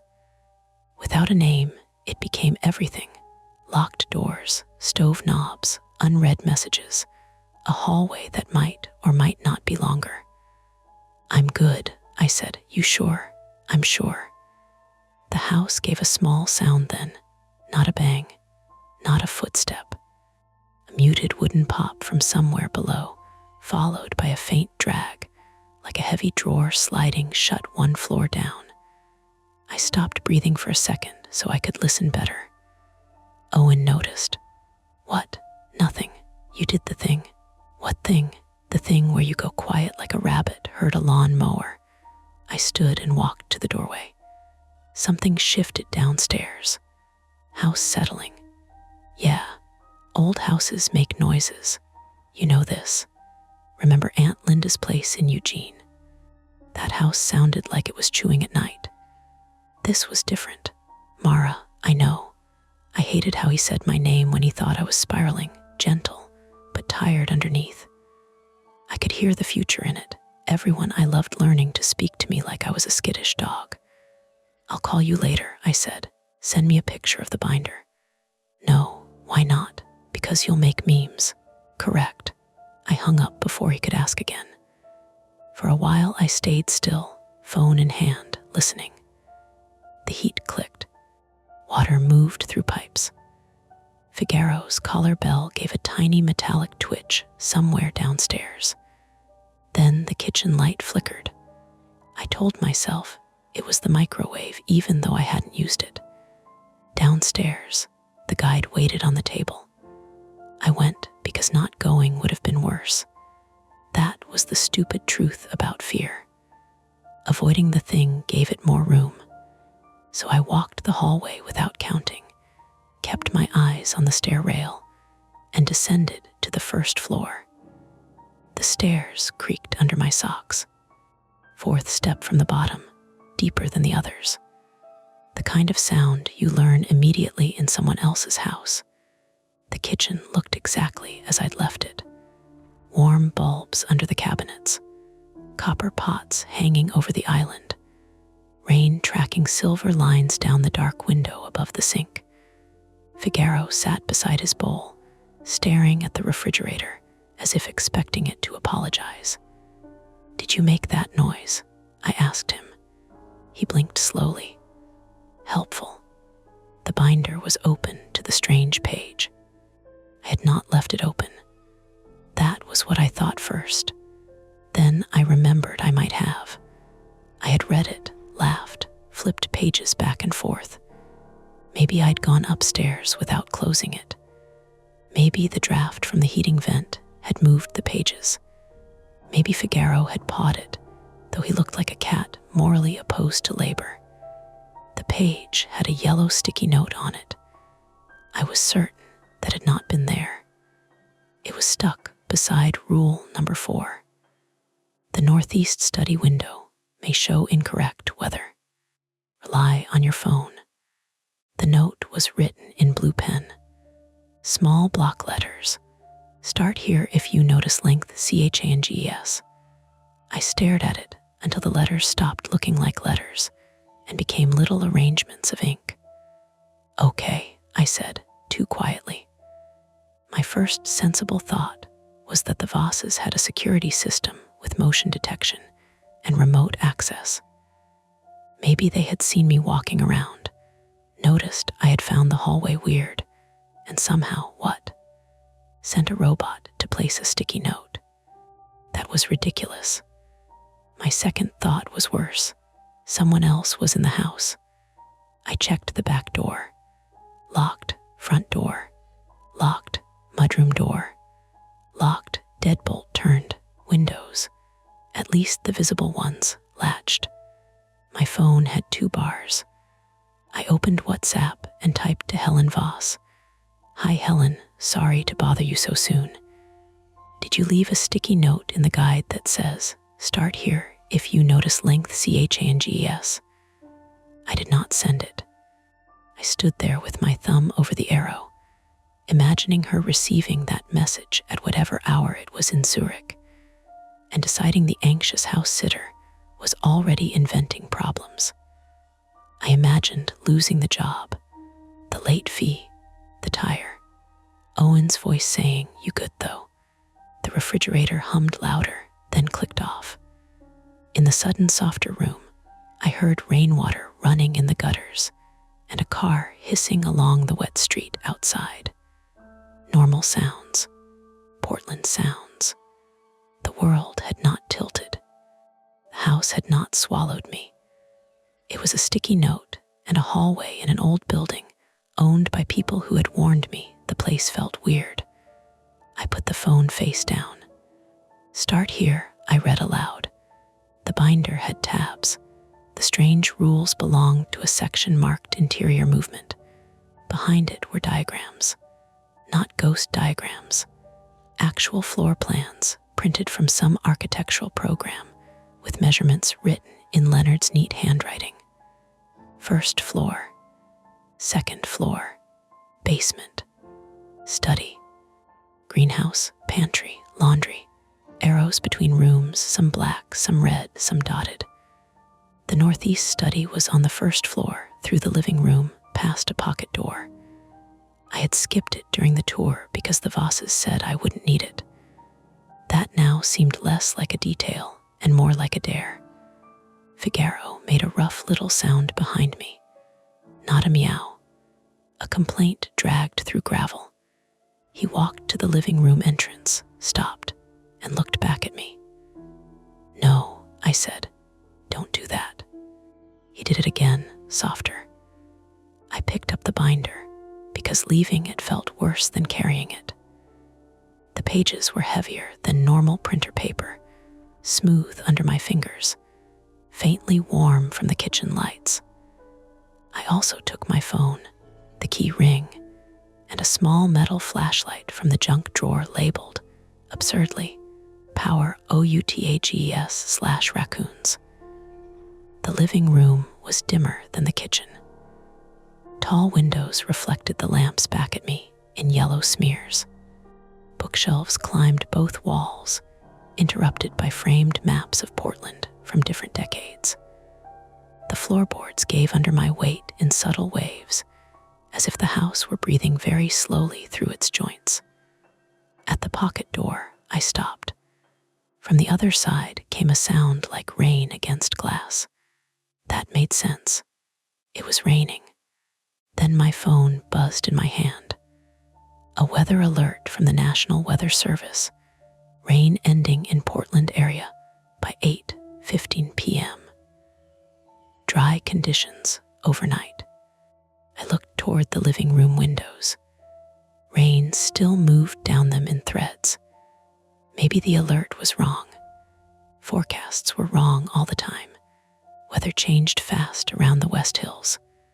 One cloud could get caught over one neighborhood and dump water, while the rest of the city went dry. Simple, explainable. I slid the pocket door open. The study smelled like dust, printer toner, and old wood polish. A banker's lamp glowed on the desk, though I didn't remember turning it on during the tour. The northeast window took up almost half the far wall. Outside it, snow was falling. Not a dusting. Not sleet mistaken for snow in bad light. Snow. Thick, slow flakes floating past black fir branches, gathering along the sill in soft white ridges. The glass looked cold enough to touch. Behind me, in the living room, rain tapped steadily against the windows. I did not move. The flashlight felt slick in my palm. My phone said it was 7:42 p.m., 46 degrees, light rain. Study window showed a winter night. For a long time, I stood in the doorway with the binder tucked against my ribs, listening to two kinds of weather touch the same house. Then Figaro slipped past my ankle, crossed the study carpet, and jumped onto the desk with the stiff effort of an old cat. He sat beside the lamp and looked at the window, then at me, as if waiting to see whether I would follow the rule or make myself useful. The guide page trembled slightly in my hand. Rule 4 said to rely on my phone. The sticky note said to start here. On the desk, under the green light of the banker's lamp, lay a brass window latch, polished bright from use. I could close the study door, text Helen, and spend the night pretending old houses did old house things. Or I could step inside and check whether the glass was cold. I stayed at the threshold, 1 foot on the living room floor, 1 foot over the study carpet, and tried to decide which kind of mistake I was about to make. I did not touch the glass. That sounds braver than it was. It wasn't discipline or good judgment. It was the way my hand simply refused to move past the halfway point, fingers suspended in the study air, while snow fell outside a window that should have looked out at wet trees and Portland's soaked orange streetlights. Behind me, the living room windows kept ticking with rain. In front of me, the northeast window made no sound at all. I stood there for maybe 10 seconds, maybe a minute, the binder pressed tight against my ribs, waiting for my brain to arrange the facts into something I could live with. A window can show the wrong thing. That was possible. Screens existed. Projections existed. Rich people put stupid, expensive technology in houses all the time. Maybe Leonard Voss had installed some weather display behind special glass because engineers got lonely and started building problems for themselves. Then Figaro sneezed. The sound snapped me out of it so hard I nearly dropped the binder. He sat on the desk beside the banker's lamp, unimpressed, his folded ear twitching. The brass latch beside him gleamed. Beneath it, on the blotter, lay another printed sheet I had not noticed at first because it was partly tucked under a stack of mail. If window discrepancy is observed, verify phone weather. Do not open window. Check basement dehumidifier within 15 minutes. If dehumidifier has stopped, restart breaker B7. If water is visible at floor drain, move Figaro's insulin and all paper records to second floor guest room. Do not call emergency services unless structural damage is visible. I read it twice, then a third time faster. Basement, I said. Figaro blinked as if he had suggested that already. That was the concrete thing, the thing I could hold on to. A dehumidifier, a breaker, water. Old houses on hills got water intrusion. Basements flooded in Portland all the time when gutters clogged or sump pumps failed. The study window could be a dumb prank, a malfunctioning smart glass panel, a reflection from some outside display I hadn't noticed. But water in a basement was real. Water ruined furnaces, electrical panels, records. Water drowned old cats if they hid somewhere stupid. Water turned expensive house sitting into a lawsuit, and the instructions said 15 minutes. My phone said 7:46 p.m. I backed out of the study and slid the pocket door shut harder than I meant to. The wood thumped into place, and the sound carried through the living room, flat and final. Okay, I said, we are doing the normal problem. Figaro hopped off the desk with a heavy thud and followed me, which made me feel less alone and more watched. The basement door was off the kitchen, beside a narrow pantry lined with labeled jars of lentils, rice, flour, and things I had no intention of learning how to cook. The door itself was painted the same green as the trim, with a brass hook and eye latch high up on the frame. Another sticky label had been placed just under the latch. Basement, shoes required. I looked down at my socks. Of course, the mudroom held my sneakers, still damp from the walk-in. I shoved my feet into them without untying the laces, grabbed the flashlight, and opened the binder to the basement section. The diagrams showed the stairwell, the furnace room, a storage alcove, and something labeled lower access. Do not enter in Leonard's neat, blocky handwriting. Not helpful. The basement light switch clicked when I pressed it. Nothing happened. My first real pulse of fear came then, not from the impossible window or the hallway, but from that ordinary failure. A switch, a click, and darkness refusing to move. Power outage. No, the kitchen lights were still on. The fridge hummed. The microwave clock glowed green. Bulbs out, I said. My voice sounded too dry. I turned on the flashlight. Its beam was weak at first, then steadied into a narrow cone. Dust moved inside it. The stairs descended steeply, unfinished wood, with rubber strips nailed to the front edge. The air rising from below smelled cold and mineral heavy, like wet concrete and pennies. From somewhere beneath the house came the faintest mechanical stutter. R. Pause. R. Pause. A dehumidifier trying and failing to start. I checked the time. 7:49. 15 minutes, I said, and stepped down. Each stair creaked under me, a different pitch, a rotten little tune. Halfway down, the kitchen light behind me flickered once, and my shadow jumped ahead onto the basement wall. I stopped and held the railing until the world settled. It was fine. It was a house. Houses had systems. Systems failed. The basement floor was bare concrete, painted gray long ago and worn through in paths. Shelves lined one wall, packed with plastic bins, paint cans, old storm windows, a box labeled Bennis School, keep in black marker.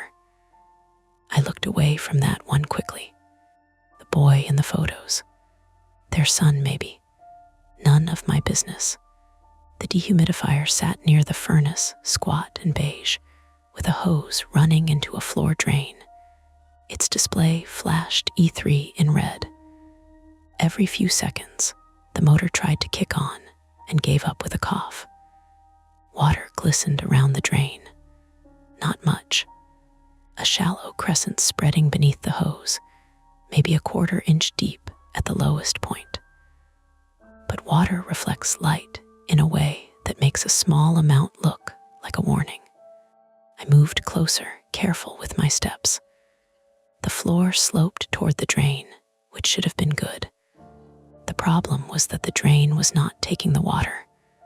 A brown ring of grit circled the grate. Pine needles, mud, a dead beetle, something fibrous like insulation.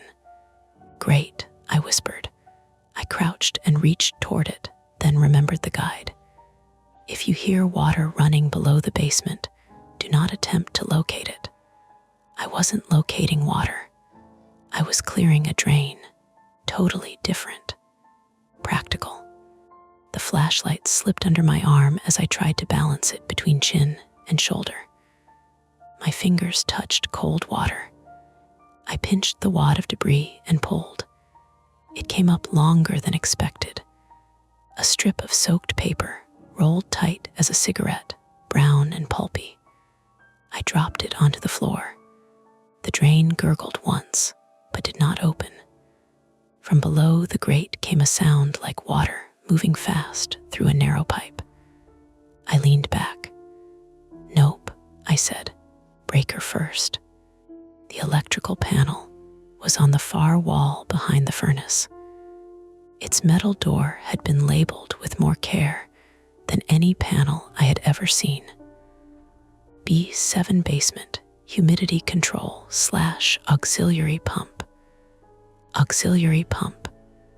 That word changed everything. A pump meant water needed moving. A pump meant if the breaker failed, the basement could fill. A pump meant the Vosses had known this was possible and had buried the warning between strange window notes and hallway instructions like they were all the same category of inconvenience. I flipped B7 off, waited 5 seconds, and flipped it on. For one beautiful moment, nothing happened. Then the dehumidifier gave a deeper cough, rattled violently, and roared to life. Somewhere beneath the floor, another motor answered, lower and heavier, vibrating through the soles of my shoes. The water around the drain trembled. A bubble rose between the bars and popped. "Okay," I said, exhaling. "Good, that's good." My phone rang. I yelped, straightened too fast, and cracked the back of my head against a low beam. Pain flashed white behind my eyes. I dropped the flashlight. It hit the floor, rolled, and threw light crazily across bins and pipes, and the box labeled Bennis School Keep. I grabbed my head. Ow, damn it. The phone kept ringing in my pocket. Owen answered with one hand, blinking hard. "Bad time. Why are you whispering?" "I'm not. You sound like you're calling from inside a wall. I'm in the basement. That's generally where walls go to die." "Why?" Dehumidifier failed. A pause. "In the haunted rich house. It's not haunted." "I didn't say haunted. You heard haunted." I picked up the flashlight and checked my fingers for blood. None, but a tender lump was already rising under my hair. The basement drain was backing up. I reset a breaker. "You reset a breaker?" Owen's voice sharpened. "Mara, do you know what you're doing?" "It was labeled." "That is not the same thing. The guide said to do it." "The guide also said the hallway grows." I hated that he had a point. I hated more that I needed him to keep talking. The lower pump settled into a steady vibration. Water began to move through the hose in small, pulsing jerks. The crescent around the drain thinned. "Listen," I said. "Can you come over?" He didn't make a joke. That scared me more than the jokes would have. "Where are you?" "Arlington Heights, near the Japanese garden." "I'll send the address." "I can leave in 10, but my truck S been doing that starter thing." "Borrow Kayla's car. She's at work." "Owen," I said, "I'll come." A tiny splash sounded behind me. I turned the flashlight toward the drain. Water had burped up through it again, carrying another ribbon of paper. Then another. Thin strips, wet and pale, sliding up against the grate like something being fed from below. I stepped back. "Mara," Owen said, "there's paper coming out of the drain." "What kind of paper?" "I don't know, wet paper." "That's a clog." "Yes, thank you, plumber. I'm serious. Don't put your hand in there. Old drains can have glass, screws, rat crap, whatever." You already what?" "Nothing." "Mara." The kitchen lights above flickered again. This time the basement dimmed too, not because the lights worked, but because the furnace fan sighed down and the pump's vibration faltered. The dehumidifier display blinked. For half a second, every mechanical sound in the basement thinned. Then power returned full. The pump resumed with a hard clunk. On the far side of the basement, near the storage alcove, something toppled off a shelf. A paint can hit the floor with a metallic smack. The sound ricocheted through the room. Figaro screamed upstairs. Not meowed. Screamed. "I have to go," I said. "No, you do not have to go toward the scary noise." "The cat, leave the cat. He needs insulin. So do people, and they manage not to investigate basements during electrical problems." "I'm sending the address." "Mara, wait." I ended the call and texted him the location with fingers that did not feel fully attached to my hands. "Upstairs," Figaro screamed again. I ran. That was the first mistake. Running on old basement stairs with wet soles and a weak flashlight was exactly the sort of thing sensible people warned against. I made it 5 steps before my right foot slipped. My shin slammed into the stair edge, hard enough that sparks of pain ran down to my ankle. I caught the railing with my free hand, twisted my shoulder, and gasped so loudly I startled myself. For a few seconds, I just clung there, sweating, the basement smell thick in my mouth. The cat cried again, thinner this time. I climbed the rest carefully. Figaro was in the kitchen, back arched, staring at the pantry. The pantry door was open, only it did not open onto the pantry. It opened onto the laundry room. Washer, dryer, utility sink, blue detergent bottle, a basket of towels. I knew the laundry room was supposed to be through the mudroom. I had seen it there. I had put my sneakers beside it. The pantry, 5 minutes ago, had contained jars and dry goods and a little step stool. Now the pantry door framed the laundry room under buzzing fluorescent light. I stood at the basement doorway, one hand on the railing, shin throbbing, and remembered Rule 2. If the pantry door opens onto the laundry room, close it and wait 10 minutes. 10 minutes. The dehumidifier needed monitoring. The pump might be failing. Paper was coming up through the drain. Owen was on his way, maybe. Figaro was due for his evening insulin at 8:00 p.m. according to the guide, and the insulin was in the refrigerator behind me. My phone said 7:58. 2 minutes. Figaro, I said carefully. Come here. The cat did not move. His tail was puffed thick as a bottle brush. From the laundry room came a steady drip. Not rain, not pipes. Drip, drip, drip. Then my phone buzzed again. I expected Owen. Instead, it was a WhatsApp message from Helen Voss. For a second, relief weakened my knees. Then I read it. Mara, sorry, just saw your earlier draft typing notification, but no message came through. If you noticed anything unusual, please follow the guide exactly. Don't improvise. Is Figaro with you? Typing notification. I had never sent the message. I had only typed it and deleted nothing. My hands went cold in that very ordinary way they do when adrenaline pulls the warmth inward. No ghosts. No impossible force. Just an app doing something apps sometimes did. Draft indicators, glitches, synced devices, bad assumptions. Explainable. But Helen was awake in Zurich, watching. I typed back, basement dehumidifier failed. Restarted B7. Some water at drain. Pantry door now opens to laundry room. Figaro is in kitchen. His insulin is due in 2 min. The reply came almost immediately. Close pantry. Wait 10. Do not enter laundry from kitchen.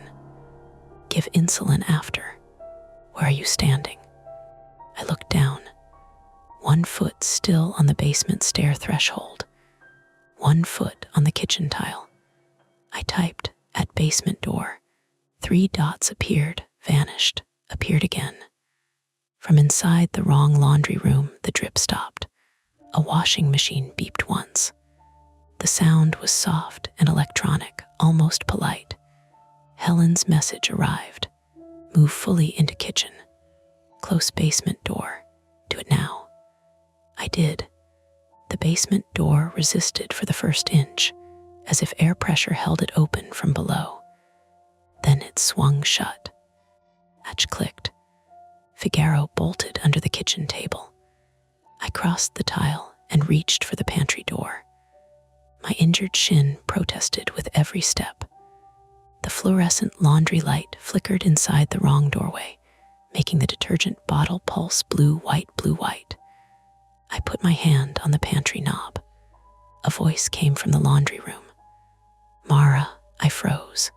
It was Owen, not on the phone, not muffled through a speaker. Owen's voice, coming from the laundry room that should not have been there, strained and breathless. Mara, open the door. I'm outside. My phone buzzed at the same time. A text from Owen. Starter's dead. Trying again. Don't do anything stupid. The house made a low settling sound around me, wood compressing, pipes knocking, rain tapping glass in the next room. In the false laundry room, my brother's voice said again, closer this time, Mara, please. It's cold. I shut the pantry door. Not gently. The click sounded enormous. Figaro scrabbled under the table, claws ticking against wood. I backed away until my shoulders hit the refrigerator. The hum of it vibrated through my spine. My phone rang again. Owen's name on the screen, I answered, but I did not speak. Truck S dead, he said, irritated and real and far away, with traffic hissing behind him. I'm calling a rideshare. You okay? I slid down the refrigerator until I was sitting on the floor. Mara, I'm okay, I lied. What happened? I looked at the pantry door. It's green paint. Its brass knob. The tiny shadow line underneath. Nothing I can explain yet. That is a terrible sentence. I know. Do you want me to call 911? No, I said it too quickly. Then I corrected myself. Not yet. There's no break-in, no fire, no injury that matters. And if police show up because a hallway is weird and a pantry is wrong, I lose this job and maybe my mind in front of a patrol officer. You hit your head. A little. Jesus, Mara, I'm fine. You are not fine. The phone buzzed against my cheek. Helen again. 10 minutes. Then insulin. Then check B7 again. If pump stops, you must keep basement water below furnace line until Leonard can walk you through bypass. Do you have another adult present? I almost laughed. It came out wrong. Another adult. As if I wasn't one. As if I hadn't spent half my life being the adult because nobody else could keep track of the stove, the bills, the locks, the moods, the keys in the ignition. I need you here, I told Owen. His voice changed. I'm coming.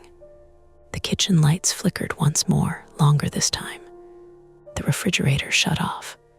The under-cabinet bulbs dimmed to dull orange and died.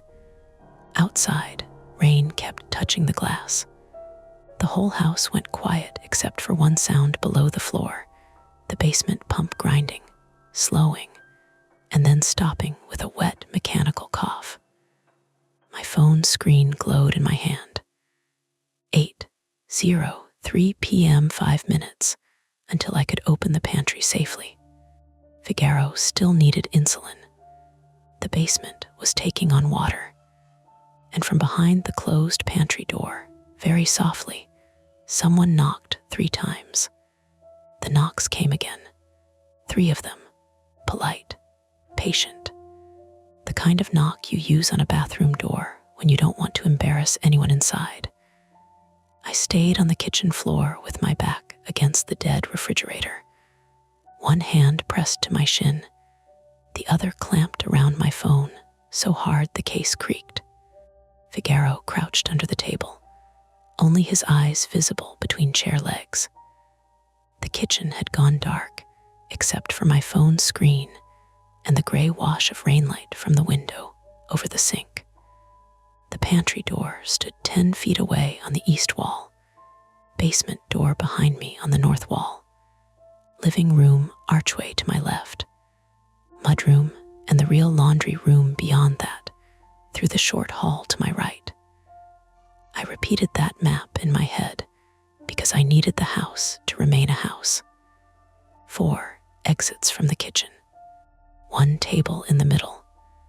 1 cat under it. 1 stupid, injured woman sitting on the floor because she had agreed to 11 days and a decent paycheck. My phone vibrated again. Helen, do not answer knocks. How long since pantry closed? I checked the time. 8:05. 2 minutes. I typed with my thumb. 2 min power out except phone. Pump stopped. Her reply took longer this time. The 3 dots appeared and vanished twice, and each time they disappeared, I felt abandoned in a way I hated myself for feeling. I barely knew this woman.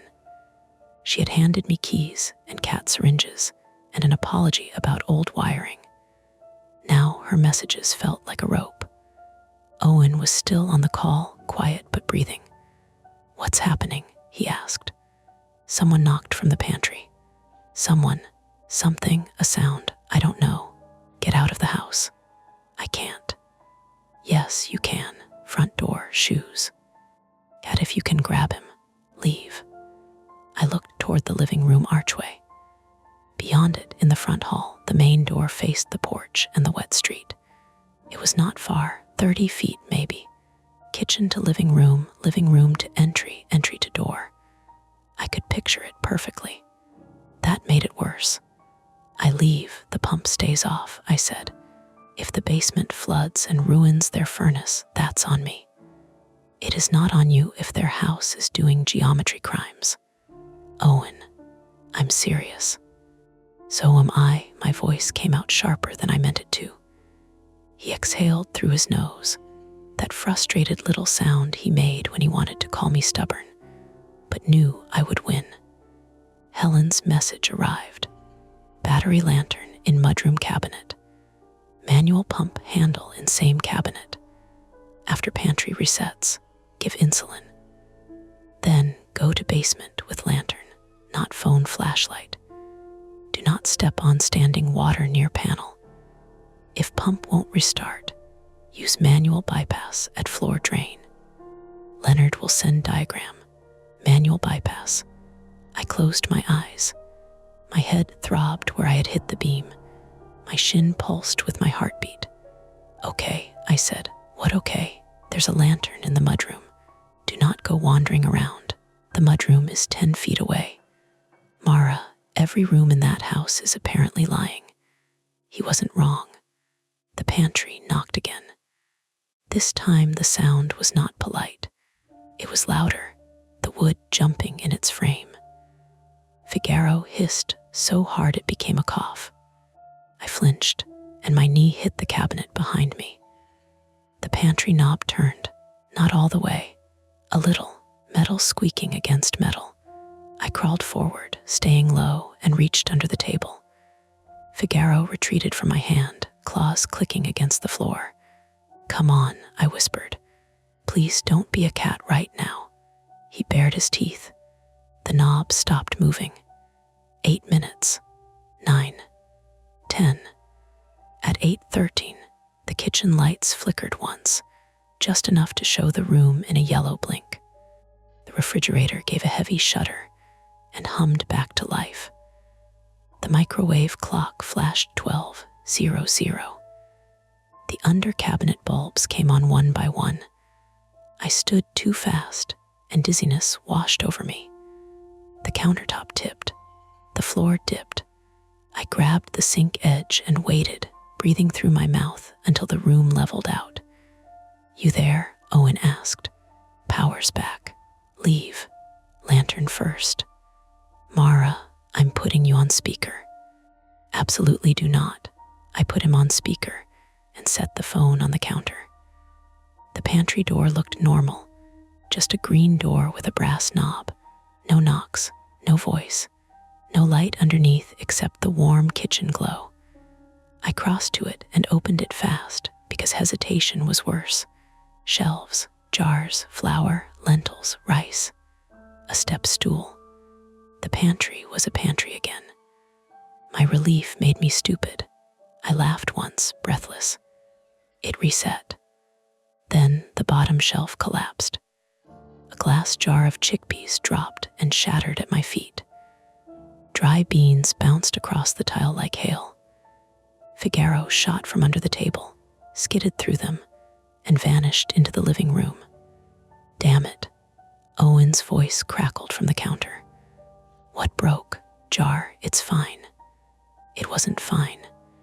There was glass everywhere, and my sock had a dark, wet spot at the toe. because I had managed to cut myself through the thin fabric. Not deep, but enough to sting with a clean, mean bite. First attempt, wait out the pantry and restore normal access. Partial success. Pantry returned. Cat fled. Foot cut. Pump still dead. I hobbled to the refrigerator, took out Figaro's insulin, and checked the dosage 3 times under the kitchen light. My hands trembled.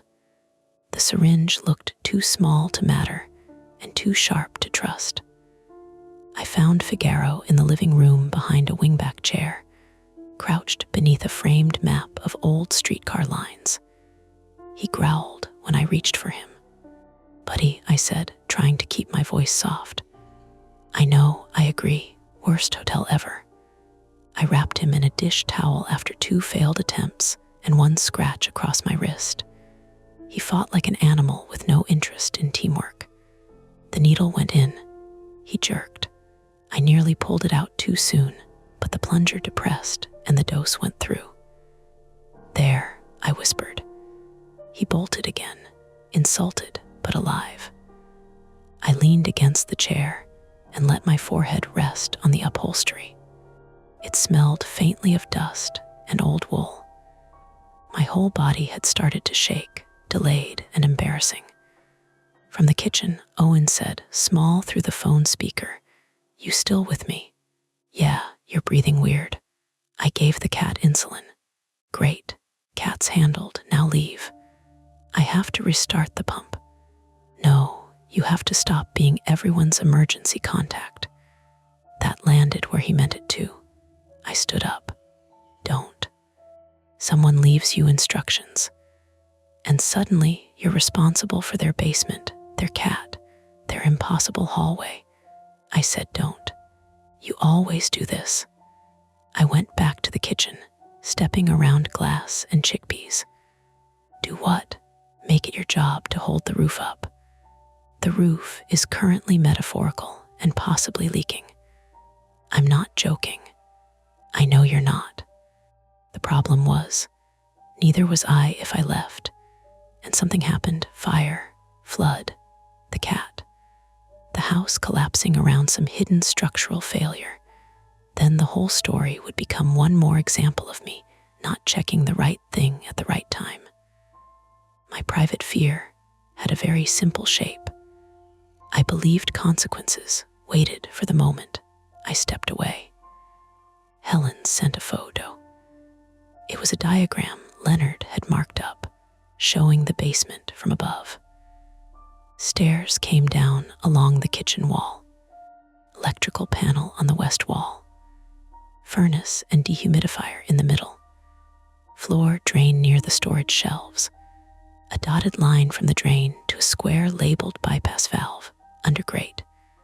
A red warning near the far alcove, lower access cover, do not load, do not open. Below the photo, Helen wrote, "If water reaches furnace base, insurance and fire risk become serious. Manual bypass requires removing drain grate. Use gloves. Keep phone dry. Second attempt, manual bypass." I got the lantern from the mudroom cabinet. It sat behind shoe polish, a stack of microfiber cloths, and a raccoon trap instruction sheet. Beside it was a metal T-shaped handle wrapped in cloth, heavier than it looked. I also found rubber gloves and a knee pad for gardening. The real laundry room was visible through the mudroom doorway. Washer on left, dryer on right, utility sink at the back, blue detergent bottle on shelf. Normal. I stared at it too long. From the phone on speaker, Owen said, "What? Laundry room is where it should be." "Good, don't go in." "I'm not. Your definition of not doing things has been flexible tonight." I carried everything to the basement door and opened it.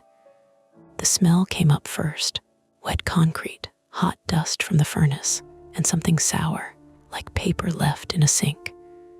The lantern was brighter than the flashlight, throwing a wide circle down the stairs. Water reflected at the bottom. Not inches, not yet, but more than before.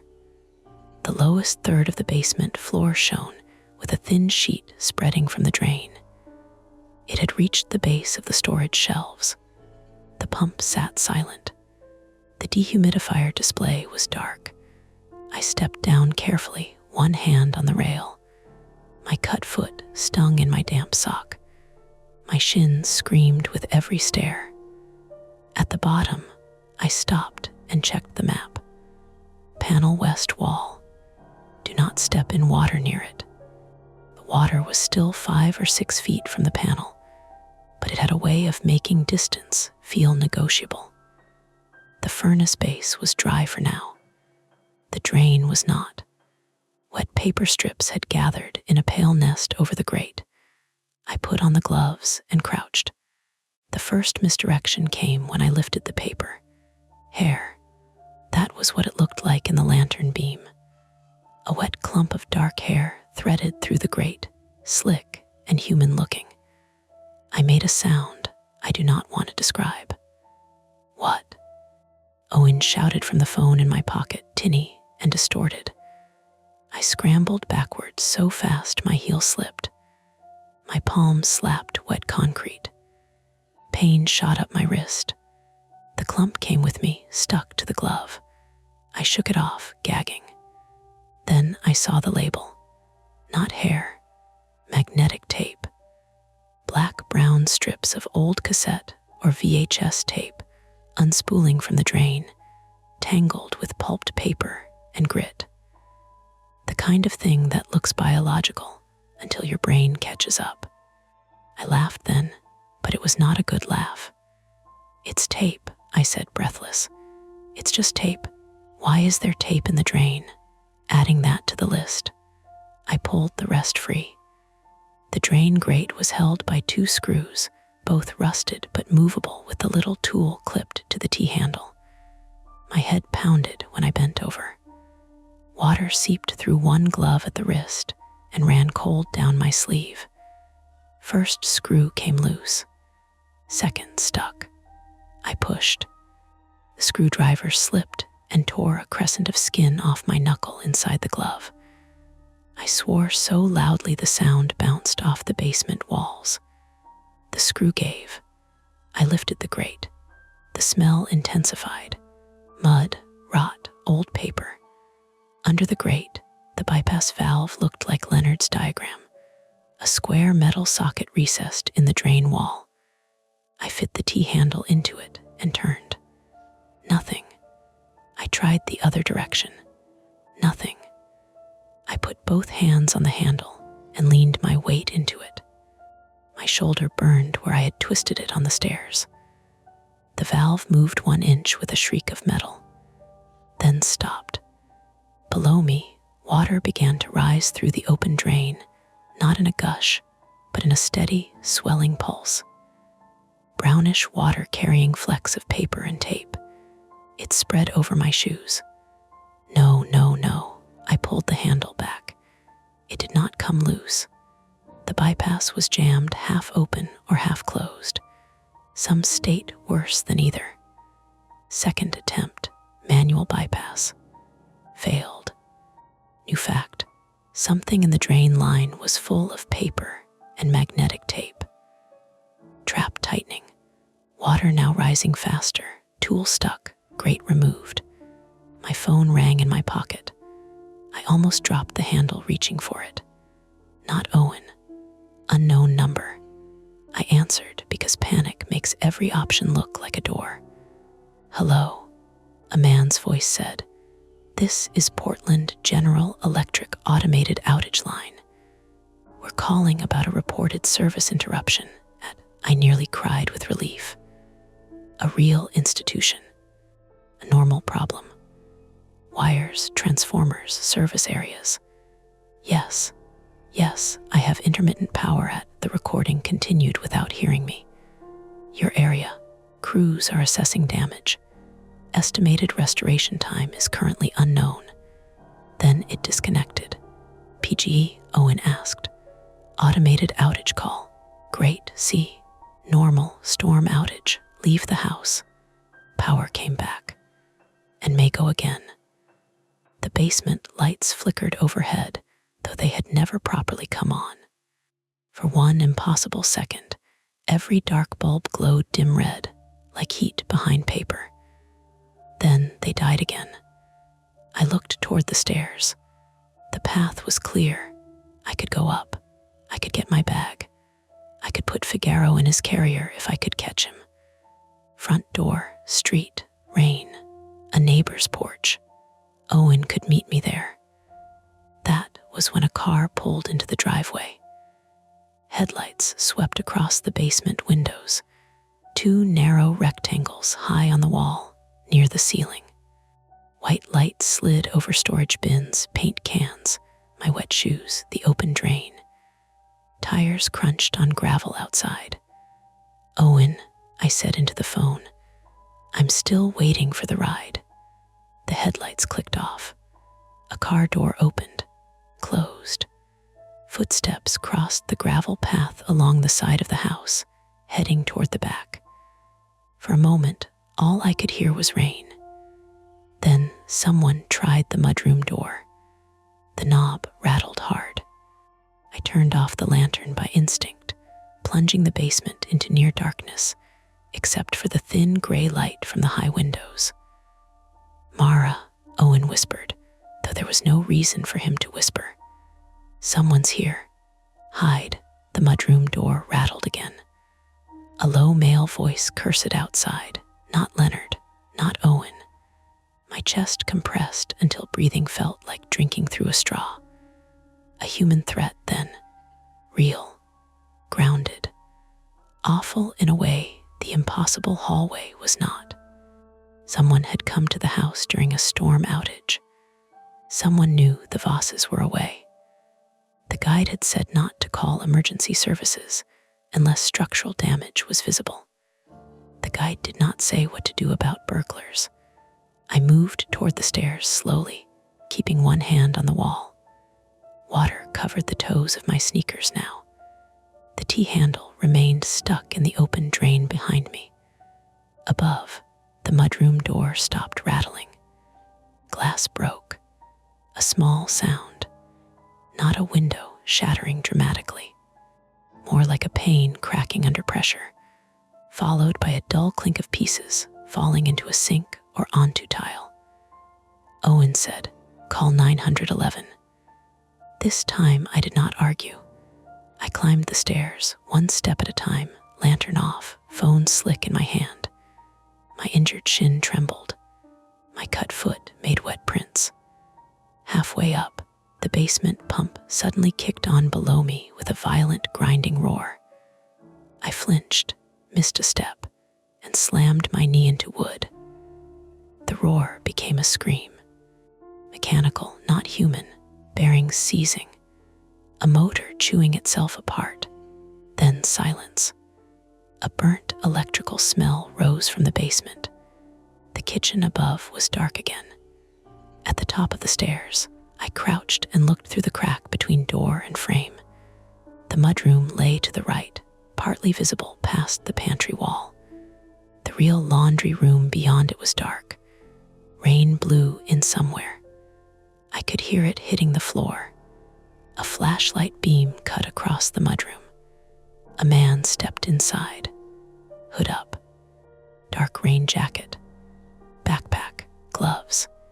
He was not huge, not a monster, just a person, which was worse because people could choose things. He moved quickly but not smoothly, like he had been here before and was still afraid of being caught. I dialed 911 without taking my eyes off him. The call failed. No signal. I stared at the screen. One bar, then none. The man whispered, come on," and opened the mudroom cabinet. The same cabinet where I had found the lantern and handle. He was looking for something. My phone buzzed with a delayed message from Helen. "If an unknown person comes to the house, do not let them reach the study." I read it once, twice. The man turned from the cabinet, empty-handed, and aimed his flashlight toward the kitchen. I ducked back behind the basement door, My breathing sounded too loud. My skin felt too tight for my body. Owen's voice came through the phone, breaking up. "Mara, Mara." The man entered the kitchen. His boots crunched on chickpeas and glass. He stopped. I could see his shadow under the door. He had noticed. Of course he had noticed. The broken jar, the open basement door, the fact that someone was inside. "Mara Bell," he called softly. My stomach dropped, not because it was a strange voice, because he knew my name. He took one step closer to the basement door. From the living room, Figaro knocked something over. A lamp, maybe. The crash cracked through the house. The man spun toward it. I moved. Not bravely, not with a plan. I shoved the basement door open into the kitchen, grabbed the nearest thing on the counter, the heavy glass sugar jar, and threw it at him. It missed his head by 6 inches and exploded against the cabinet. He shouted and stumbled back. I ran left, through the kitchen archway into the living room, toward the front hall. Clear geography. Kitchen to living room to entry, entry to front door. I could see the door. I could see the wet porch through its little square window. 20 feet. Behind me, the man yelled, "Wait, I'm not." The house lights went out completely. Not flicker, not dim. Out, in the dark, I hit the edge of the coffee table with my thigh and went down hard. My phone flew from my hand and skidded under the sofa, still lit, Owen's voice shouting from it. The front door was a pale rectangle ahead. I crawled toward it, dragging my bad leg.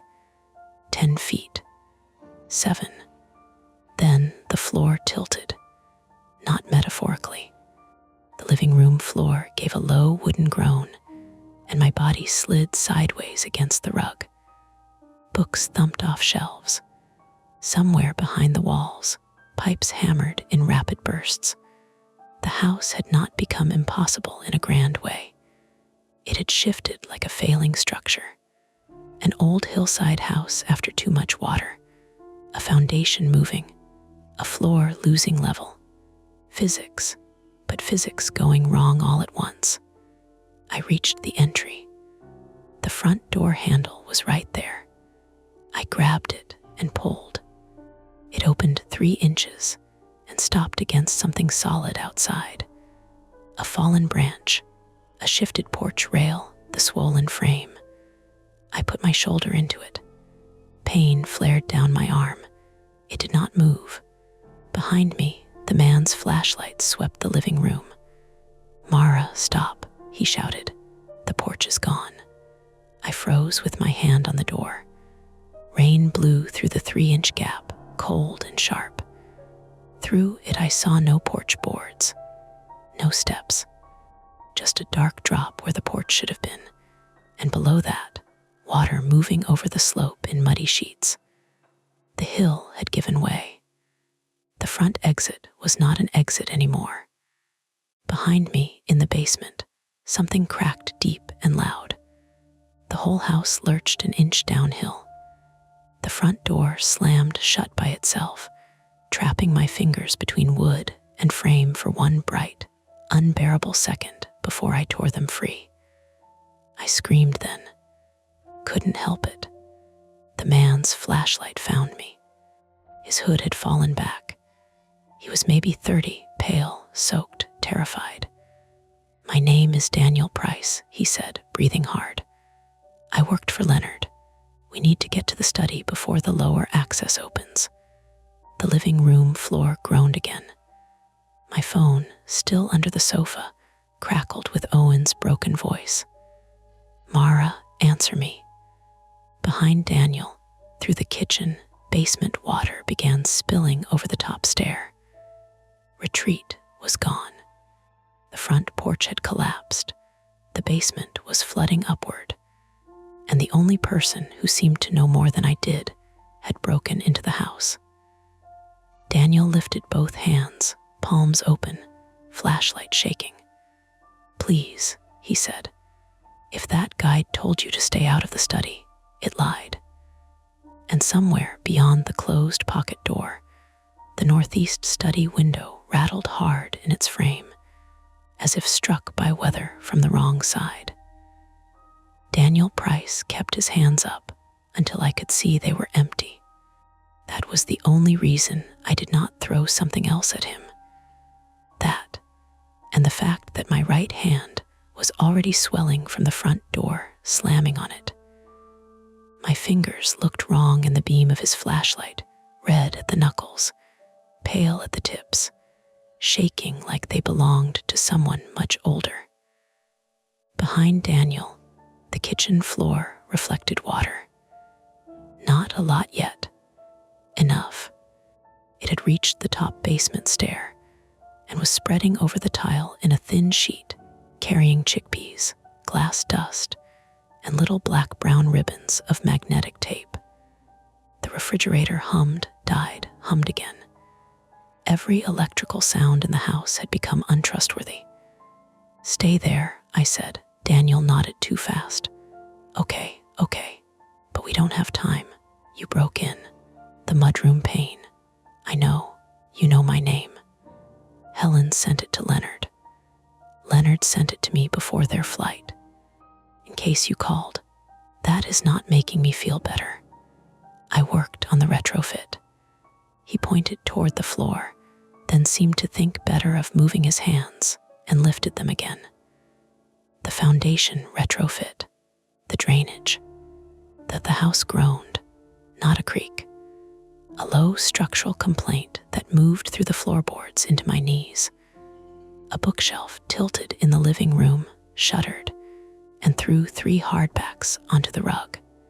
Figaro shot from behind the wingback chair and darted toward the kitchen, then stopped when he saw the water. Daniel swore under his breath. "The lower access?" I asked. His face changed when I said it, so it was real. "What is it?" "A service void under the original foundation," he said. "Old cistern, old retaining wall, drainage channel, whatever they called it in 1910.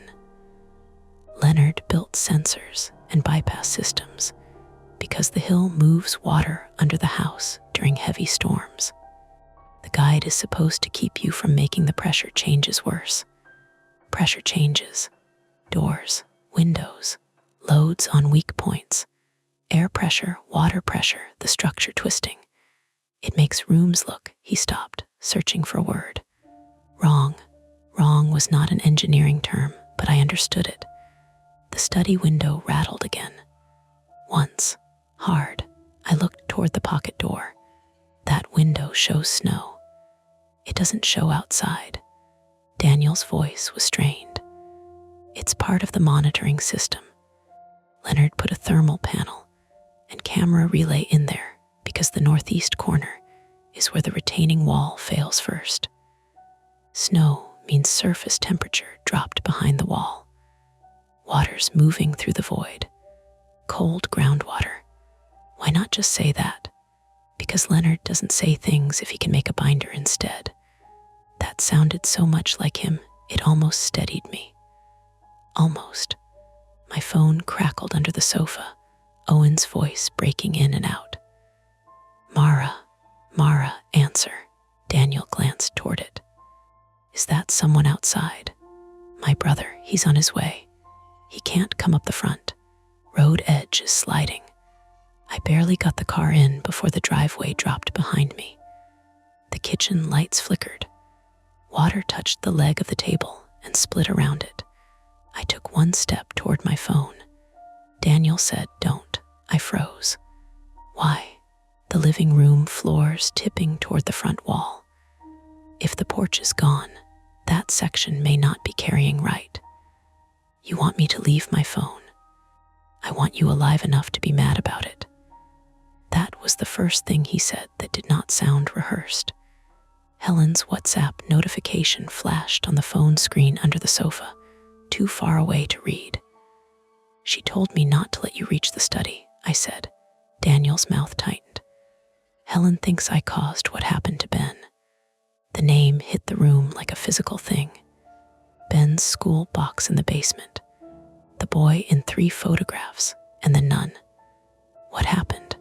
Not now. Yes, now. The house shuddered again. This time the motion came with a wet cracking sound from below the kitchen, like a plank splitting underwater. Daniel's control slipped. He opened the lower access during a test. Leonard told him not to. I was in the study logging sensor readings. Helen was upstairs. The house shifted, the basement door jammed, and Ben was trapped in the storage alcove when the sump failed. We got him out, but too late. That's why the guide sounds insane. That's why Helen doesn't trust anyone to improvise. My anger had nowhere to go. For a moment, there was only rain, water, and Owen's distant voice trapped under furniture. Then Figaro stepped into the kitchen water. The old cat lifted one paw, disgusted, and tried to retreat. His back legs slid on chickpeas. He panicked, skittered sideways, and knocked against the basement door, which was still open. Below, the stuck pump gave a grinding cough. Daniel's eyes snapped to the door. Did you remove the drain grate? Yes. Is the T-handle in the bypass? Yes. Still in? Yes. He closed his eyes once briefly. That's why the pump seized. The bypass is half open. It's pulling debris back against the impeller. You told me to get to the study. We need the study to kill power to the pump and open the retaining wall vent before the lower access cover lifts. Then we manually free the valve. We, you and me, he swallowed. Unless you have another adult present. I laughed once. It hurt my throat. The phrase came from Helen. Another adult. I had spent the whole night trying to be the responsible person inside someone else's disaster. Now responsibility had become a trap with water in it. What's in the study? I asked. Control board behind Leonard's bridge model. Manual override. It can vent the wall and shut B7 without touching the panel. And Helen said not to let you reach it. Because if I'm wrong, opening that vent could speed the slide. If I'm wrong, we leave through the back before the house drops another foot. The back where? Greenhouse. Mudroom to greenhouse path. There's a retaining stair behind it. Your car, blocked. The kitchen water lapped another inch forward. We did not have a good choice. Only different shapes of bad. That was when Owen's voice came clear through the phone, loud enough to reach both of us. Mara, I'm outside. I'm on the road below. I can see the house. I moved before Daniel could stop me.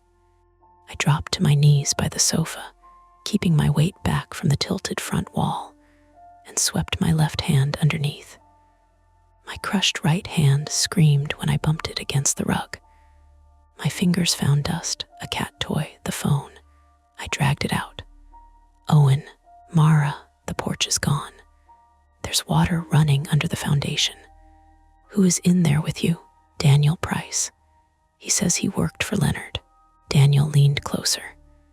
Tell him to stay off the slope. Stay off the slope, I repeated. I'm not coming up the slope, Owen said, which meant he had considered it. Fire S on the way. I had signaled down here, but dispatch said landslide response could take time. You need to get to the back. The front hill is peeling away. Fire was on the way.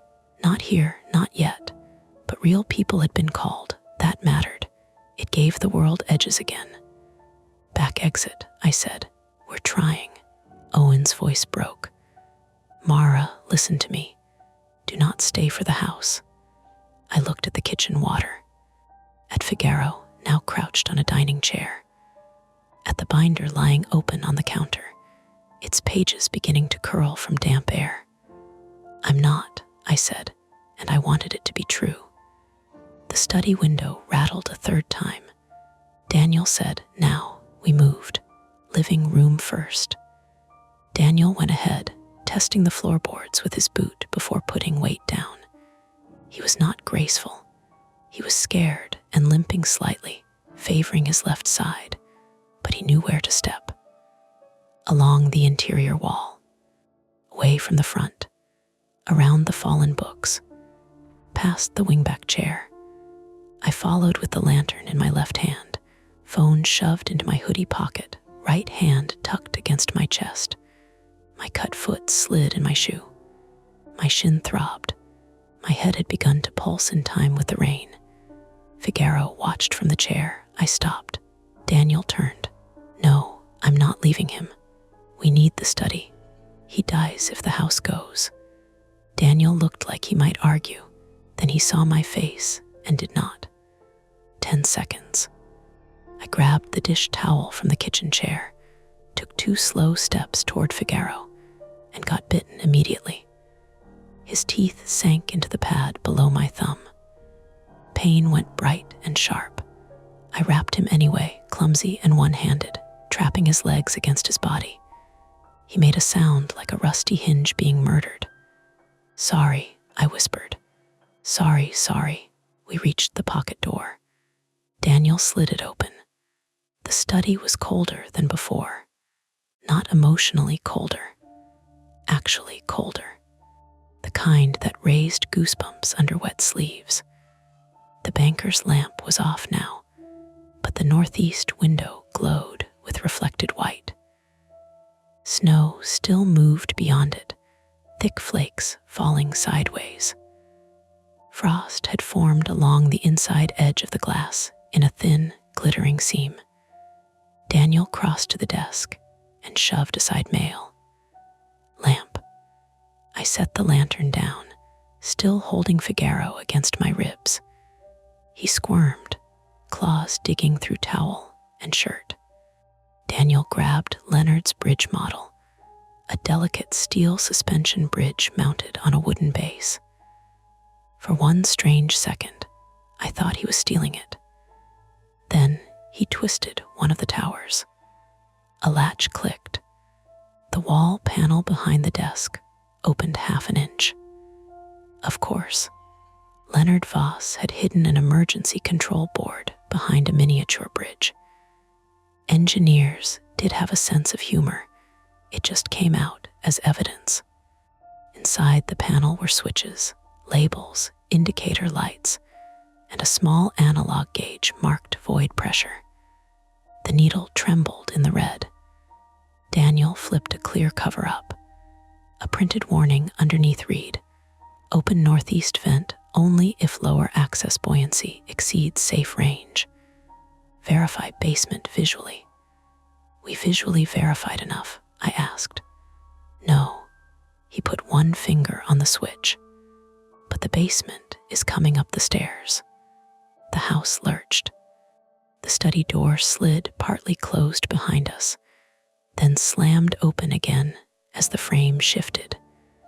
The window gave a loud crack, not breaking, flexing. The frost line widened. Daniel flipped the switch. For half a second, nothing happened. Then a deep metallic boom sounded from under the house, followed by a rush of water so loud it seemed to fill the walls. The study window went black. The snow vanished. For one breathless moment, it reflected us. Daniel at the panel, soaked and pale, me holding a furious cat. The room tilted just enough to make the desk drawers slide open. The gauge needle dropped out of the red. Daniel exhaled. Good. Then the panel sparked.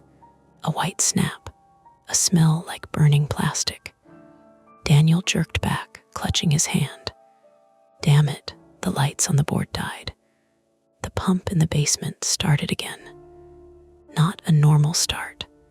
A violent, choking roar that shook the floor. Daniel's face went slack with fear. It didn't shut B7, so shut it from here. I can't. Board's gone. The floor under the desk bucked upward. Figaro exploded out of the towel. He clawed my shoulder, launched himself to the floor, and vanished behind the bookcase. I cried out and nearly dropped the lantern. From below came a heavy bang. then another. Daniel whispered, covers lifting, the lower access. We ran back to the kitchen. No argument, no plan, just movement. Water had spread across the kitchen, fully now, thin, but fast, flowing from the basement door in pulsing waves. The basement stairs were no longer stairs. They were a dark chute with water sliding over them. The pump shrieked below. Daniel grabbed my arm before I stepped down. We have to kill power at the panel. It's in water. Panels above water. Floor near it isn't safe. But if B7 stays on, the pump burns and trips the whole house or starts a fire. Can we use the breaker from here? No, then what? He looked at the pantry. Wooden step stool, rubber gloves, dry board from shelves if we can reach one. That's insane. That's electricity. We made our third attempt because the alternative was burning inside a sliding house. Daniel took the pantry step stool and a wooden cutting board from beside the stove. I found dry rubber gloves in the mudroom cabinet and wrapped my bitten hand in a towel. Owen was shouting through my phone again, telling me not to touch anything electrical. I put him on speaker on the counter because I could not carry him and survive the stairs. Mara, he said, voice breaking, please do not go down there. I have to. No, you don't. For once, I had no answer that made me sound sane. Daniel went first, placing the cutting board on the wet stair like a temporary foothold, then the stool, then stepping down to the next exposed tread. The water was ankle deep at the bottom, moving around his boots. He braced one hand against the wall. Panel side is still mostly dry, he said, but his voice did not believe it. I followed halfway down with the lantern, keeping it high. The basement had changed. Shelves leaned. Bins floated. The box labeled Bene School Keep had fallen open, spilling notebooks sealed in plastic bags. Magnetic tape streamed from the drain like black weeds. The T-handle still stuck out of the open grate, shuddering with each pulse from the pump. Beyond the storage alcove, the lower access cover lifted and dropped. A square metal hatch in the floor. Bang.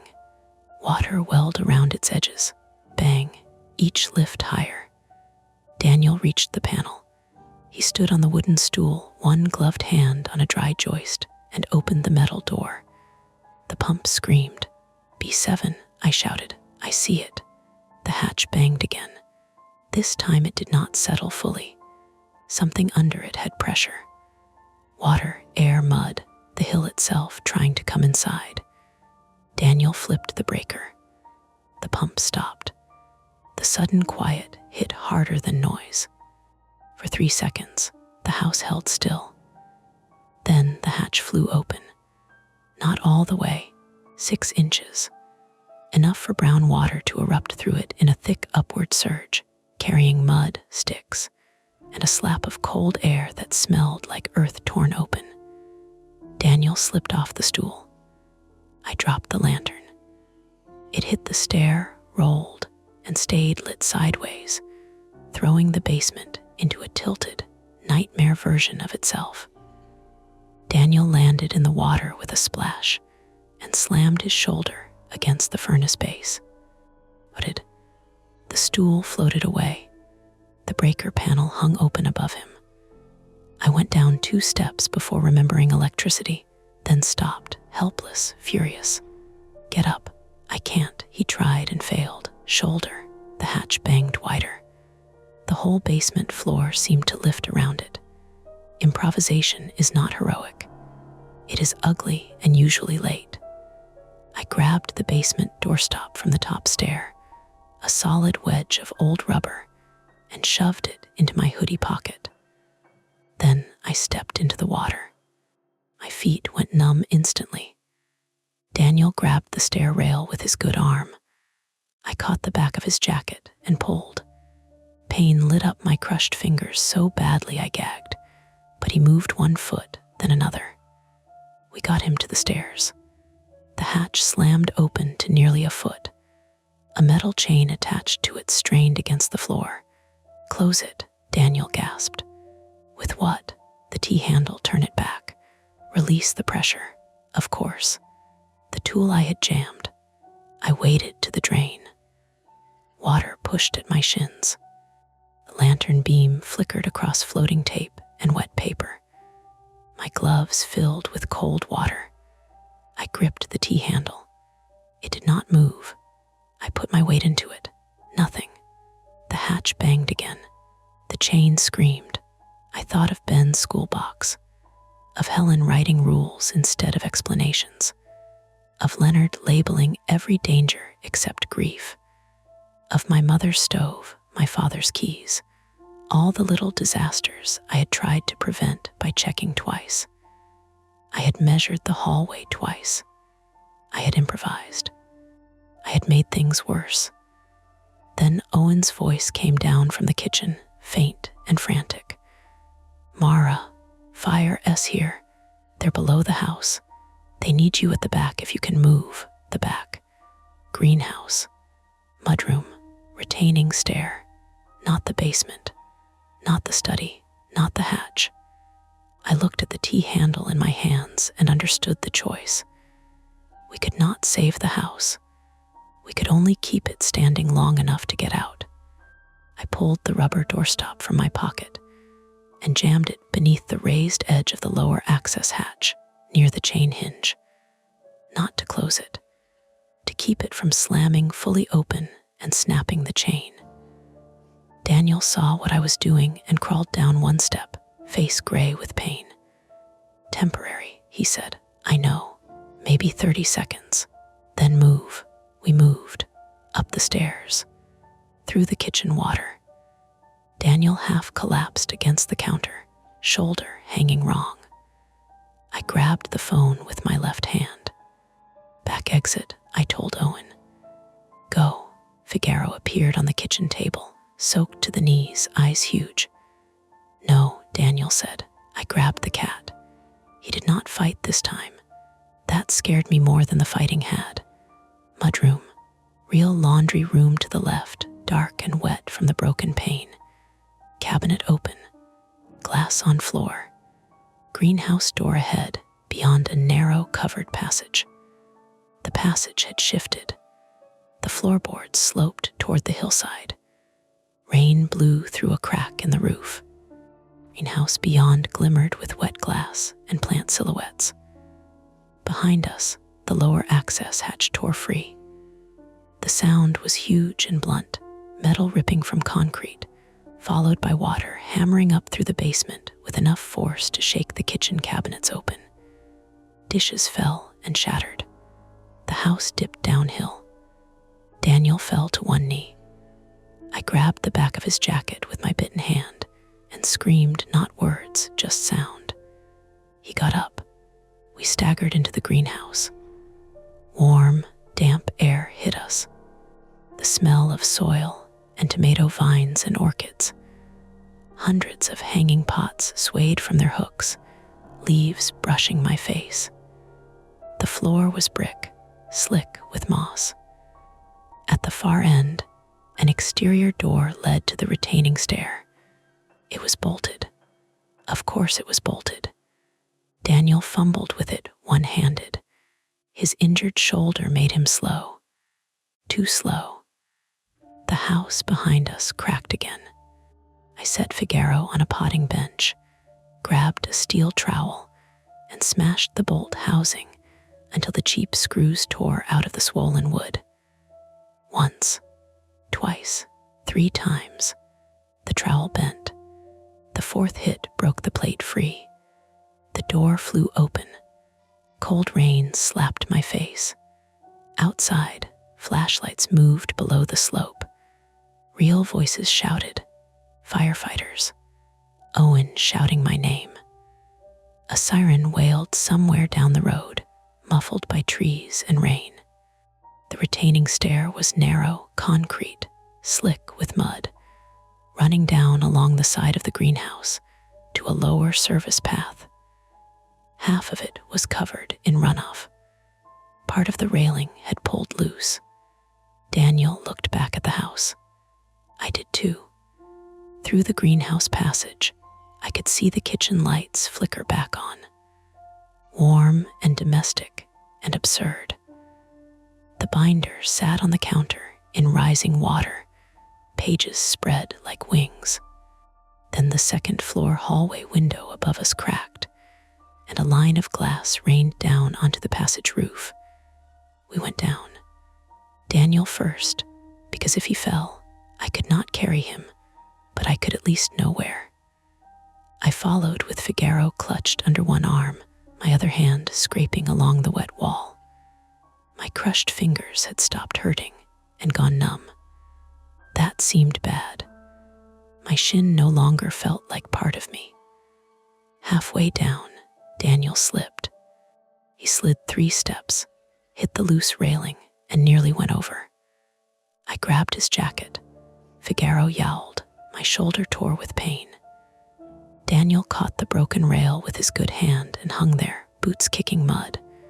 Below, Owen shouted, "Hold on." A firefighter's light swung up toward us. Daniel looked back at me, eyes wide, face streaked with rain and dirt. "I can't." "Yes, you can," I said, because there was no room for anything gentler. He got one knee under him. I pulled. The firefighter reached him from below at the same time Owen reached the bottom of the stairs. No helmet, no coat, just my brother in a soaked hoodie being held back by another responder. Daniel was taken by the arms and hauled down. Then hands were reaching for me. "Cat first," I said. Someone took Figaro. I took one more step. Behind me, the Voss house gave a long, splintering sigh. Not a collapse, not fully, but a settling, a surrender.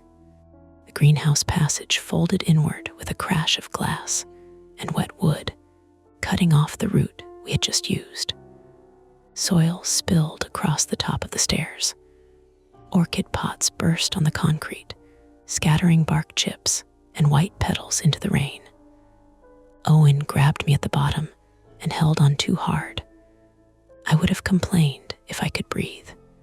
Above us, the house sat crooked against the hill, lights flickering in rooms that no longer lined up the way they should. The northeast study window was dark now. Just glass. Just rain. No snow. A firefighter asked me questions. Name, injuries. Anyone else inside? I answered badly, in pieces. Mara Bell, hand, head, cat, Daniel, no one else. Owen kept saying my name into my wet hair like he was counting me. Daniel sat on the service path with a responder holding his shoulder in place. He looked up at the house, and in his face I saw no victory, only recognition. The conflict had resolved in the bluntest way possible. We had not fixed the house. We had escaped it. And from inside, faint beneath the rain and the shouts and the radio chatter, came one last ordinary sound, the microwave clock beeping, patiently asking someone to set the time. The first official question anyone asked me was whether I knew what day it was. I remember thinking it was a stupid question, then feeling guilty because the firefighter asking it looked about 19 and had mud up to his elbows. His helmet lamp shone too brightly in my face. Rain ran off the brim and dripped onto his turnout coat. "Thursday," I said. He glanced at Owen. Owen had one arm around my shoulders and one hand gripping my sleeve, like I might get embarrassed and walk back into the house if he loosened his hold. His face was wet, but not just from rain.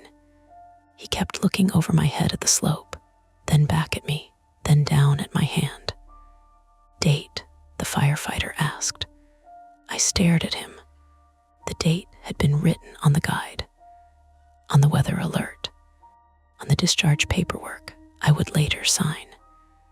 But right then, it floated away from me like something dropped into deep water. October, I said. Good enough for now. It was not good enough. Nothing was. They moved us down the service path behind the greenhouse and toward the lower road, where emergency vehicles had gathered with their lights flashing silently through the trees. The sirens had stopped by then. Radios clicked. Boots scraped gravel. Somewhere below, a chainsaw coughed to life and then cut off again when someone shouted that the slope was still moving. The house sat above us at a slight angle, not cartoonishly tilted, not ruined in the clean way you see in disaster photos. It looked almost normal if you didn't know where the porch had been. Warm kitchen light shone through a wet window. The upstairs hallway window was cracked. The greenhouse passage had folded in on itself, and through that jagged gap, I could see hanging plants swaying in the wind. That was the worst part. How domestic it still looked. A place could be trying to kill you and still have under-cabinet lighting. Figaro was wrapped in a silver emergency blanket in the back of an ambulance, furious but alive. A paramedic had checked his insulin timing with the seriousness of a battlefield medic. He gave me one thin, irritated meow when I leaned in to see him, then turned his face away as if the entire event had been my fault. Daniel Price sat on the bumper of the second ambulance with his left arm strapped against his chest. His shoulder was dislocated. His right hand was burned across 2 fingers from the control panel spark. He looked smaller without the hood, soaked hair plastered to his forehead, a streak of mud cutting across one cheek. When a police officer asked him why he had broken into the house, Daniel gave the same answer 3 times. I believed there was an imminent structural failure. The officer, a woman named Sergeant Alicia Mercer, 41 female, had the careful patience of someone who had heard every kind of lie and most kinds of panic. She wrote in a notebook under a plastic rain cover and asked, "And you believed this because I worked on the retrofit. When, 2 years ago, were you authorized to enter tonight? No. Did you know the homeowners were out of the country? Yes." That made everyone look up. Daniel closed his eyes. Leonard Voss contacted me before their trip. He said if the house sitter reported a window discrepancy, I should come. I was sitting under a blanket nearby while a paramedic cleaned the bite on my hand. At that, I turned so fast the paramedic told me not to move. "Leonard called you," I said. Daniel opened his eyes, but did not quite meet mine. "Texted days ago. Helen told me not to let you reach the study." "I know." "Why?" He swallowed. Rain hit the ambulance roof in a hard, steady hiss. "Because Leonard thinks in systems," Daniel said. "Helen thinks in funerals." No one spoke for a second. Sergeant Mercer's pen paused. Then it moved again. I was taken to Legacy Good Samaritan Medical Center because my fingers had swollen into something purple and useless. My head hurt when I looked sideways, and my right shin had a raised bruise the size of a pear. Owen rode with me even though he wasn't family in the legal sense that mattered to the ambulance crew until I said, "He's my brother," with enough force that nobody argued. At the hospital, the night became fluorescent. That is how I remember it. Fluorescent lights, white blankets, the smell of disinfectant and wet clothes. A nurse named Caitlin, 36, female, cut off the sleeve of my hoodie because dried mud had stiffened the cuff around my injured wrist. She apologized before she did it, which made me want to cry more than the pain. My fingers were not broken, just badly crushed. My hand had soft tissue trauma, a cat bite, and 2 torn nails. My shin was bruised but intact. My head injury was a mild concussion. They cleaned the bite, gave me antibiotics, put my hand in a splint, and told Owen to wake me every few hours if I slept. Any nausea? Caitlin asked. Yes, I said. From the head injury or the night? I looked at her.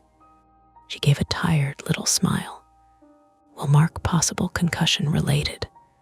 Owen stayed beside the bed, one knee bouncing, hands clasped between his thighs. He had always been bad in hospitals. Too many machines, too many people speaking softly. When our father had his first heart scare, Owen had disappeared to the vending machines for 40 minutes and come back with 6 bags of pretzels and no change. Now he did not leave. You should have left, he said eventually. I know. You always say that after. I know. His jaw moved. He was trying not to be angry because I was injured, and that made him angrier. I heard you screaming and I couldn't get up the hill. Do you get that? I could see the house, but I couldn't get to you. I'm sorry. I don't want sorry. What do you want? He rubbed both hands over his face. His hoodie was still damp at the shoulders. I want you to believe there are emergencies that are not yours to fix. The room hummed around us. Somewhere down the hall, a cart rattled over a threshold. I wanted to defend myself. Say Figaro was there. Say the pump mattered. Say the guide made it feel like every wrong step would hurt someone. All of that was true. None of it was the answer he needed. I'm trying, I said. He nodded, but he looked away. Helen and Leonard Voss returned to Portland the next afternoon. Not because the conference ended, because photographs of their house had already reached the local news, and because the police had questions that could not be answered over WhatsApp. I did not see them until 2 days later, when Sergeant Mercer asked me to come in for a follow-up statement. Owen drove me because my hand was splinted, and because he had appointed himself temporary guardian of all my bad ideas. The meeting happened in a small room at a Portland Police Bureau office that smelled like old coffee and carpet cleaner. Helen sat on one side of the table, Leonard beside her. They looked smaller than they had during the house tour. Not guilty small, exactly. More like people who had spent years tightening themselves around one terrible event and had finally run out of room. Helen's hair was pulled back too tightly. Leonard had not shaved. Maribel, 27, female, sat across from them with one hand wrapped, one shin bruised, and a private certainty that no amount of paperwork would make the Voss house ordinary again.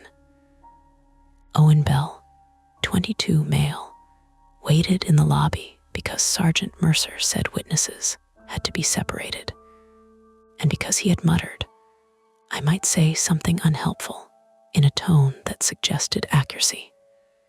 Daniel was not there. He had given his statement separately. Sergeant Mercer turned on a recorder and asked us to go over the timeline. It took almost 2 hours. The normal parts were easy. Arrival time, instructions, cat medication, weather, power outage, water in the basement, the break-in, the escape. The strange parts became worse when spoken under office lights. The study window appeared to show snow, Mercer said, not looking up from her notes. Leonard folded his hands. It was a thermal visualization panel, poorly labeled, poorly explained. Disguised as a window, I asked. He flinched. Helen answered instead. The original window failed during the first retrofit. Leonard replaced it with laminated glass and a display layer tied to exterior cameras and temperature sensors. It looked like weather. It was supposed to be intuitive, Leonard said quietly. I stared at him until he looked down. The pantry issue took longer. Leonard said the house had pocketed service spaces and old back-to-back door frames left from a 1950s remodel. During pressure changes, some doors could warp, swing through, or visually align with adjacent utility spaces in confusing ways, especially during outages when emergency lights came on in only one room. Daniel had apparently told investigators the same thing, though with more swearing. "Your pantry opened onto the laundry room," Mercer said. "That is how it looked," I said. Leonard nodded. "There's a pass-through cavity between those walls. It should have been sealed." "Should have been?" I asked. His mouth tightened. "Yes." The hallway lengthening became perceptual distortion due to uneven lighting, slope shift, and runner displacement. The binder pages appearing open became drafts, sticky notes, and a cat. The unsent WhatsApp typing notification became cross-device sync behavior. Helen had seen typing because Mara's message window had opened on the tablet they used while traveling, signed into the same contact thread. The app had shown typing, and then nothing. All explainable, all unsatisfying. The paper and magnetic tape in the drain were from Ben's old school projects, stored too close to the lower access after his death. When the service void flooded, the storage alcove collapsed inward. Old notebooks, cassette tapes, video labels, plastic sleeves, things Helen had not been able to throw away, were pulled into the drainage path and shredded. Helen said this without crying. That made it worse. "I told Leonard to get rid of the box," she said. "Then I told him not to. Then I moved it myself. Then I forgot where," Leonard whispered. "I should have sealed the lower access." "Yes," Helen said, one word, not shouted, not dramatic. Just the shape of a marriage where blame had lived too long to need volume.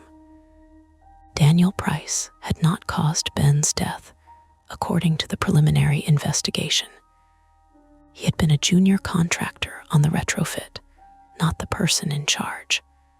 But he had been present. He had warned Leonard that the manual bypass could jam if debris entered the old drain. Leonard had logged the warning, then buried it in a binder system nobody outside his own mind could safely understand. No one said criminal negligence in that room. They said civil liability, code review, structural assessment, insurance investigation, unauthorized occupancy hazards, failure to disclose, words with clean edges. I preferred them to the other ones. Before the meeting ended, Helen turned to me. "I should have canceled the trip," she said. I did not know what answer she wanted. Forgiveness, maybe. Confirmation. Punishment. "Yes," I said. She closed her eyes. Nodded once. Leonard looked at my splinted hand. "We will cover all medical bills and your lost wages." I almost laughed. Lost wages. As if that was the shape of it. But I said, "Thank you," because money still mattered. My rent did not become symbolic because I was traumatized. Figaro survived. That was one of the cleaner endings. He stayed 2 nights at an emergency vet and was then taken by Helen's sister to a house in Lake Oswego, where he reportedly spent most of his recovery under a guest bed, refusing wet food unless it was warmed to exactly the right temperature. Helen sent me one photo of him 3 weeks later. He looked fat, angry, and immortal. Daniel called once. I let it go to voicemail. His message was short. He said he was sorry for scaring me, sorry for breaking in, sorry for not explaining faster. He said the house had been dangerous for years, and that some people build systems not to solve grief, but to keep it operating. Then he stopped talking for a few seconds. At the end, he said, "You did the right thing when you left the handle. You chose people. That mattered." I saved the voicemail and never played it again. The Voss house was not demolished immediately. That surprised me. Engineers inspected it. Tarps went up. Chain link fencing appeared around the property. For weeks, local news described it as a landslide-damaged home in the West Hills, which was true and not enough. A neighbor gave an interview saying the owners had always been private, but polite. Another said she had heard machinery noises at odd hours for years. The city issued notices. Insurance companies did whatever insurance companies do when reality becomes expensive. December, the front half of the house had been braced with steel supports. The greenhouse was gone. The porch remained a dark break at the front, like a missing tooth. I moved out of the studio above the laundromat in January, not because of the house, but because Owen found me a cheaper place in Milwaukee with normal floors and an ugly kitchen. He checked the locks when he helped me move in. I pretended not to notice. He pretended not to notice me noticing. For a while, ordinary things bothered me. The hum of refrigerators, the click of heat through pipes, any hallway with a runner rug, weather apps, brass latches, the polite knock of delivery drivers. Once, in a hardware store, I saw a display of 3 ring binders and had to leave without buying the screws I'd come for. Therapy helped, not magically, not in a montage. It helped the way physical therapy helps, boring, repetitive, irritating. And then one day you turn your wrist a little farther than before. My therapist, Erica, 45, female, did not care whether I believed the Voss house had defied physics. She cared that I had learned to confuse vigilance with control. Checking is not the same as preventing, she told me. I hated that sentence because it was true in a way that did not flatter me. Spring came wet and slow. My hand healed crooked in one finger, barely noticeable unless I tried to grip a mug too tightly. The cat bite scar stayed as 2 pale dots near my thumb. My shins stopped hurting, except in cold weather. Owen's truck finally died for good, and he bought a used Civic from a man in Troutdale who lied about the brakes. That, somehow, felt like life returning to normal. Almost ordinary. Cracks beneath the surface. In April, a package arrived at my new apartment with no return address. Inside was the Voss house binder. Not the original, a copy. Fresh black cover, clean rings, printed label. House sitter's guide, revised. There was a note on top in Helen's handwriting. You should have the version with explanations. I am sorry we did not give you one. I sat at my little kitchen table for a long time before opening it. The revised guide was different. Every rule had a reason under it. If the second floor hallway appears longer than usual, do not measure it twice. Reason, floor slope and lighting shifts can trigger panic and unreliable spatial judgment during structural movement. Move to a known safe point instead. If the pantry door opens onto the laundry room, close it and wait 10 minutes.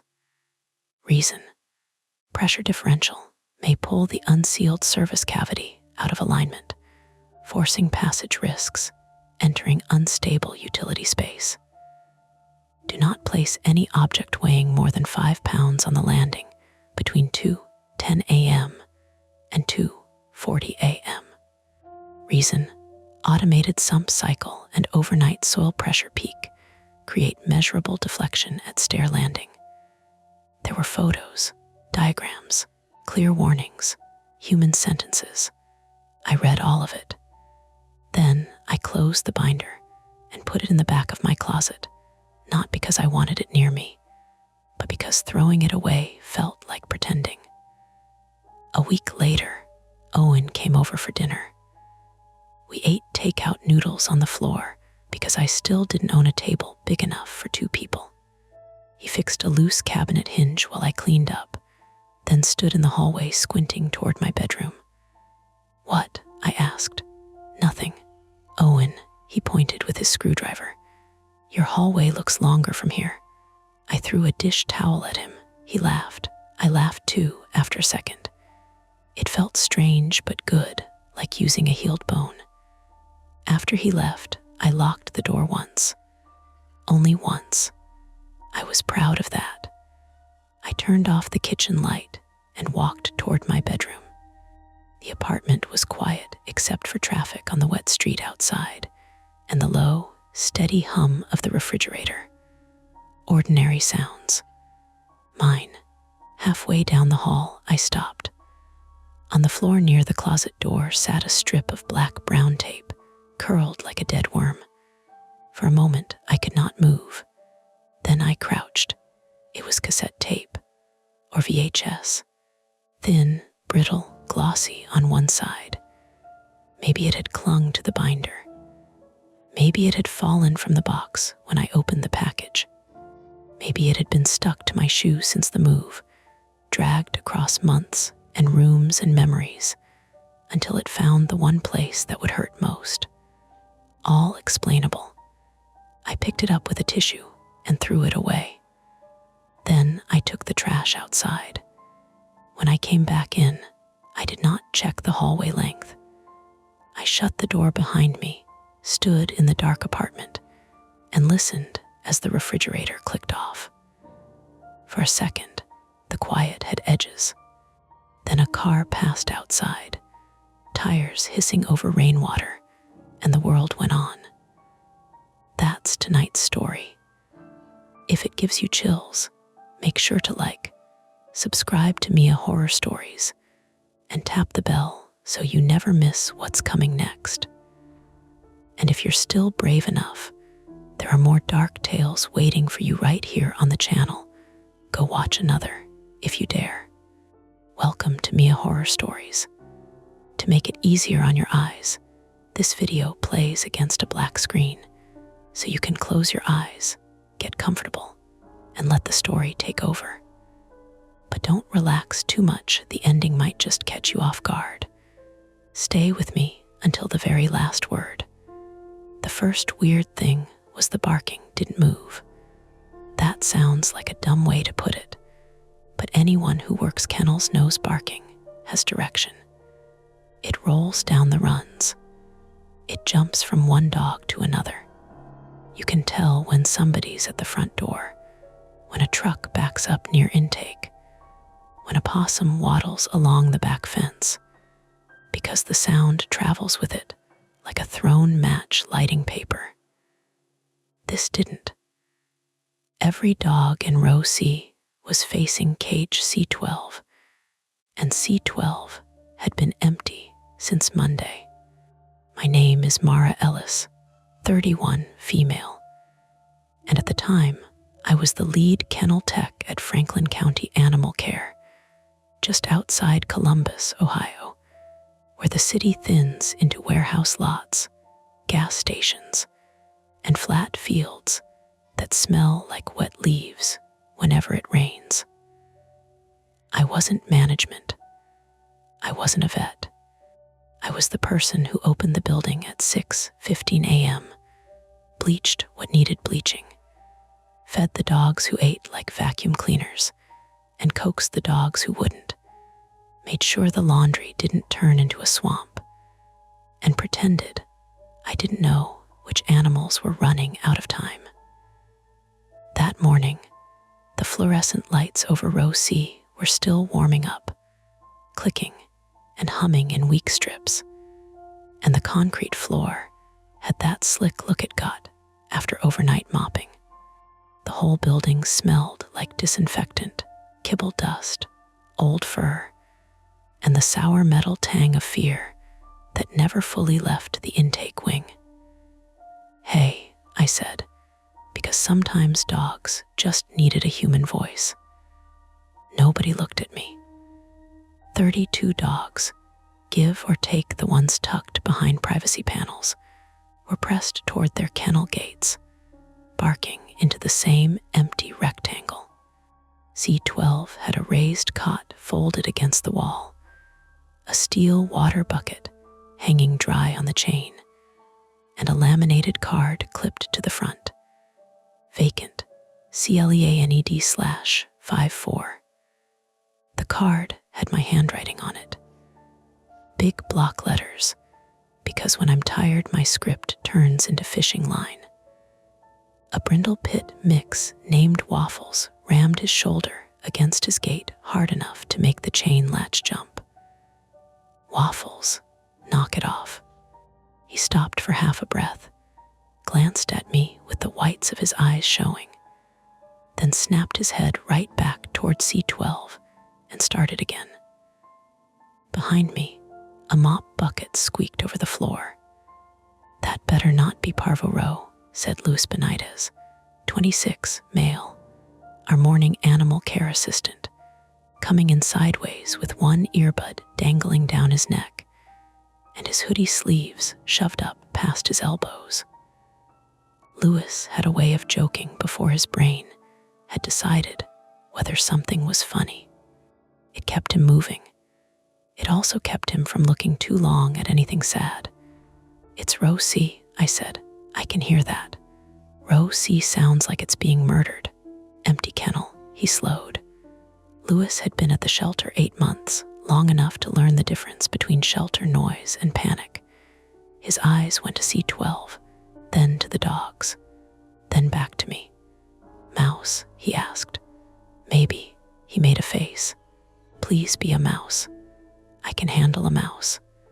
I have emotionally prepared for one mouse." A calm little pocket opened in the middle of all that noise, ridiculous and human. I almost laughed. The morning was still ordinary enough to allow it. Luis set the mop bucket against the wall and lifted both hands like he was approaching a bomb.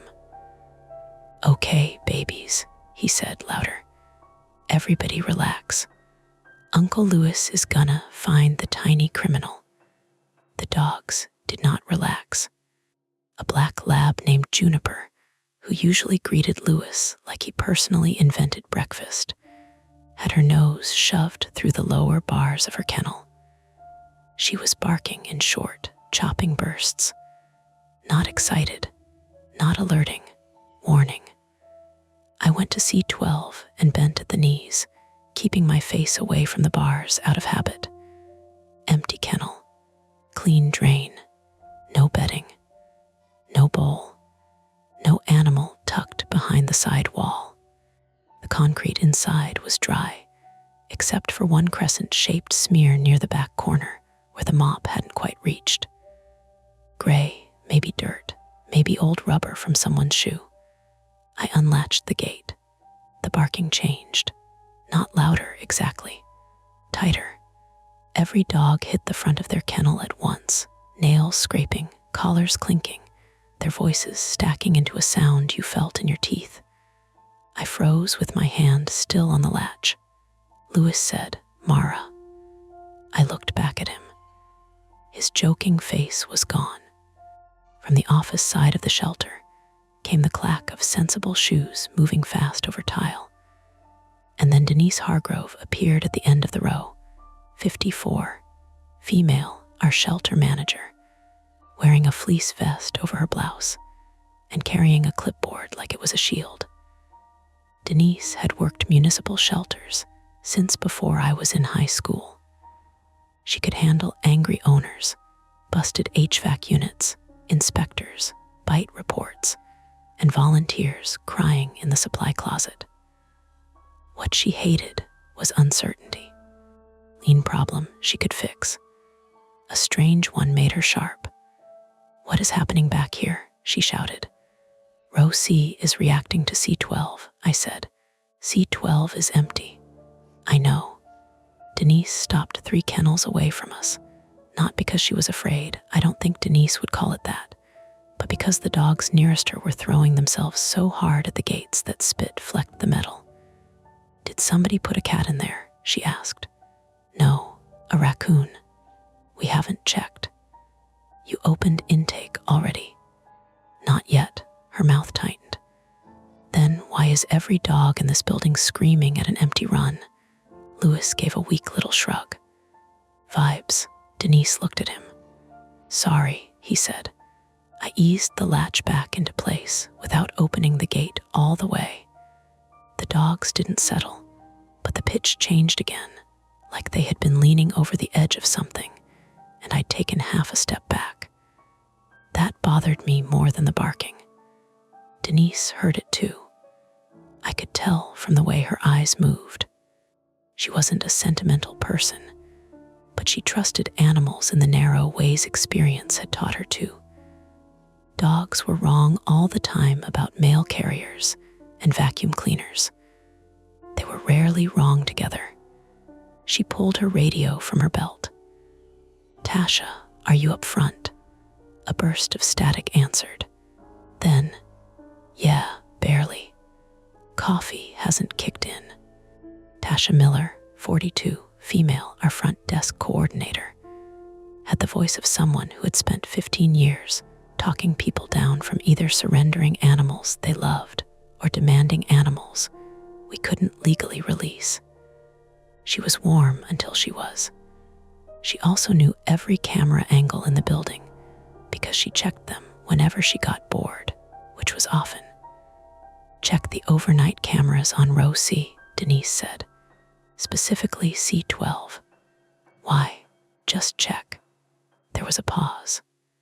Even through radio static, I could hear the dogs from Tasha's end. Jesus, is that back there? Cameras, please. I stood in front of C12 with my keys cutting into my palm. I had a private fear I didn't talk about at work because it sounded too dramatic for what we did, and because everyone in animal care had some version of it. Mine was that I would miss the obvious thing. A loose latch.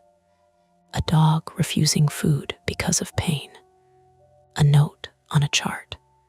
The little warning that, if caught early, kept a bad morning from turning into the kind people remembered in depositions and staff meetings and nightmares. 3 years earlier, at a clinic in Dayton, I had missed a swollen stitch line under a cone because the lobby was full and the phones were ringing, and a terrier kept screaming every time anyone touched him. The dog lived. That was what people told me, but he nearly didn't. Since then, I checked things twice, then once more, and still never fully trusted myself. C12 had my handwriting on it. Cleaned, vacant, safe. The dogs disagreed. Tasha's voice came back over the radio. Denise. Denise closed her eyes for half a second. What? Camera 3 glitched out at 2:14. Define glitched. Black screen for maybe 12 seconds. Then normal. Before that, nothing. Empty row. After, another pause. The dogs kept barking. Tasha, Denise said. I'm rewinding. Louis leaned close to me and lowered his voice. This is where I vote for the mouse. I tried to smile, but my mouth didn't do it right. At the far end of row C, a shepherd mix named Martin stopped barking and began to whine. Long, nasal, miserable. Then Juniper did the same. Then 2 more dogs. The sound loosened something in my stomach. Barking I could work through. Whining meant confusion. Fear, pain nearby. Something they wanted distance from and couldn't reach. Denise pointed toward the dogs. Start breakfast. Normal routine. Sometimes routine breaks a loop. That was shelter logic, and it was good logic. Don't feed panic. Feed the animals. Move the morning forward. Louis and I went to the prep room. The prep room was narrow, with metal counters dented by years of scoops and cans, shelves labeled in Denise's blocky handwriting, and a refrigerator that clicked like an old man's knee. I filled stainless bowls while Louis worked the dry food bins. The sound of kibble pouring usually settled my head. It was measurable. 1.5 cups for small dogs, 2 cups for big. Medication cups on the top shelf. Peanut butter for the ones who knew better. But row C kept going. Maybe construction, Louis said, dumping food into bowls. Like vibration through the wall. At 6 a.m, warehouse guys start early. Then they'd bark at the wall. Maybe the empty kennel has good acoustics. I looked at him. Bad joke, he said. I'm not doing great. It's okay. It doesn't feel okay. No, he set the scoop down. You think something got in. I don't know. But you're thinking it. I'm thinking I don't like that the camera went out. Louis rubbed both hands over his face. He had dog hair on his cheek. Cameras go out. Yes, computers are trash. Yes, he waited, I said, and dogs bark at mice. Exactly. And squirrels. See. And people. He stopped moving. That was the thing nobody wanted to say too early. People broke into shelters more than the public thought. To steal dogs. To dump dogs. To get back an animal on bite hold. To sleep. To vandalize. To do things that made Denise install more cameras than the county wanted to pay for. The back door had an alarm. The side gate had a padlock. The intake vestibule needed a code. But buildings are just buildings. They're drywall and screws and tired hinges and people assuming someone else checked the last thing. Denise stepped into the prep room. The noise followed her like weather. Tasha says camera 3 goes black at 2:14, she said. Camera 4, same time. Front hall stayed on. Exterior north lot stayed on. She's pulling the clip. Power dip, I asked. Maybe. Any doors? Alarm log shows no entry after 9:08 p.m. when Noah left. Noah Price, 38 male, was our night security contractor, though calling him security made it sound more official than it was. He checked doors, walked the fence, logged maintenance issues, and sat in his car watching videos when nothing happened. He was ex-military, polite in the tired way of men who had learned to keep their voices low, and he had once told me he preferred animals because they gave clearer warnings than people. Did Noah report anything? Louis asked. No. Denise glanced at me. He clocked out normal. I thought about the smudge inside C12. I want to check the kennel. Denise's answer came fast. Not with the dogs like this. I'll step in, look behind the divider, check the drain. 30 seconds. It's empty. You asked why they're barking at an empty run. Her jaw flexed. That was our dynamic most days. Denise made decisions from the top, and I pushed from the floor when the animals told me something different. We respected each other, which did not mean we made each other's lives easy. Before she could answer, Tasha's voice crackled from the radio again. I've got the clip. Denise lifted the radio. What do you see? You need to come look. Tell me what you see. It's not. Tasha stopped. Static hissed. It's easier if you come look. Denise said something under her breath I couldn't quite hear. The dogs hit a new pitch. A bang cut through the barking. Not a gate, not a bowl. Hard metal pop from row C. We all turned. Another bang. Then a scraping sound, short and violent, like a heavy chain dragged once across concrete. Louis whispered, nope. Denise moved first. I followed, because whatever my flaws were, staying behind had never been one of them. That wasn't bravery. It was compulsion. If something was wrong, I needed my eyes on it. Otherwise, my brain would fill the blank with worse. Row C was chaos. Waffles had backed away from his gate and was barking from the rear of his kennel now. Juniper had urinated, a shining puddle spreading under her paws. Martin had pressed himself into the corner with his ears flat. Half the dogs were no longer facing C12. They were facing the kennel beside it, C13. Its latch hung open. The gate moved slightly in the air wash from the HVAC vent above it. Inside, a small tan hound mix named Penny stood frozen on her cot, trembling so hard the metal frame ticked against the wall.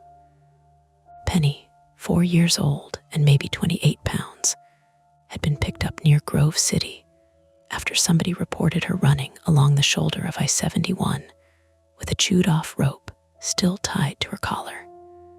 She loved women, distrusted men, and had never made a sound louder than a cough in the 2 weeks we'd had her.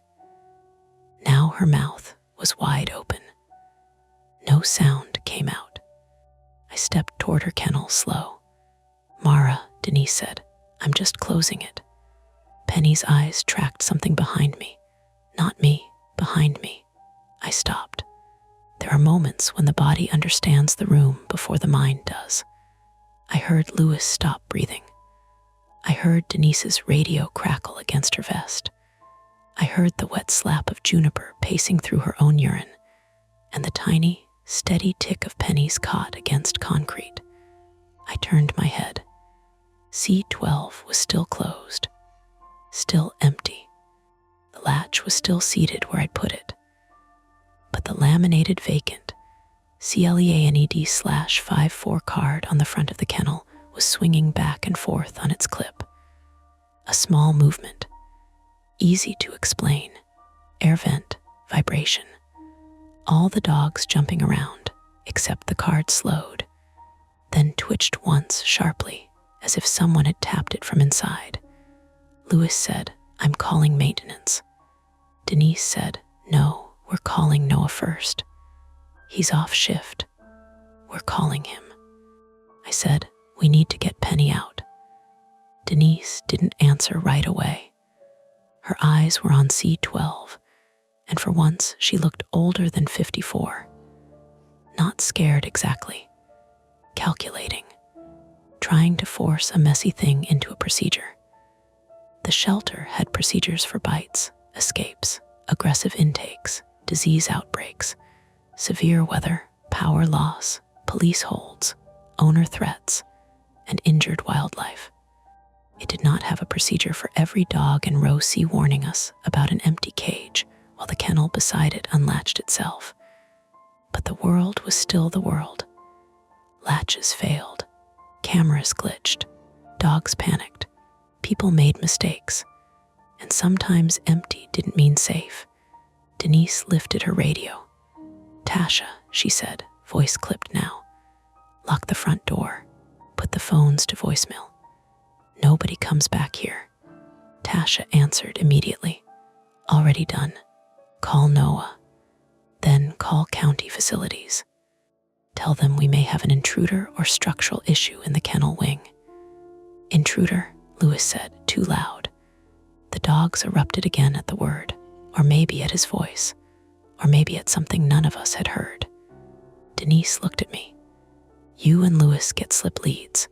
We move Penny out first, then clear row C into the yard, runs one dog at a time." "And C12, I asked. Her gaze went to the swinging card. It had almost stopped now. Almost. "We don't open it," Denise said. "That should have been the end of it. Lock it down. Call the people whose job was locked doors and broken buildings. Move the animals. Wait in the light of the front office with coffee going stale in paper cups." But Penny's gate was open, and Penny was staring past us with her mouth stretched in that silent, terrified shape. Then she bolted. She hit the half-open gate with her shoulder and slipped through before any of us could grab her. Her nails skittered on wet concrete. Louis lunged and missed. Penny shot down the road toward the back isolation corridor, dragging a short length of frayed rope we had removed from her collar days earlier. A rope that should have been sealed in her intake bag. I saw it bounce once against the floor. Denise saw it too. For 1 second, none of us moved. Then Penny disappeared around the corner into the oldest part of the shelter, where the cameras were bad, the lights buzzed, and the rear door opened onto the fenced service yard.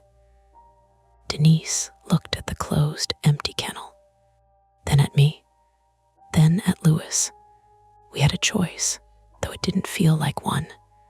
Stay with the barking dogs and wait for help, or follow the loose, terrified hound into the back of the building before she hurt herself, escaped, or led us to whatever had made her run. I picked up a slip lead from the hook. Louis swallowed and took another. Denise did not tell us no. She only said, "Nobody goes alone." And together, with Row C still barking behind us at the cage that should not have mattered, we stepped toward the corner Penny had vanished around. We found Penny by following the sound her nails made. Not barking, not whining, just that frantic little skitter on old concrete, fast and uneven, like she was trying to run without letting her paws fully touch the floor.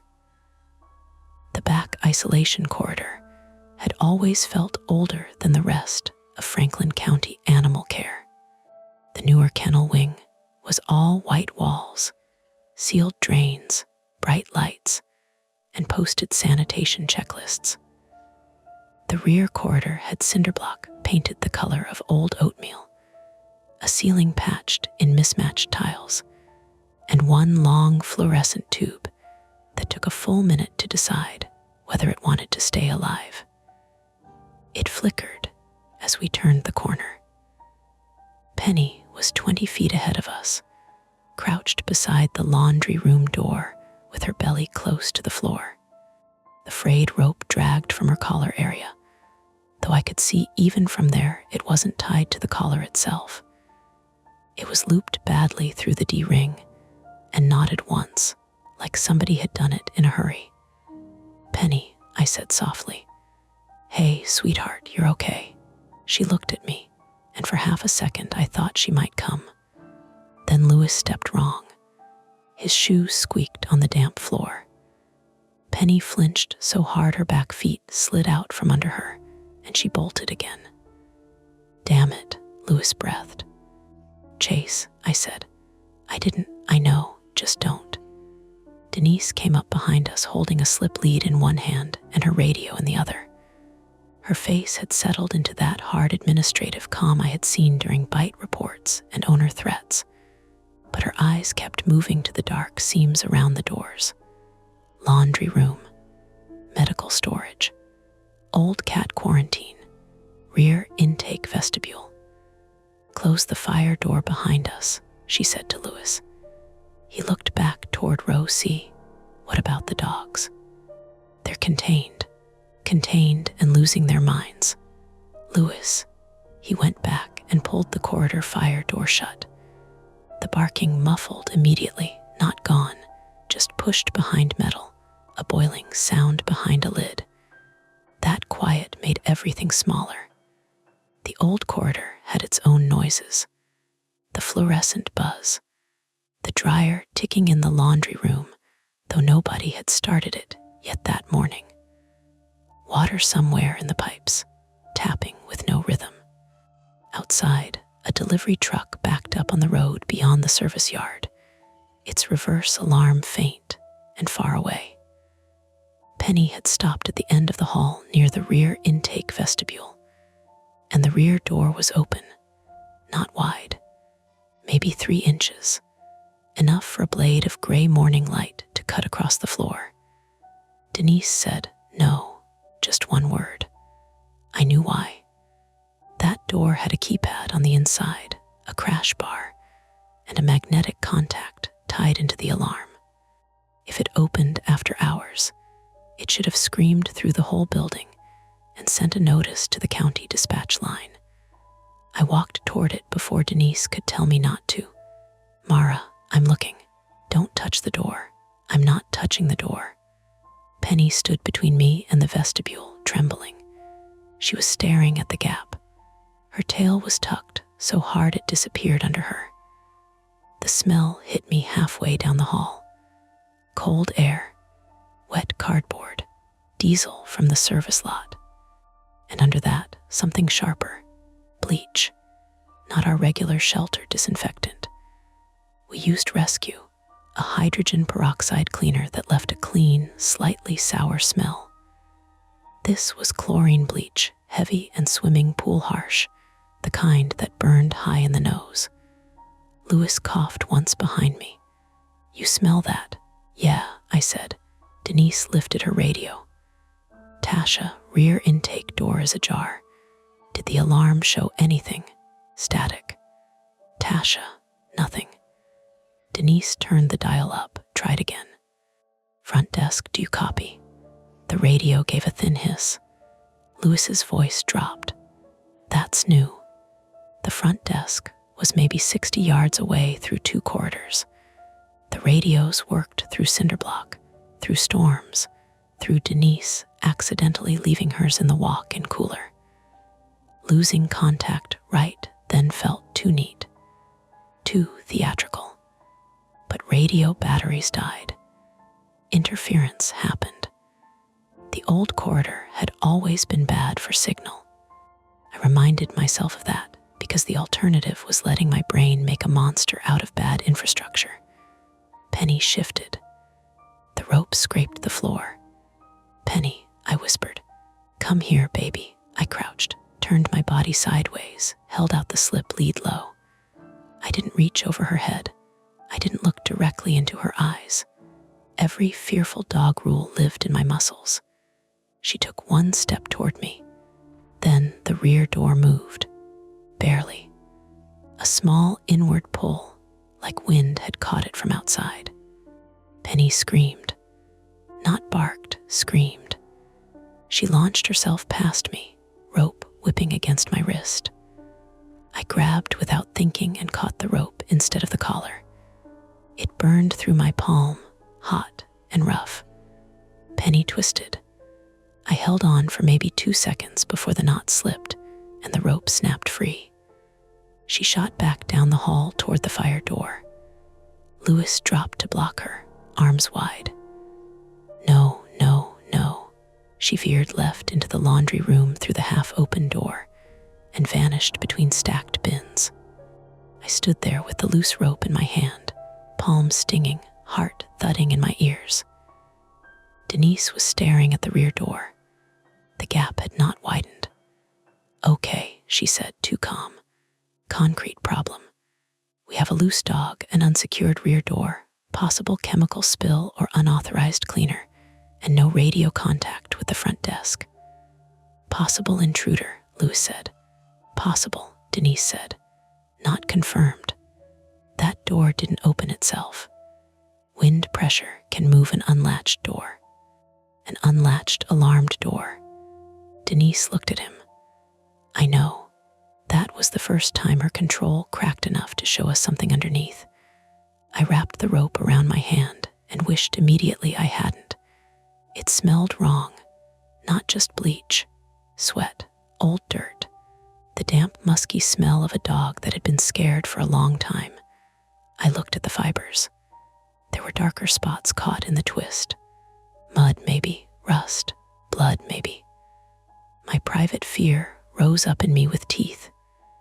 C12 had my card. My handwriting, my cleaned, my vacant. I had marked that kennel safe. I had moved through my checklist and trusted the building because the building usually earned it. But the rope in my hand said something had been missed. Maybe by me, maybe by all of us. "We need to secure the door first," Denise said, "then get Penny." "We need to check the yard," Louis said. "No, we don't. If somebody came in, if somebody is outside, We lock the door and call police. With what phone? Radio's dead. We have cell phones. I reached into my scrub pocket. No bars, not one. That happened in the back sometimes, especially near the old storage rooms where the roof was lined with HVAC ducting and wire mesh from an abandoned renovation. Still, seeing the blank signal icon made my stomach tighten. Louis checked his phone. I've got SOS only. Denise pulled hers from her vest pocket. One bar. Call 911, Louis said. I am. She tapped the screen, lifted it to her ear, and we all stood there listening to nothing. After a few seconds, she lowered it. Call failed. Try by the door, I said. Denise didn't like being told what to do in her own building.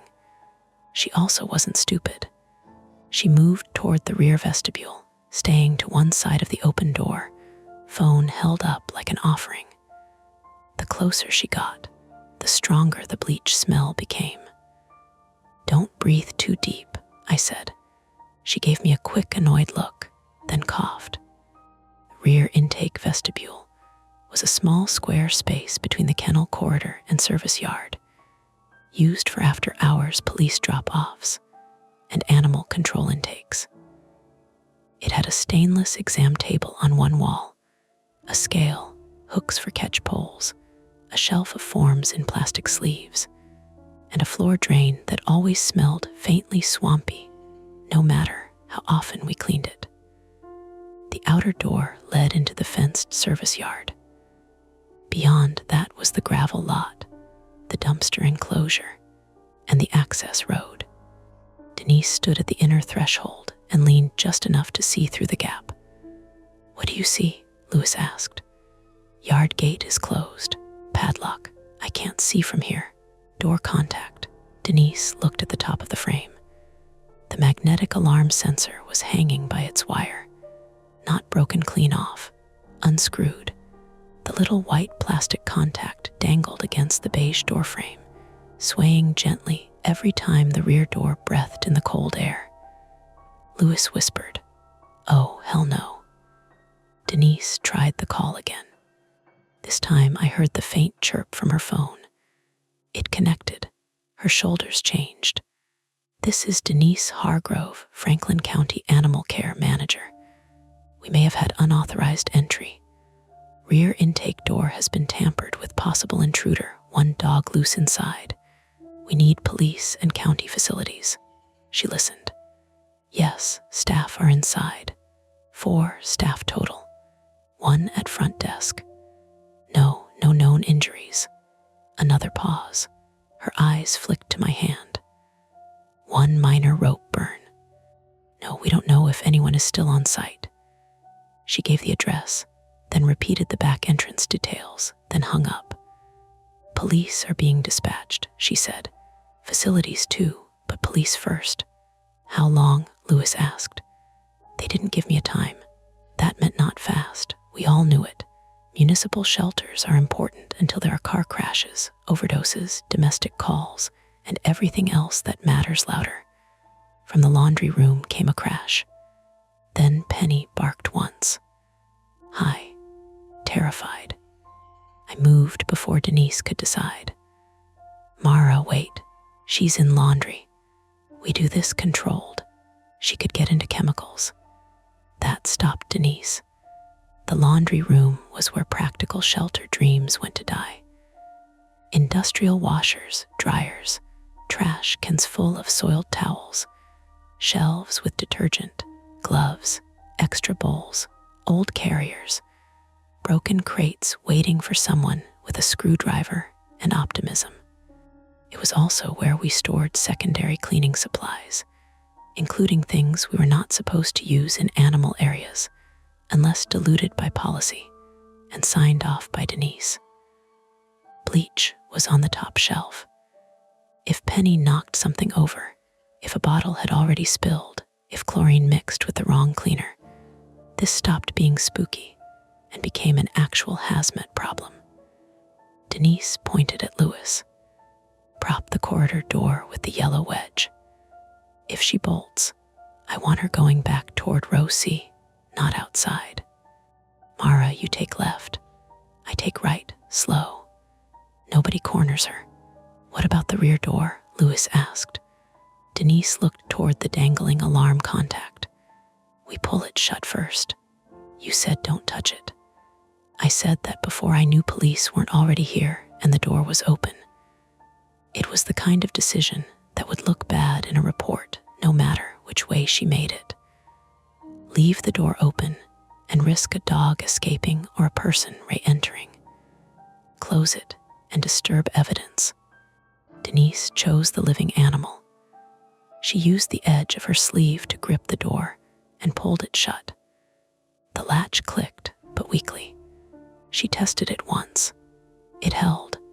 Then she wedged a metal stool under the handle from the inside. Temporary, she said, mostly to herself. Louis hurried to the fire door. The barking from row C surged as he opened it, then dropped again when he jammed the wedge underneath and left the door cracked. Sound spilled through the gap dogs, metal, desperation. I stood outside the laundry room and flexed my burned hand. The rope had left a red stripe across my palm, already swelling. You okay? Louis asked. Yeah, you're bleeding. I looked. A shallow split had opened near the base of my thumb. I'm okay. You always say that. He didn't mean it as an accusation, but it landed like one. I did always say that. At the Dayton clinic, I had said it for 2 weeks after the terrier. At this shelter, I said it whenever a dog was euthanized and someone asked if I needed a minute. I said it because if I admitted I was okay, I might have to stop moving. And if I stopped moving, I might miss the next thing. Denise pushed the laundry door wider with 2 fingers. Penny, she called. Her manager voice softened into something older. Honey, we're not mad. The laundry room lights were off. Louis reached for the switch. Wait, I said. He froze. There was a sound inside. A slow drip. And another. Not from the sinks. Lower. I reached in and flipped the light on myself. The fluorescent panel blinked awake in pieces. Penny was wedged between a rolling laundry bin and the wall, trembling so violently the hanging towels above her shook. Her front paw was lifted. Blood speckled the concrete under it. Glass? Louis asked. I scanned the floor. Not glass. A plastic gallon jug lay on its side near the washer, cap off, liquid spreading in a thin shining fan toward the central drain. The label faced up, bleach. Beside it sat a second bottle, half hidden behind a detergent bucket. Ammonia-based floor cleaner. My mouth went dry. Everybody back, I said. Denise saw it a beat later. Out, now. Louis had already taken 2 steps in. Penny's bleeding. Louis out, Denise snapped. He backed up, hands raised, face pale. The smell was stronger inside, a chemical bite that made my eyes water. Bleach and ammonia together can make chloramine gas. We all knew that from training videos we half watched once a year while eating vending machine chips. Usually it felt theoretical. Something that happened because a new volunteer mixed buckets wrong. Now there was a terrified dog trapped 6 feet from both bottles, and the room had poor ventilation. Penny whimpered. I crouched at the doorway, staying low but outside. Penny, come on, come here. She didn't move. Her lifted paw shook. Her eyes were glassy with fear. Niece pulled her radio again out of reflex, cursed, and shoved it back. We need fresh air. The window, Louis said. The laundry room had one small high window facing the service yard, painted shut years ago, but not barred. Don't go in, I said. I can reach from the doorway with the broom. He grabbed a broom from the hall hook and extended it toward the window latch. His first jab missed. The broom handle clattered against the wall. Penny flinched and pressed harder into the gap. "Easy," I said. "I'm trying. Don't scare her more." "I know, Mara." The second jab caught the latch but didn't move it. Denise was already pulling towels from a clean bin. She shoved one at me. "Wet this. Cover your nose if you have to go in." "We are not going in. If she won't come out, somebody has to." That was Denise's flaw, though I wouldn't have called it that to her face. She believed every problem could be solved by assigning responsibility hard enough. If a thing needed doing, someone did it. If policy did not cover it, she built a temporary policy out of authority and willpower. But gas did not care who was in charge. "We wait for fire," I said. "We called police, then call fire. No signal unless I'm by the rear door. Then go by the rear door." She started to argue. Penny coughed, not a bark, not a whimper. A small, wet, wrong cough. That ended the argument. Denise went to the rear door with her phone. Louis got the window latch on the third try. It snapped loose with a crack of old paint, and the window opened half an inch. Cold air threaded in, barely enough to stir the hanging towels. "Again," I said. He pushed with the broom until the sash scraped upward another few inches. "Better, not enough." Denise spoke rapidly into her phone near the rear door. "We need fire response as well. Possible chemical exposure. Bleach and ammonia in laundry room. One dog trapped. Staff in adjacent hallway." I kept my eyes on Penny. "Penny, listen to me," I said, soft as I could manage with my throat burning. "You remember breakfast? You remember chicken? I know you do." I reached into my scrub pocket and found the treat pouch I always carried. Mostly crushed biscuits and one dried piece of chicken, left over from yesterday. Penny's nose twitched. "There you go," I whispered. I tossed a crumb just inside the doorway. She watched it land. Nothing. I tossed another, closer to the hall. Her eyes followed. Her lifted paw trembled. She wanted it. Fear pinned her harder than hunger. Louis knelt beside me. "Let me try. She's afraid of men. I know. I'll stay back." He took a biscuit crumb, crushed it smaller, and rolled it gently along the floor. It stopped halfway between us and her. Penny stretched her neck. Her injured paw touched down. She yelped and jerked it up again. "Cut bad," I said. "Bad?" Louis asked. "Can't tell." The air scratched at my throat. My eyes watered enough to blur the edges of the room. From row C, the dogs suddenly stopped barking. All of them.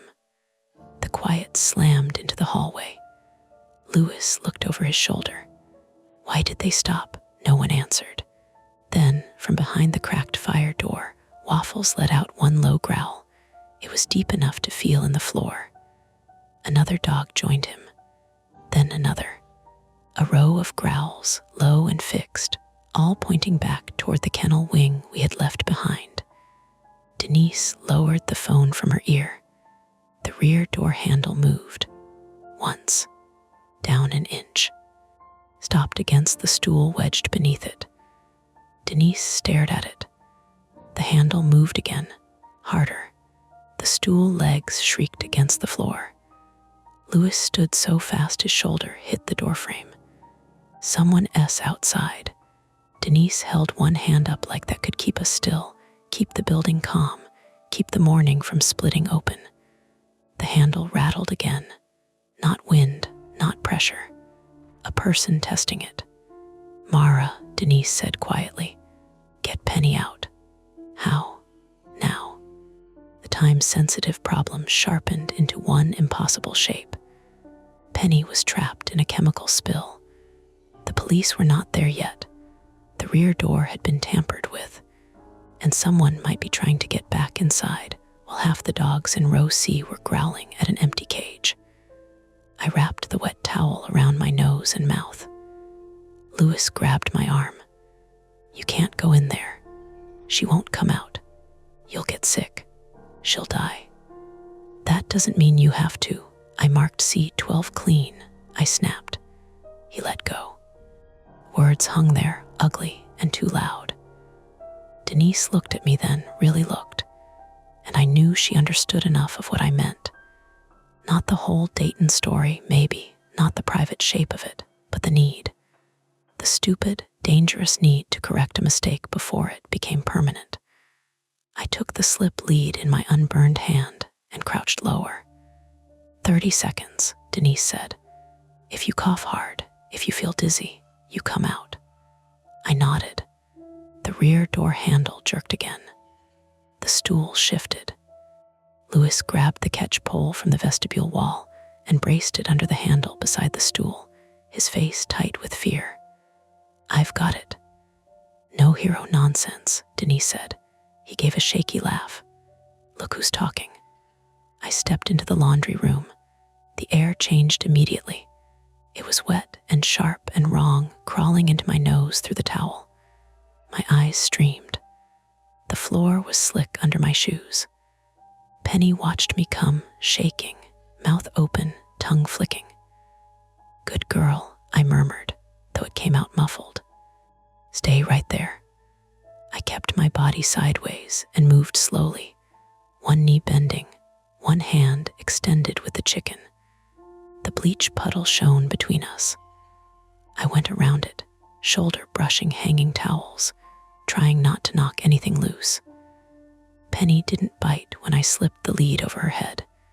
She collapsed, not unconscious, just gave up. Her legs folded, and her whole little body sagged into the floor like whatever had been holding her upright had finally run out. I've got her, I said, then coughed hard enough to see white sparks at the edges of my vision. Out, Denise barked. I scooped Penny under the ribs. She was lighter than she looked, all bones and panic, her heart hammering against my forearm. Pain flashed through my burned palm when the rope fibers stuck to the cut. I stumbled once near the door. Louis reached for me with one hand while still bracing the rear door with the catch pole. The handle behind him slammed down. The stool kicked loose. The rear door opened an inch. Cold air and gray light spilled in. So did a smell like wet clothing and cigarettes. Louis shoved the catch pole sideways under the handle and screamed, "Denise." Denise threw her shoulder into the door. I fell backward into the hall with Penny against my chest. The laundry room light flickered. Row C erupted again behind the fire door, and from outside the rear door, close enough that I could hear him breathing, a man's voice said, "Give me the dog." The man outside the rear door didn't shout. That made it worse. If he had screamed, if he had cursed and pounded on the metal like some drunk who'd wandered in from the access road, maybe my brain could have put him in a box labeled problem person and moved on. Shelters got problem people. People who wanted their dog back without paying fees. People who thought we had stolen a stray they'd never licensed. People who threatened us over euthanasia policies they didn't understand until they did. But this man spoke through the crack in the door like he was standing at a counter. "Give me the dog." Penny trembled against my chest, all sharp elbows and racing heartbeat. Her injured paw left little half-moon prints of blood on my scrub top. I was on the floor outside the laundry room, my lungs scraped raw from the chemical stink, my burned palm throbbing where the rope had chewed the skin open. Louis had both hands on the catch pole, using it like a brace under the rear door handle. Denise had her shoulder planted against the door, feet slipping in slow, awful inches on the concrete.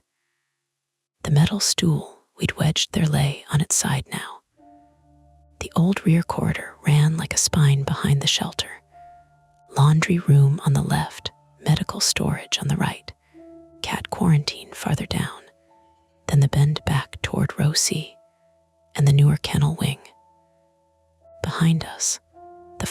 door sat cracked open with the yellow wedge under it, letting in the roar of the dogs. Ahead of us, the rear intake vestibule opened to the service yard, and there was a man on the other side of the only back exit.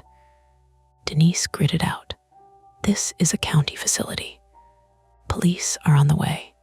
I know what it is." His voice was muffled by the door and low enough that I couldn't place his age. Not young, not old, calm. Louis looked at me. His face was slick with sweat, his eyes watering from the laundry room fumes. "Mara, move." Scooted backward with Penny, heels scraping over the floor, until my back hit the wall opposite the laundry room. The dog pressed her face into the crook of my elbow. Her breath came in hot little bursts. Denise shifted her weight and slammed the door shut with her shoulder. Louis shoved the catch pole higher, pinning the handle. The latch caught. For 3 seconds, nobody moved. Then the handle dipped again. Hard, the catch pole bowed. "Office," Denise said. "Now." "We can't go through him," Louis said. "Front office. Different exit. We get Penny there, lock the internal doors, meet police up front." It sounded like a plan. It sounded almost clean. That was our first attempt. Fall back to the front office, where Tasha was, where the phones worked, where the public entrance opened to the parking lot and the road. I got to my feet with Penny in my arms. My knees shook under her small weight. Louis kept the catch pole braced, while Denise grabbed the tipped stool and jammed it under the handle again. The door jumped once against it. The man outside made a sound, not a laugh, more like annoyance. "Don't make this hard," he said. Denise turned away from the door. Her face was gray now, not fear exactly, but the look of someone doing math she didn't like. "Move," she said. We moved. I carried Penny against my chest and tried not to breathe too deeply. Denise took the lead, fast but not running, because running makes animals panic and humans stupid. Louis came behind us, glancing back every 3 steps. The corridor took us away from the rear vestibule, past the laundry room with its open door and chemical shine on the floor, past medical storage, where shelves of bandage rolls and pill bottles sat behind a locked half window, then toward the fire door that separated the old rear wing from row C. The dogs behind it were no longer barking in random chaos. They were hitting in waves. Growl, bark, scrape, pause, growl, like something was moving past them, and each kennel reacted as it came level. Denise reached the fire door first and pulled the wedge free. "Ready?" "No," Louis said. She opened it anyway. The sound burst out so hard Penny convulsed in my arms. Row C stretched to our right, 12 kennels down each side, with C12 and C13 halfway along the left wall. Beyond row C was the cross hall leading to the prep room, then the adoption lobby, then the front office and public entrance. To our left, a short hallway led toward the sally port and the indoor meet and greet rooms. Every dog in row C had turned away from the rear corridor. They were facing C12 again, the empty kennel. Even with Penny out, even with a man at the back door, even with bleach fumes in the laundry room and sirens supposedly on their way, the dogs were locked onto that empty cage like it had become the center of the building. "Don't look at it," Denise said. Of course I looked. C12 was closed. The laminated card hung still. The gray smear at the back looked darker under the flickering light. Nothing moved inside, but the kennel beside it, C13, Penny's kennel, stood open. Its latch had a shiny scrape near the catch plate, fresh enough that bare metal showed through the old paint. Louis saw it too. That wasn't like that before. Keep walking, Denise said. Halfway down row C, Waffles lunged at his gate and hit it with his full chest. The latch held, but the top hinge jumped. I flinched. Penny yelped. My grip tightened too hard, and she snapped at empty air near my forearm, not trying to bite me, just drowning in panic. It's okay, I whispered. I know. The words were useless. I said them anyway. We reached the cross hall. The front office should have been visible through the little wired glass window in the door at the end. We should have seen Tasha at her desk, the blue glow of the monitor, maybe her coffee mug with the chipped red handle. Instead, the hallway lights ahead were out. Not the whole building, just the stretch toward the office. Denise stopped so suddenly Louis bumped into her. What now? He said. A phone rang somewhere in the dark. Once, twice, then stopped. Tasha, Denise called. No answer. We listened. From the front came a faint, irregular tapping. Tap, tap, tap, tap. Louis whispered, That's not her, right? Denise took out her phone. One bar flickered and vanished. Tasha, she called louder. Still nothing. This was the moment that fooled us. The tapping came again, sharper now, from beyond the office door. Then a dragging sound followed, slow across tile. In my head, I saw someone inside the front office. The rear man's partner, maybe. Someone who had cut the lights, gotten to Tasha, and was waiting in the dark between us and the front exit. Denise picked up a mop handle from the prep room entrance. Stay behind me. No, Louis said, bad plan. You have a better one. Yeah, not walking toward horror noises. That's where the phones are. That's where the person might be. The tapping became a frantic scratching. Penny raised her head. For the first time since I'd picked her up, she made a sound other than fear. A tiny, questioning whine. That's what made me step past Denise. Mara, wait. The scratching came again from low down, not office height, floor height.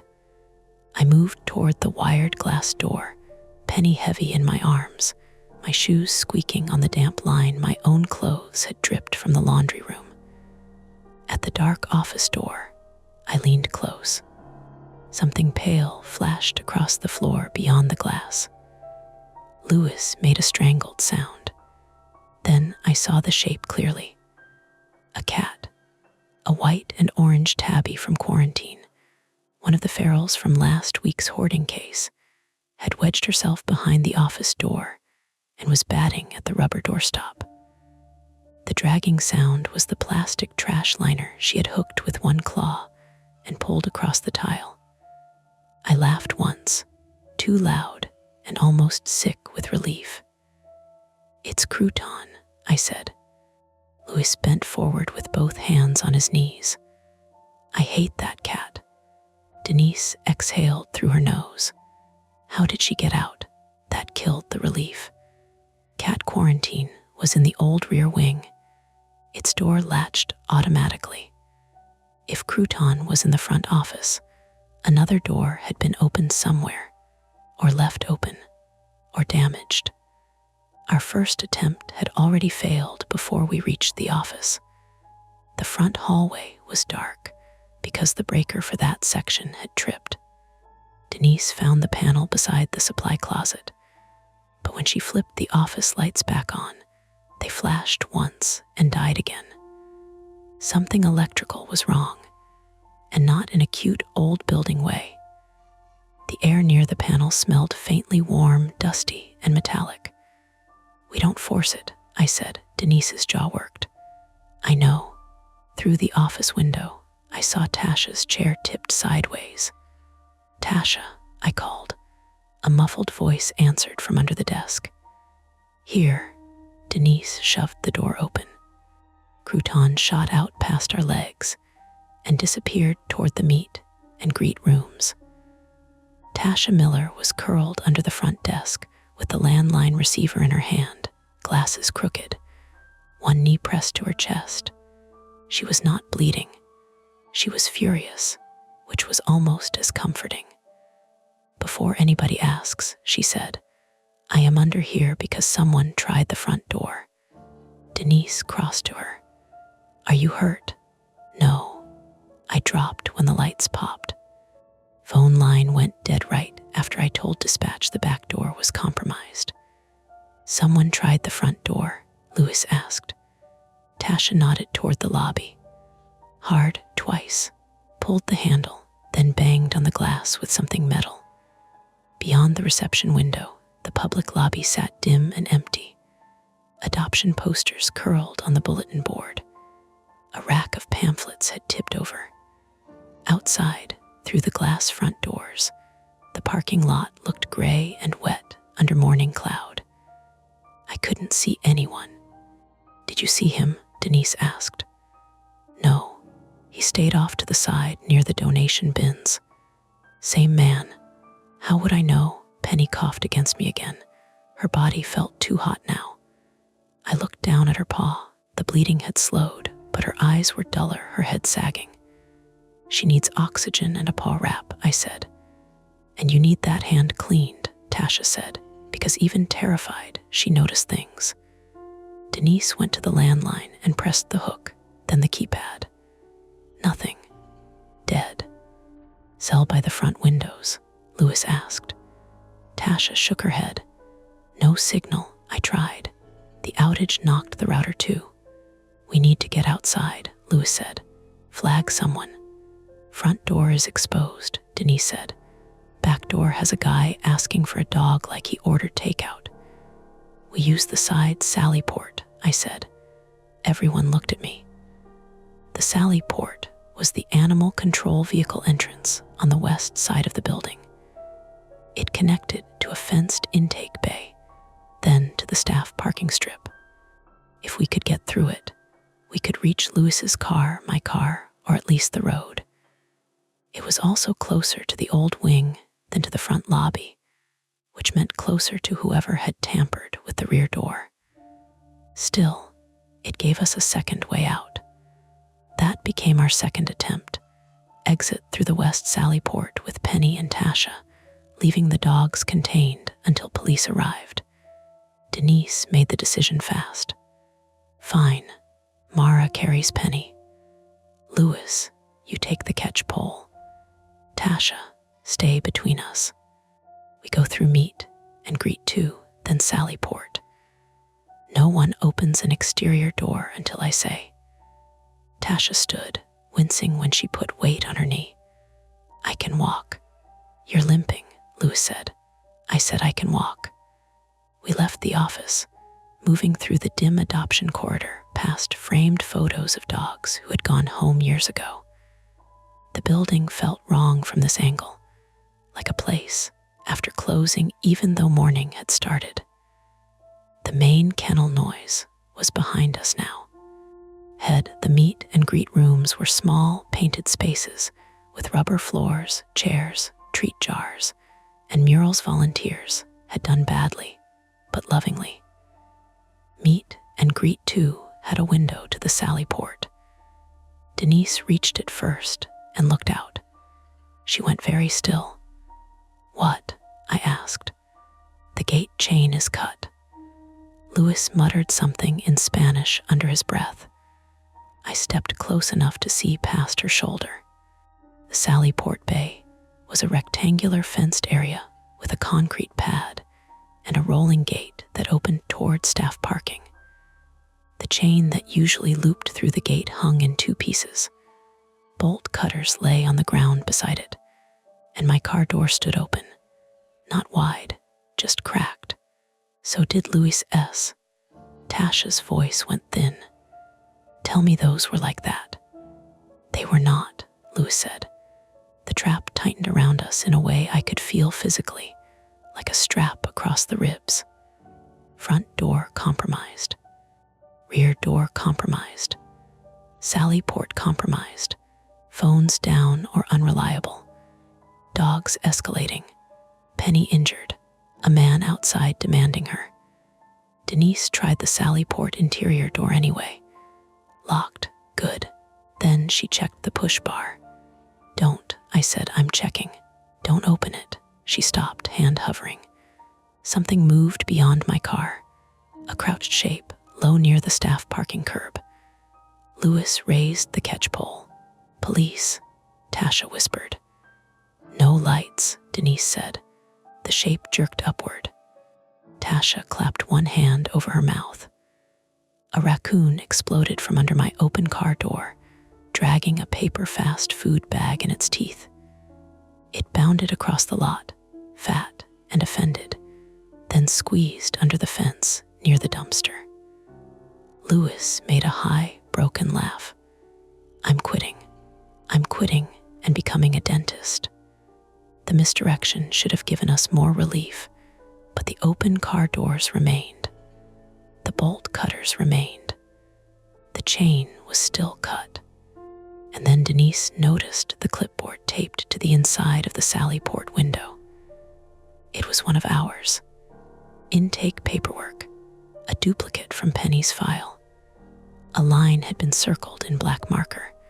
Found wearing rope collar near I-71/possible cruelty case. Hold pending review.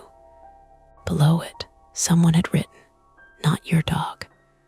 The handwriting was blocky and hard, pressed so deep the marker had bled into the paper fibers.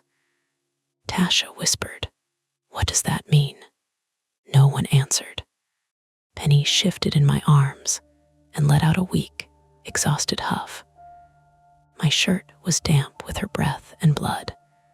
My burned palm had gone from sharp pain to a sick, throbbing numbness. My throat tasted like pennies and pool water. Denise looked at each of us. "We go back to row C," Louis stared at her. "Why?" "Because the interior kennel gates are stronger than the office doors. Because medical supplies are there. Because if he comes through any exterior point, we need dogs between us and him." "That is insane," Louis said. "It's shelter design. Kennel wing is secure. The kennel wing is where the empty cage keeps making every dog lose its mind." Denise's face hardened. "The empty cage is not our biggest problem." But even as she said it, row C went quiet again. This time, the quiet traveled toward us. One kennel after another stopped barking. Then came that low growl. A wave from the newer wing, rolling down the building like weather coming through vents. Penny lifted her head. Her ears pricked. Then she began to struggle. Weakly at first, then harder, twisting against my arms with sudden, desperate strength. "Penny, no." She kicked her injured paw against my stomach and screamed. I nearly dropped her. Louis caught her back end, and she snapped at him, teeth clicking a half-inch from his wrist. "Something set her off," he said. From the direction of row C came a metallic clank. Then another. Denise was already moving.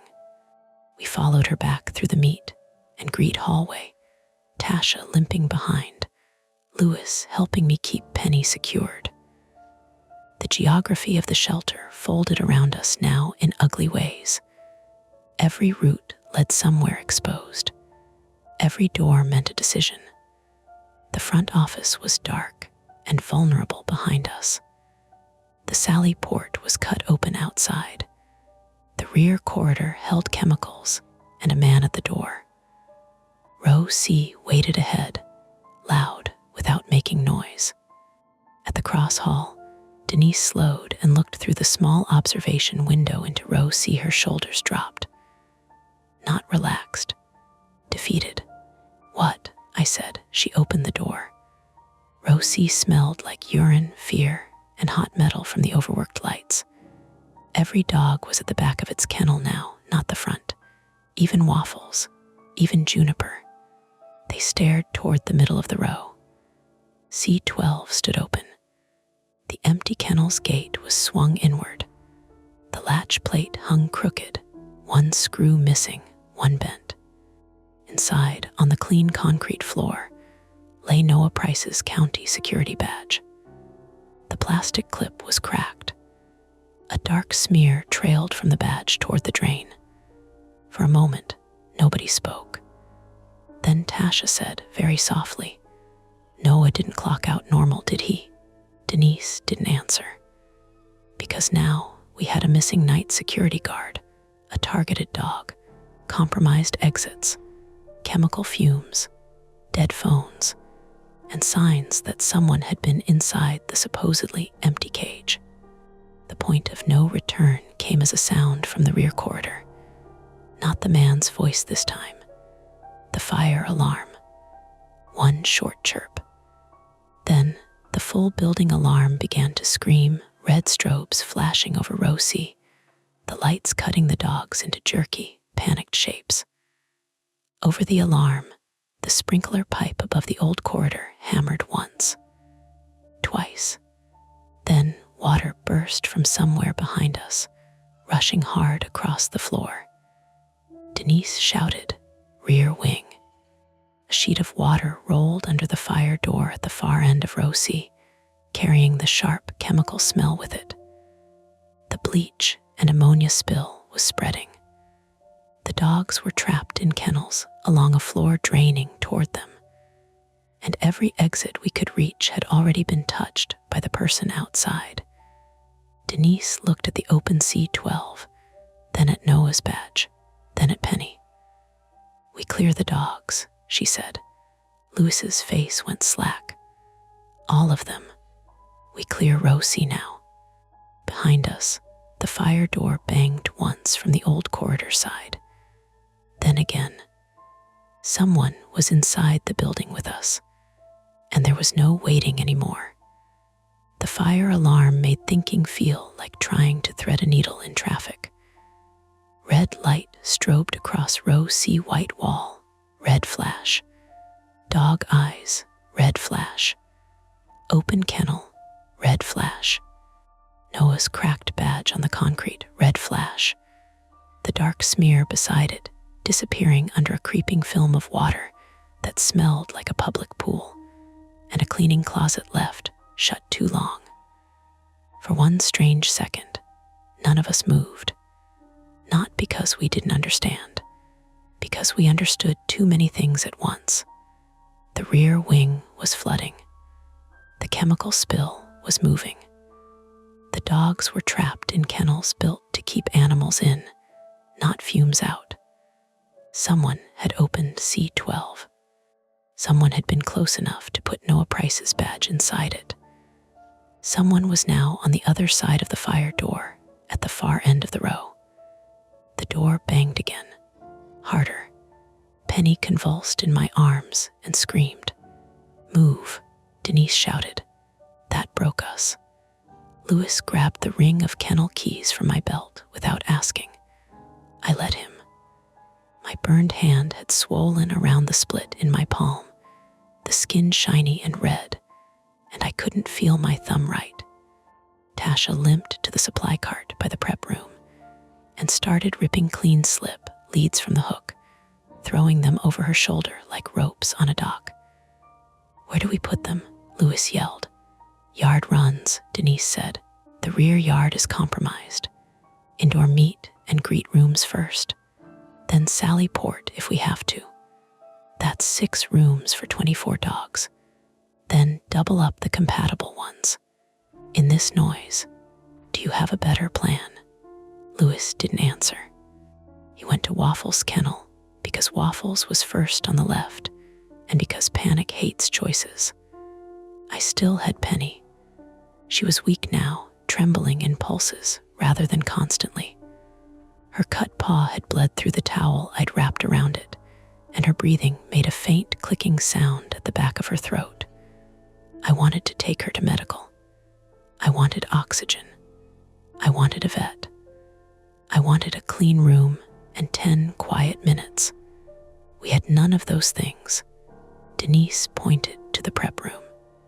Mara put Penny in the crate stack. "Top crate, lock it. I'm not leaving her. You can't carry her and move dogs. She's the reason he's here. She's also the reason you can't use both hands."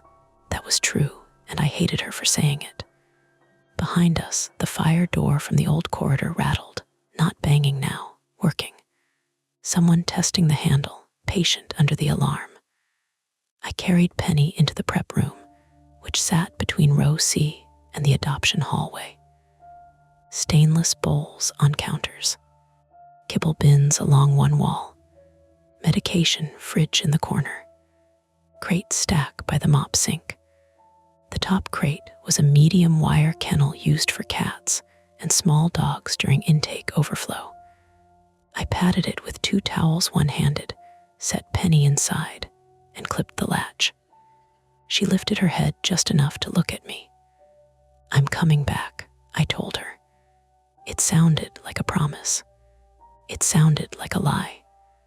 When I stepped out, Waffles was loose on a slip lead, dragging Lewis sideways like a sled. Waffles was 70 pounds of muscle and fear, nails skidding through the contaminated water, now reaching the first drain in row. See, Lewis planted his feet, arms straining. "Stop pulling, man. Please, I am begging." Waffles lunged toward C12, not away from the water, toward the open, empty cage. His growl came deep and broken. I looked inside C12 again. The drain cover sat crooked. That was new. The gray smear from before, the dark smear from Noah's badge, the dog's fixation. All of it pointed to that back corner, that drain, that stupid ordinary circle of metal in the floor. "Mara," Denise yelled. Dog, Juniper's kennel had opened halfway. Tasha, trying to help despite her limp, had fumbled the latch and nearly lost her. Juniper shoved her black nose through the gap, eyes wild. I went to her, slid the lead over her head, and used my hip against the gate to keep her from bursting out. "Easy, June. Easy." She wasn't hearing me. Her body shook through the nylon. Every muscle wanted to run. The old fire door slammed open. Lewis yelled, "Behind you." A man stepped into row C through the red strobe. He was shorter than I expected. Broad shoulders, gray hoodie dark with rain, jeans tucked into work boots, a baseball cap pulled low. His face was partly covered by a blue disposable mask, the kind we kept in boxes around the shelter. In one hand, he had a pry bar. In the other, a leash. Not a weapon meant for killing. A tool. That somehow made him worse. Denise moved between him and the row without hesitation, holding a catch pole across her body. "You need to stop right there." He didn't. The dogs went insane. Every kennel exploded forward except Waffles, who stood frozen, hackles up, staring at the man. The man's eyes went past Denise, past Lewis, past me, to the prep room. "Where is she?" Denise's voice cut through the alarm. "Police are coming." He took another step. I called animal control 3 times. Nobody did anything. "Sir, stop. You people don't listen." He swung the pry bar once at the gate of C10, not hard enough to break it, hard enough to make everyone flinch. The sound cracked through the row. Lewis lost Waffles. The lead burned through his hands and slipped free. Waffles launched. For a second, I thought the dog would hit the man's throat. He didn't. He hit the pry bar arm. His jaws clamped around the hoodie sleeve and forearm underneath, and the man screamed, high and shocked, all calm gone. The pry bar clattered to the floor. Denise lunged with the catch pole, not at the man, but toward Waffles' neck to control the dog before this became a fatal bite. Lewis dove for the loose lead. Water splashed up his knees. Juniper bucked in my hands, nearly taking me down. The man punched Waffles in the head with his free hand. Once, twice, Waffles held. The third hit landed near the dog's eye. Waffles yelped and released, backing into Lewis, who wrapped both arms around his chest and got the lead tight. Blood ran down the man's wrist, black in the flashing light. Denise kicked the pry bar backward toward me. Get that? I stepped on it, then bent and shoved it under the prep counter with my bad hand, biting down on a cry when pain flashed up my arm. The man staggered, cradling his arm. You stole her, he said. Nobody answered for half a second. Then Tasha, from behind the supply cart, said, Penny. His eyes snapped to her. That was enough. Denise hit him with the catch pole, not like in movies. No clean loop over the neck, no perfect takedown. She jabbed the padded end into his chest to drive him back. He grabbed the pole with his good hand and yanked. Denise stumbled. She was 54, strong, stubborn, and exhausted. He was bleeding and desperate. They went sideways together into C11's gate. The dog inside, a cattle dog named Mouse, snapped through the bars and caught the man's hoodie. Fabric tore. Louis shouted, back, back. He couldn't let go of Waffles. I couldn't let go of Juniper. Tasha couldn't move fast on her bad knee. The man ripped free and shoved Denise. She fell hard. Her shoulder hit the concrete first, then the back of her head. The sound was small, a soft, ugly knock under the alarm. For 1 second, I forgot every dog, every rule, every chemical warning. Denise, she rolled to her side, dazed, trying to push up and failing. The man stepped over her toward the prep room. That was the moment C12 paid off. Not by moving. Explaining. With the pry bar gone and the man limping past it, I saw the underside of his right boot. Gray mud packed into the tread, the same color as the crescent smear in C12. Construction clay from the drainage project behind the shelter, where county crews had torn up the service road all month. He had been inside C12. He had used the kennel drain. The drain cover was crooked because it wasn't a drain anymore. It was a way in, not for a person his size, not through the pipe itself, for tools, for a line, for something fed up from the maintenance crawl space below the old wing. The cameras had glitched for 12 seconds because someone had cut or tripped the low voltage line in that crawl space. The alarm sensor had been unscrewed from inside. C12 was empty because it had been the access point. And Noah's badge, Noah had found him. The realization came fast and incomplete, but it was enough. He came through maintenance, I yelled. Under C12, the man turned his head. That confirmed it more than any confession. His eyes met mine, and what I saw there wasn't madness. It was grievance. Tired, curdled grievance, fed for months until it became permission. You don't know what they did, he said. Then tell police, I said. She was my brother's dog. Penny coughed from the prep room. He heard it. He rushed. I let go of Juniper's lead. It was a bad choice. It was the only choice. Juniper didn't run toward the man. She ran away from C12 toward the adoption hall, slipping and scrambling.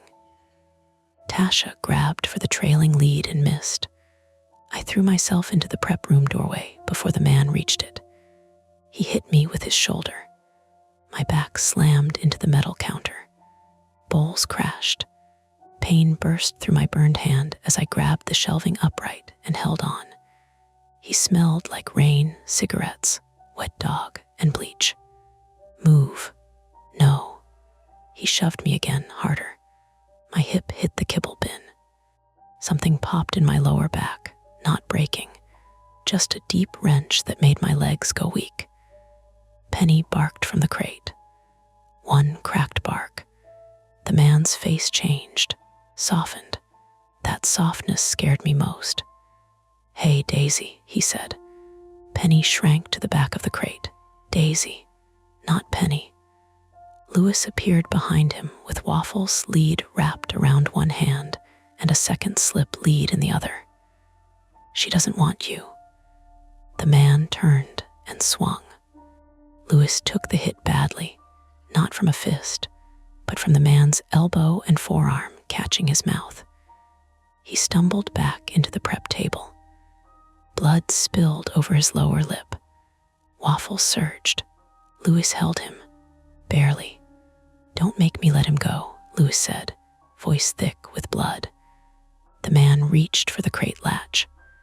I grabbed the bottle of rescue disinfectant from the counter and sprayed him in the face.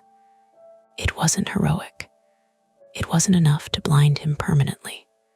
It was shelter disinfectant, not pepper spray.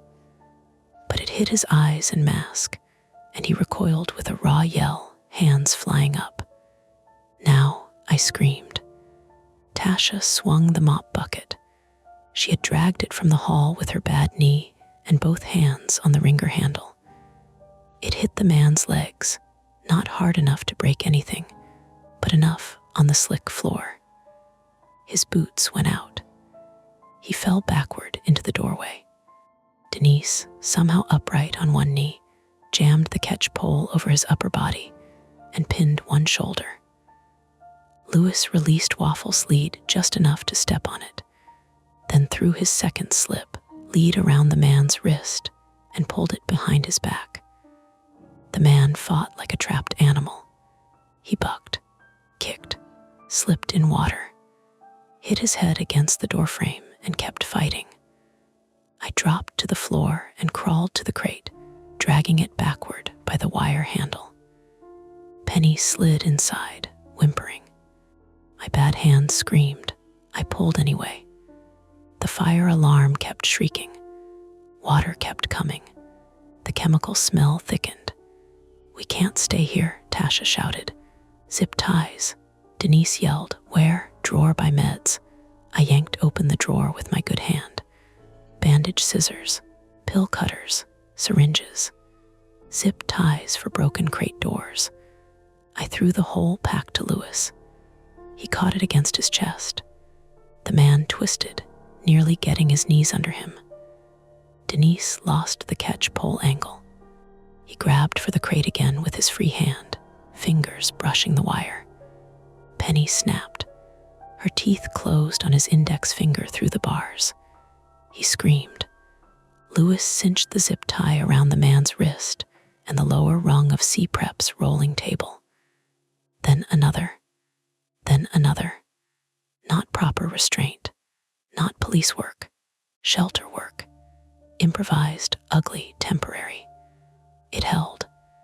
The man slumped forward, breathing hard, blood and disinfectant, and rainwater dripping from his face. "She's all I had," he said. Nobody answered, because maybe that was true. Maybe he had lost a brother. Maybe he thought Penny Daisy was being stolen by a system he hated. Maybe he had called and been ignored or told something he couldn't accept. Maybe cruelty cases had paperwork and holds and court dates, while grief had none. None of that changed the open doors, the chemicals, Noah's badge, Denise on the floor, Louis bleeding from the mouth, Penny gasping in a crate. Denise sat back against the wall, one hand pressed to the back of her head. Her fingers came away red. "Mara," she said, "C12. I stared at her. He said maintenance. Noah, right, Noah. The conflict in front of us was restrained, not solved. The bigger question remained under the empty kennel. Louis wiped blood from his chin. "I'll go." "No," I said, "you can barely stand. You're holding him." "I'll hold him," Tasha said. "You have a bad knee." "I have 2 hands and a lot of anger." Denise tried to stand and nearly fell. "Everyone stop," I said. It came out louder than I meant. Everyone looked at me, even the man.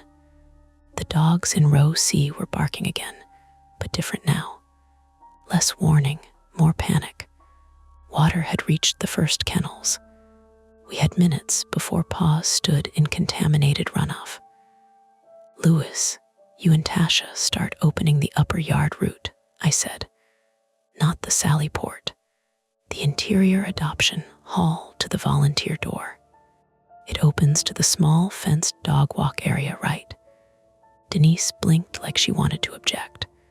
I kept going. Take compatible dogs first. Waffles last. Keep them away from the rear yard. Denise, stay conscious. I'm fine, she said. You're bleeding from the head. I said I'm fine. That's my line. A tiny, exhausted smile flickered across Lewis's bloody mouth and disappeared. What about you? He asked. I'm checking C12. No, Noah might be under there. That ended it. The man at the table made a noise. Not words, a flinch. I looked at him. Is he alive? He stared at the floor. Is Noah alive? He shouldn't have grabbed me. Lewis took one step toward him. Tasha caught his arm. Don't. The man's mouth worked behind the wet mask. He fell. He hit the pipe. I didn't mean. Denise closed her eyes. I ran. Not well. My back seized with every step, and my throat burned, and my hand had gone slick with blood from reopening the split. But I ran down row C to the open, empty kennel. The dogs tracked me. C12 smelled like drain water and wet concrete. I stepped inside, avoiding the smear, and crouched by the crooked drain cover. The screw had been removed, not rusted out, removed and set neatly near the wall. The cover lifted with one hard pull. Below was not a vertical drain pipe like the others, or it was once. Someone had cut through the old grate beneath and opened a gap into the maintenance trench that ran under the older kennel line. A county shortcut from an earlier renovation, maybe known to facilities, maybe forgotten by everyone except someone who had worked there once. Noah, I shouted. The alarm swallowed my voice. I grabbed the flashlight clipped to my belt and aimed it down. A narrow concrete trench, pipes, mud, a length of rope, a smear of blood on insulation, and a boot. Noah, a groan came back. Thin human, found him, I screamed. From the prep room, Lewis yelled something I couldn't make out. Noah Price was wedged 5 feet down and maybe 8 feet along the trench toward the old rear wing, half in dirty water, one arm twisted under him. His face was pale under the flashlight beam, eyes half open, blood matted near his temple. Don't move, I called. Fire department is coming. Dog, he rasped. We have her, brother. I know. Not him, Noah said. I went still. What? Brother's dead, he coughed. Other guy. The alarm cut around us. Dogs screaming, water rushing. What other guy? Noah tried to lift his head and failed. Owner, old owner, cruelty case. Said brother, so you listen. My stomach dropped. Behind me from the prep room, the restrained man started laughing. Softly at first, then louder. I backed out of C12. The man had gotten one wrist free. Not all the way. Enough. He had reached the lower shelf of the rolling table and hooked 2 fingers around the handle of the bandage scissors. Lewis was in row C with Juniper. Tasha was at the adoption hall door. Denise was on the floor, dazed, too far away. The man saw me see him. He stopped laughing. Then he cut the zip tie. Lewis, I screamed. Too late. He lunged for Penny's crate, dragging the rolling table with one arm still tied. Metal wheels shrieked. Denise grabbed his pant leg. He kicked free. I threw myself into him from the side. We both went down. My head hit the floor hard enough to blank the world white. When it came back, he was on top of me, one knee on my ribs, scissors in his hand. Not raised for a movie stab. Low, practical, close to my face. I grabbed his wrist with my ruined hand. Pain detonated. He pressed down. The scissor tip touched my cheek. Then Waffles hit him. Lewis had let go. This time, Waffles took the shoulder, not the arm. and the man rolled off me with a sound that was more air than voice. Louis was right behind, wrapping both arms around Waffle's collar to keep him from tearing. Tasha came in swinging the catch pole like a staff and knocked the scissors across the floor. Denise crawled to the crate and shoved Penny behind her with one arm. The man curled on the wet concrete, bleeding from the shoulder, forearm, and finger, breathing in short animal grunts. Sirens finally reached us. Not distant, outside, real. Blue and red light joined the fire strobes through the adoption hall windows. "Police," a voice shouted from the front. Tasha started sobbing and laughing at the same time, but nobody relaxed. Not yet. Louis held Waffles with both hands, his mouth bloody, one eye already swelling. Denise sat with her back against Penny's crate, blood at her hairline. I stayed on the floor because I couldn't quite get air into my left side. The man looked at the crate. Penny stared back. She didn't bark this time. She only turned her face away from him and pressed herself against the wire nearest Denise. That was what finally broke him. Not the dog bite, not the police, not us, that little rejection. His face folded around it. The first officer came through the adoption hall with his weapon drawn, then lowered it halfway when he saw the dogs, the water, the blood, the catch pole, the crate, the man on the floor. "Hands," he shouted. All of us put up what we could. Even Denise. Even me, though my right hand barely lifted. The man did not resist when they cuffed him.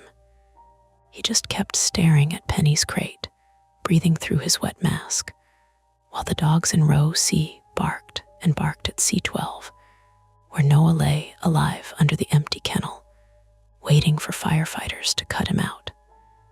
The conflict ended in pieces. A cuff clicking shut. A firefighter kneeling beside Denise. Louis finally letting Waffles be led into a meet and greet room. Penny being carried out in her crate under a towel, her eyes open but dull. Noah's voice rising once from the trench when the rescue team reached him.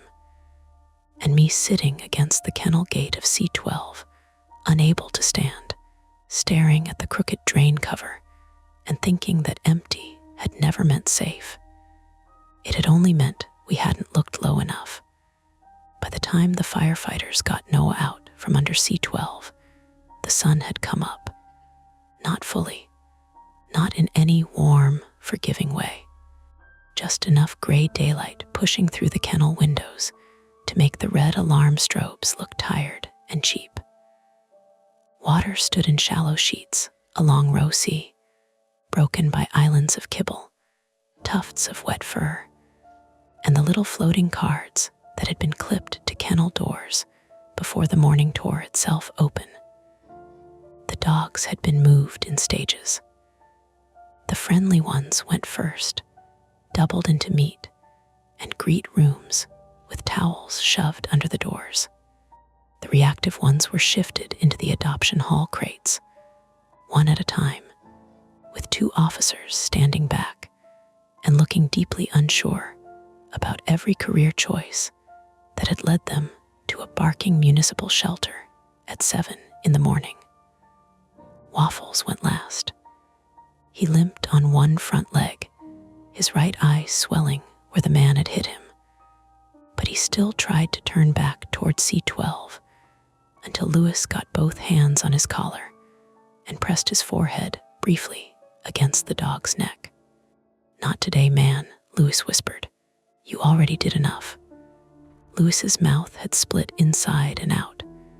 The paramedic kept telling him to stop talking, which made Louis talk more because fear had nowhere else to go. "I'm just saying," he told her through gauze. "I think Waffles qualifies as staff now. He gets a badge, dental plan, maybe a little vest." The paramedic, a woman in her 40s with a calm face and tired eyes, looked at Denise. "Does he always do this?" Denise had a bandage wrapped around her head and one arm in a sling. Her hair had come loose from its clip, and there was dried blood at her temple, dark and stiff. She sat on the floor of the adoption lobby because she had refused the stretcher twice and lost the third argument only halfway. "He gets worse when scared," she said. Lewis tried to smile, winced, and gave up. My own treatment happened near the reception desk, beside a toppled pamphlet rack and a donation jar full of pennies. An EMT cleaned my palm with saline while I stared at the front doors and tried not to pull away. The rope burn had split open in a jagged line across the base of my thumb. My cheek had a shallow puncture where the bandage scissors had pressed in before Waffles knocked the man off me. My ribs weren't broken, they told me, though breathing felt like folding paper around a knife.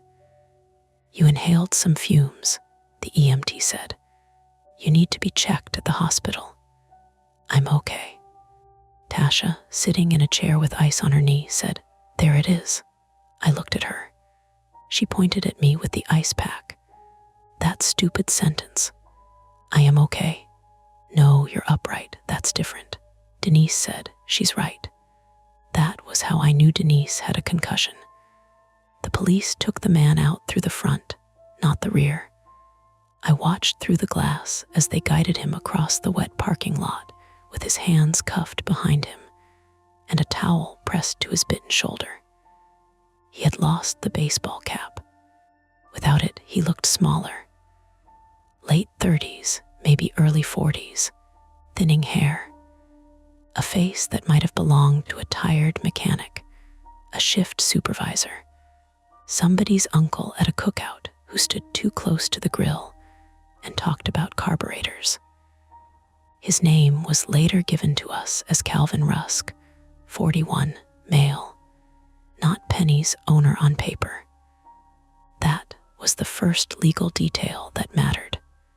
Penny Daisy, as he'd called her, had belonged to Calvin's former girlfriend, a woman named Erin Voss, who had left the county 2 months earlier after a domestic violence call.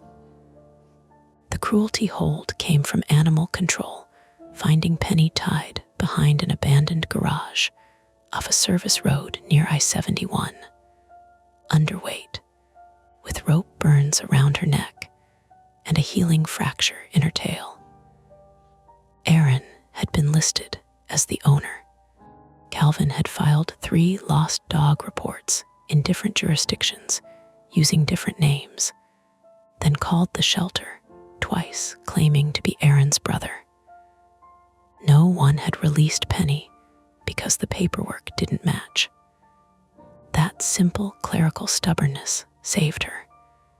It also trapped all of us with the man who decided procedure was theft.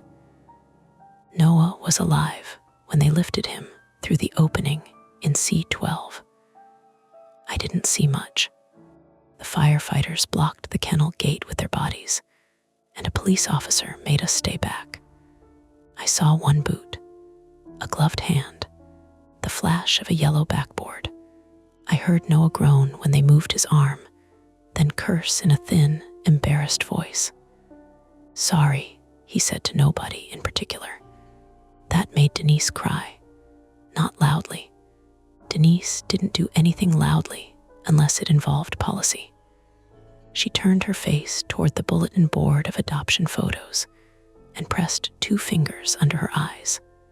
When I noticed, she snapped, "Don't." So I didn't. Noah had a concussion, 2 cracked ribs, a dislocated shoulder, and hypothermia from lying in cold runoff under the building for hours. The intruder had surprised him during the night check, according to what Noah later remembered in fragments. Calvin had come up through the maintenance trench under C-12 using an old service map he found online in county bid documents. He had brought tools, a leash, bolt cutters, and cleaners to confuse scent and destroy traces. Noah caught him trying to unscrew the rear door sensor from inside the vestibule. They fought. Noah fell backward through the opened drain access, hit a pipe, and landed badly in the trench. Calvin took his badge, probably intending to use it if he had to bluff his way past someone, then dropped or planted it in C12 when things started unraveling. That was what detectives thought.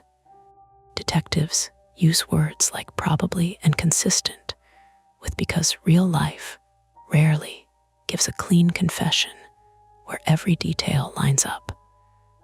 Calvin did not confess to everything. He admitted coming for the dog.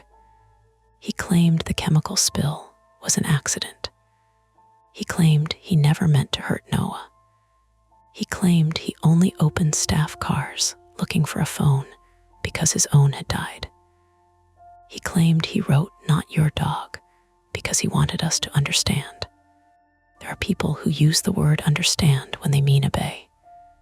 Penny survived. That was the part I needed most.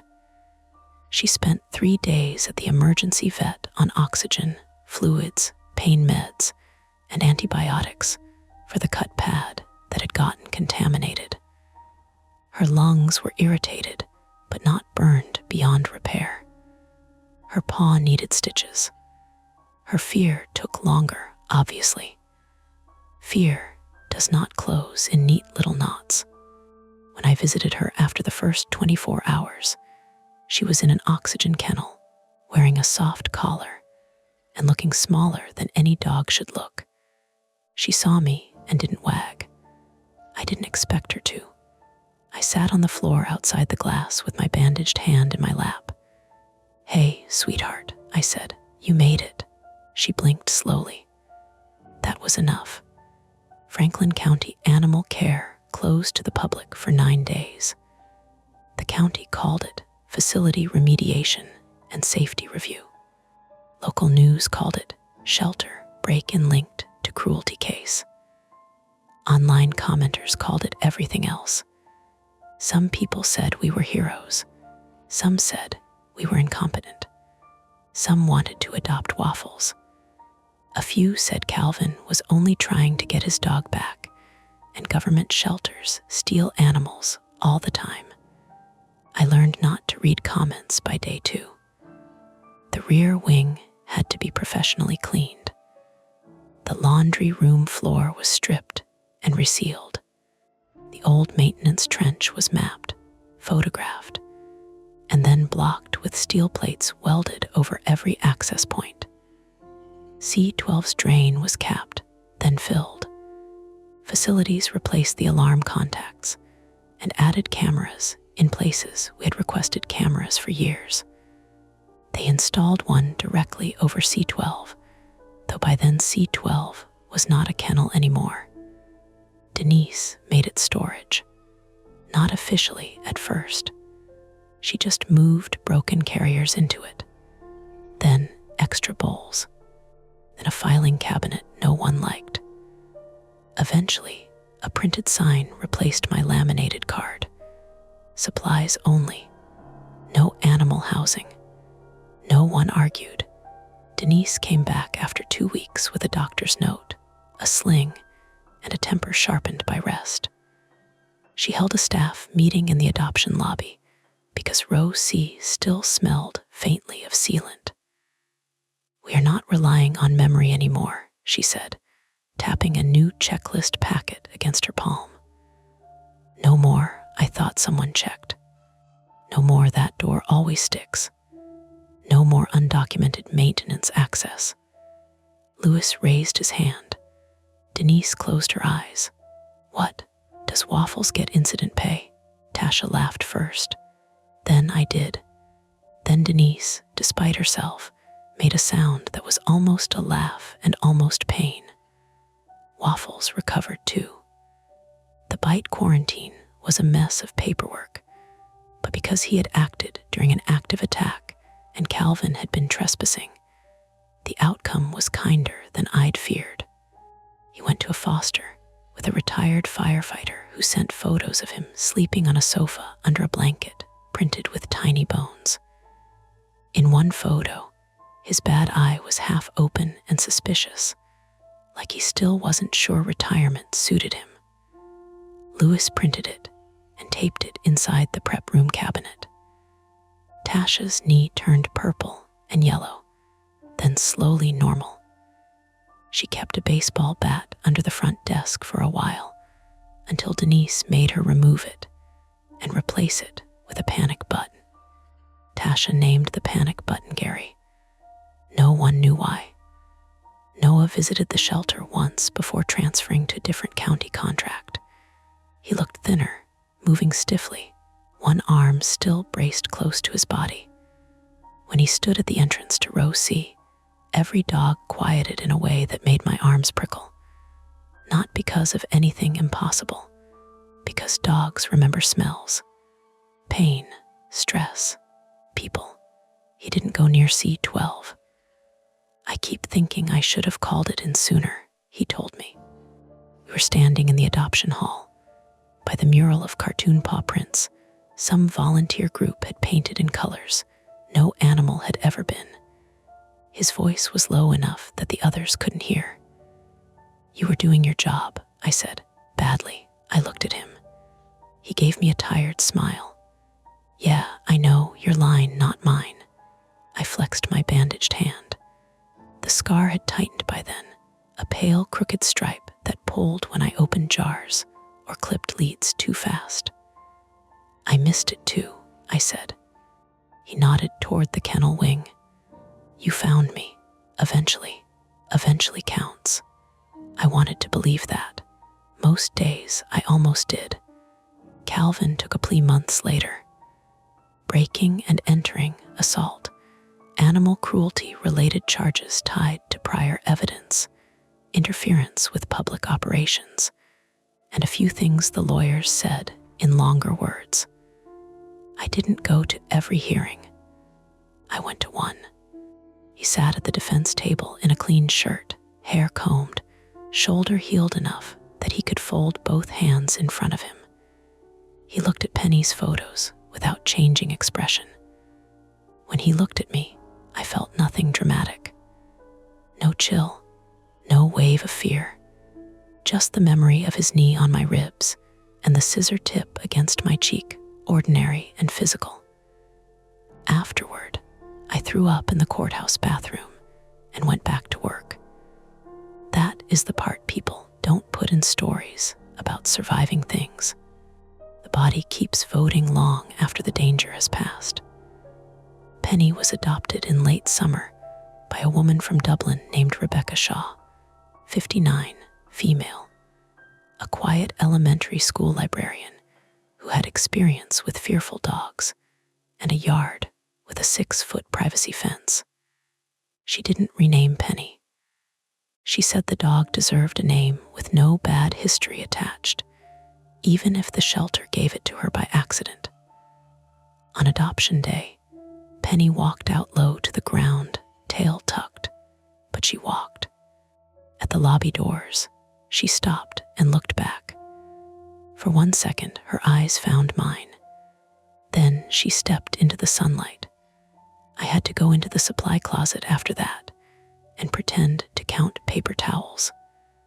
Life at the shelter became normal again in the way a cracked mug becomes your favorite because you know exactly where not to press your thumb. Doors got checked twice, then logged, then checked by someone else. Cameras were watched more closely. Intake bags were sealed in clear bins. Chemical storage moved behind a locked cage.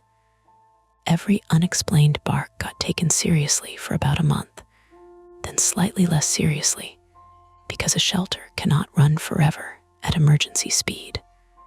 Dogs bark, pipes knock, cats escape. People forget to replace mop heads. Normal life is mostly deciding which alarms are real. I got better at admitting when I didn't know. Not good, better. One morning in October, I opened row C alone for the first time since it happened. The air was cool, the dogs sleepy, the lights humming awake in their usual uneven way. Seat 12 was stacked with carriers and a box of donated leashes. The new camera above it had a tiny green light. I stood there longer than I needed to. The dogs watched me. A hound in C8 yawned. Somewhere down the row, Juniper thumped her tail twice against the wall. Nothing barked at the storage kennel. I let out a breath I hadn't realized I was holding and started breakfast. That could be the end. Most days it is. But a week after Penny's adoption, Rebecca emailed us a photo. Penny was curled on a rug in a patch of sun, one stitched paw stretched out, eyes half closed. Behind her was a neat living room, bookshelves, a blue armchair, a ceramic bowl of tennis balls. The subject line was, "She's settling in." I smiled so hard my face hurt. Then I noticed the rug. Not anything dramatic, just a little crescent-shaped gray mark near Penny's front paw, smudged into the fibers like damp clay. I told myself it was dirt from the yard. Dublin had clay soil in places. Dogs tracked things in.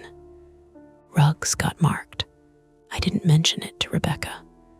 I didn't mention it to Denise. I printed the photo and taped it inside my locker, beside Waffles on his foster sofa and a new checklist for kennel closing. Every morning, I look at Penny sleeping in that square of sun. Every morning, before I clock in, I check the shelter cameras. And every time a dog barks at an empty cage, I still go look. The shadows fade for now, but the stories never end. Don't forget to hit like, subscribe to Mia Horror Stories, and join our community of horror lovers. If you're hungry for more, check out the next video. Just remember, the scariest part is often the one you don't see coming.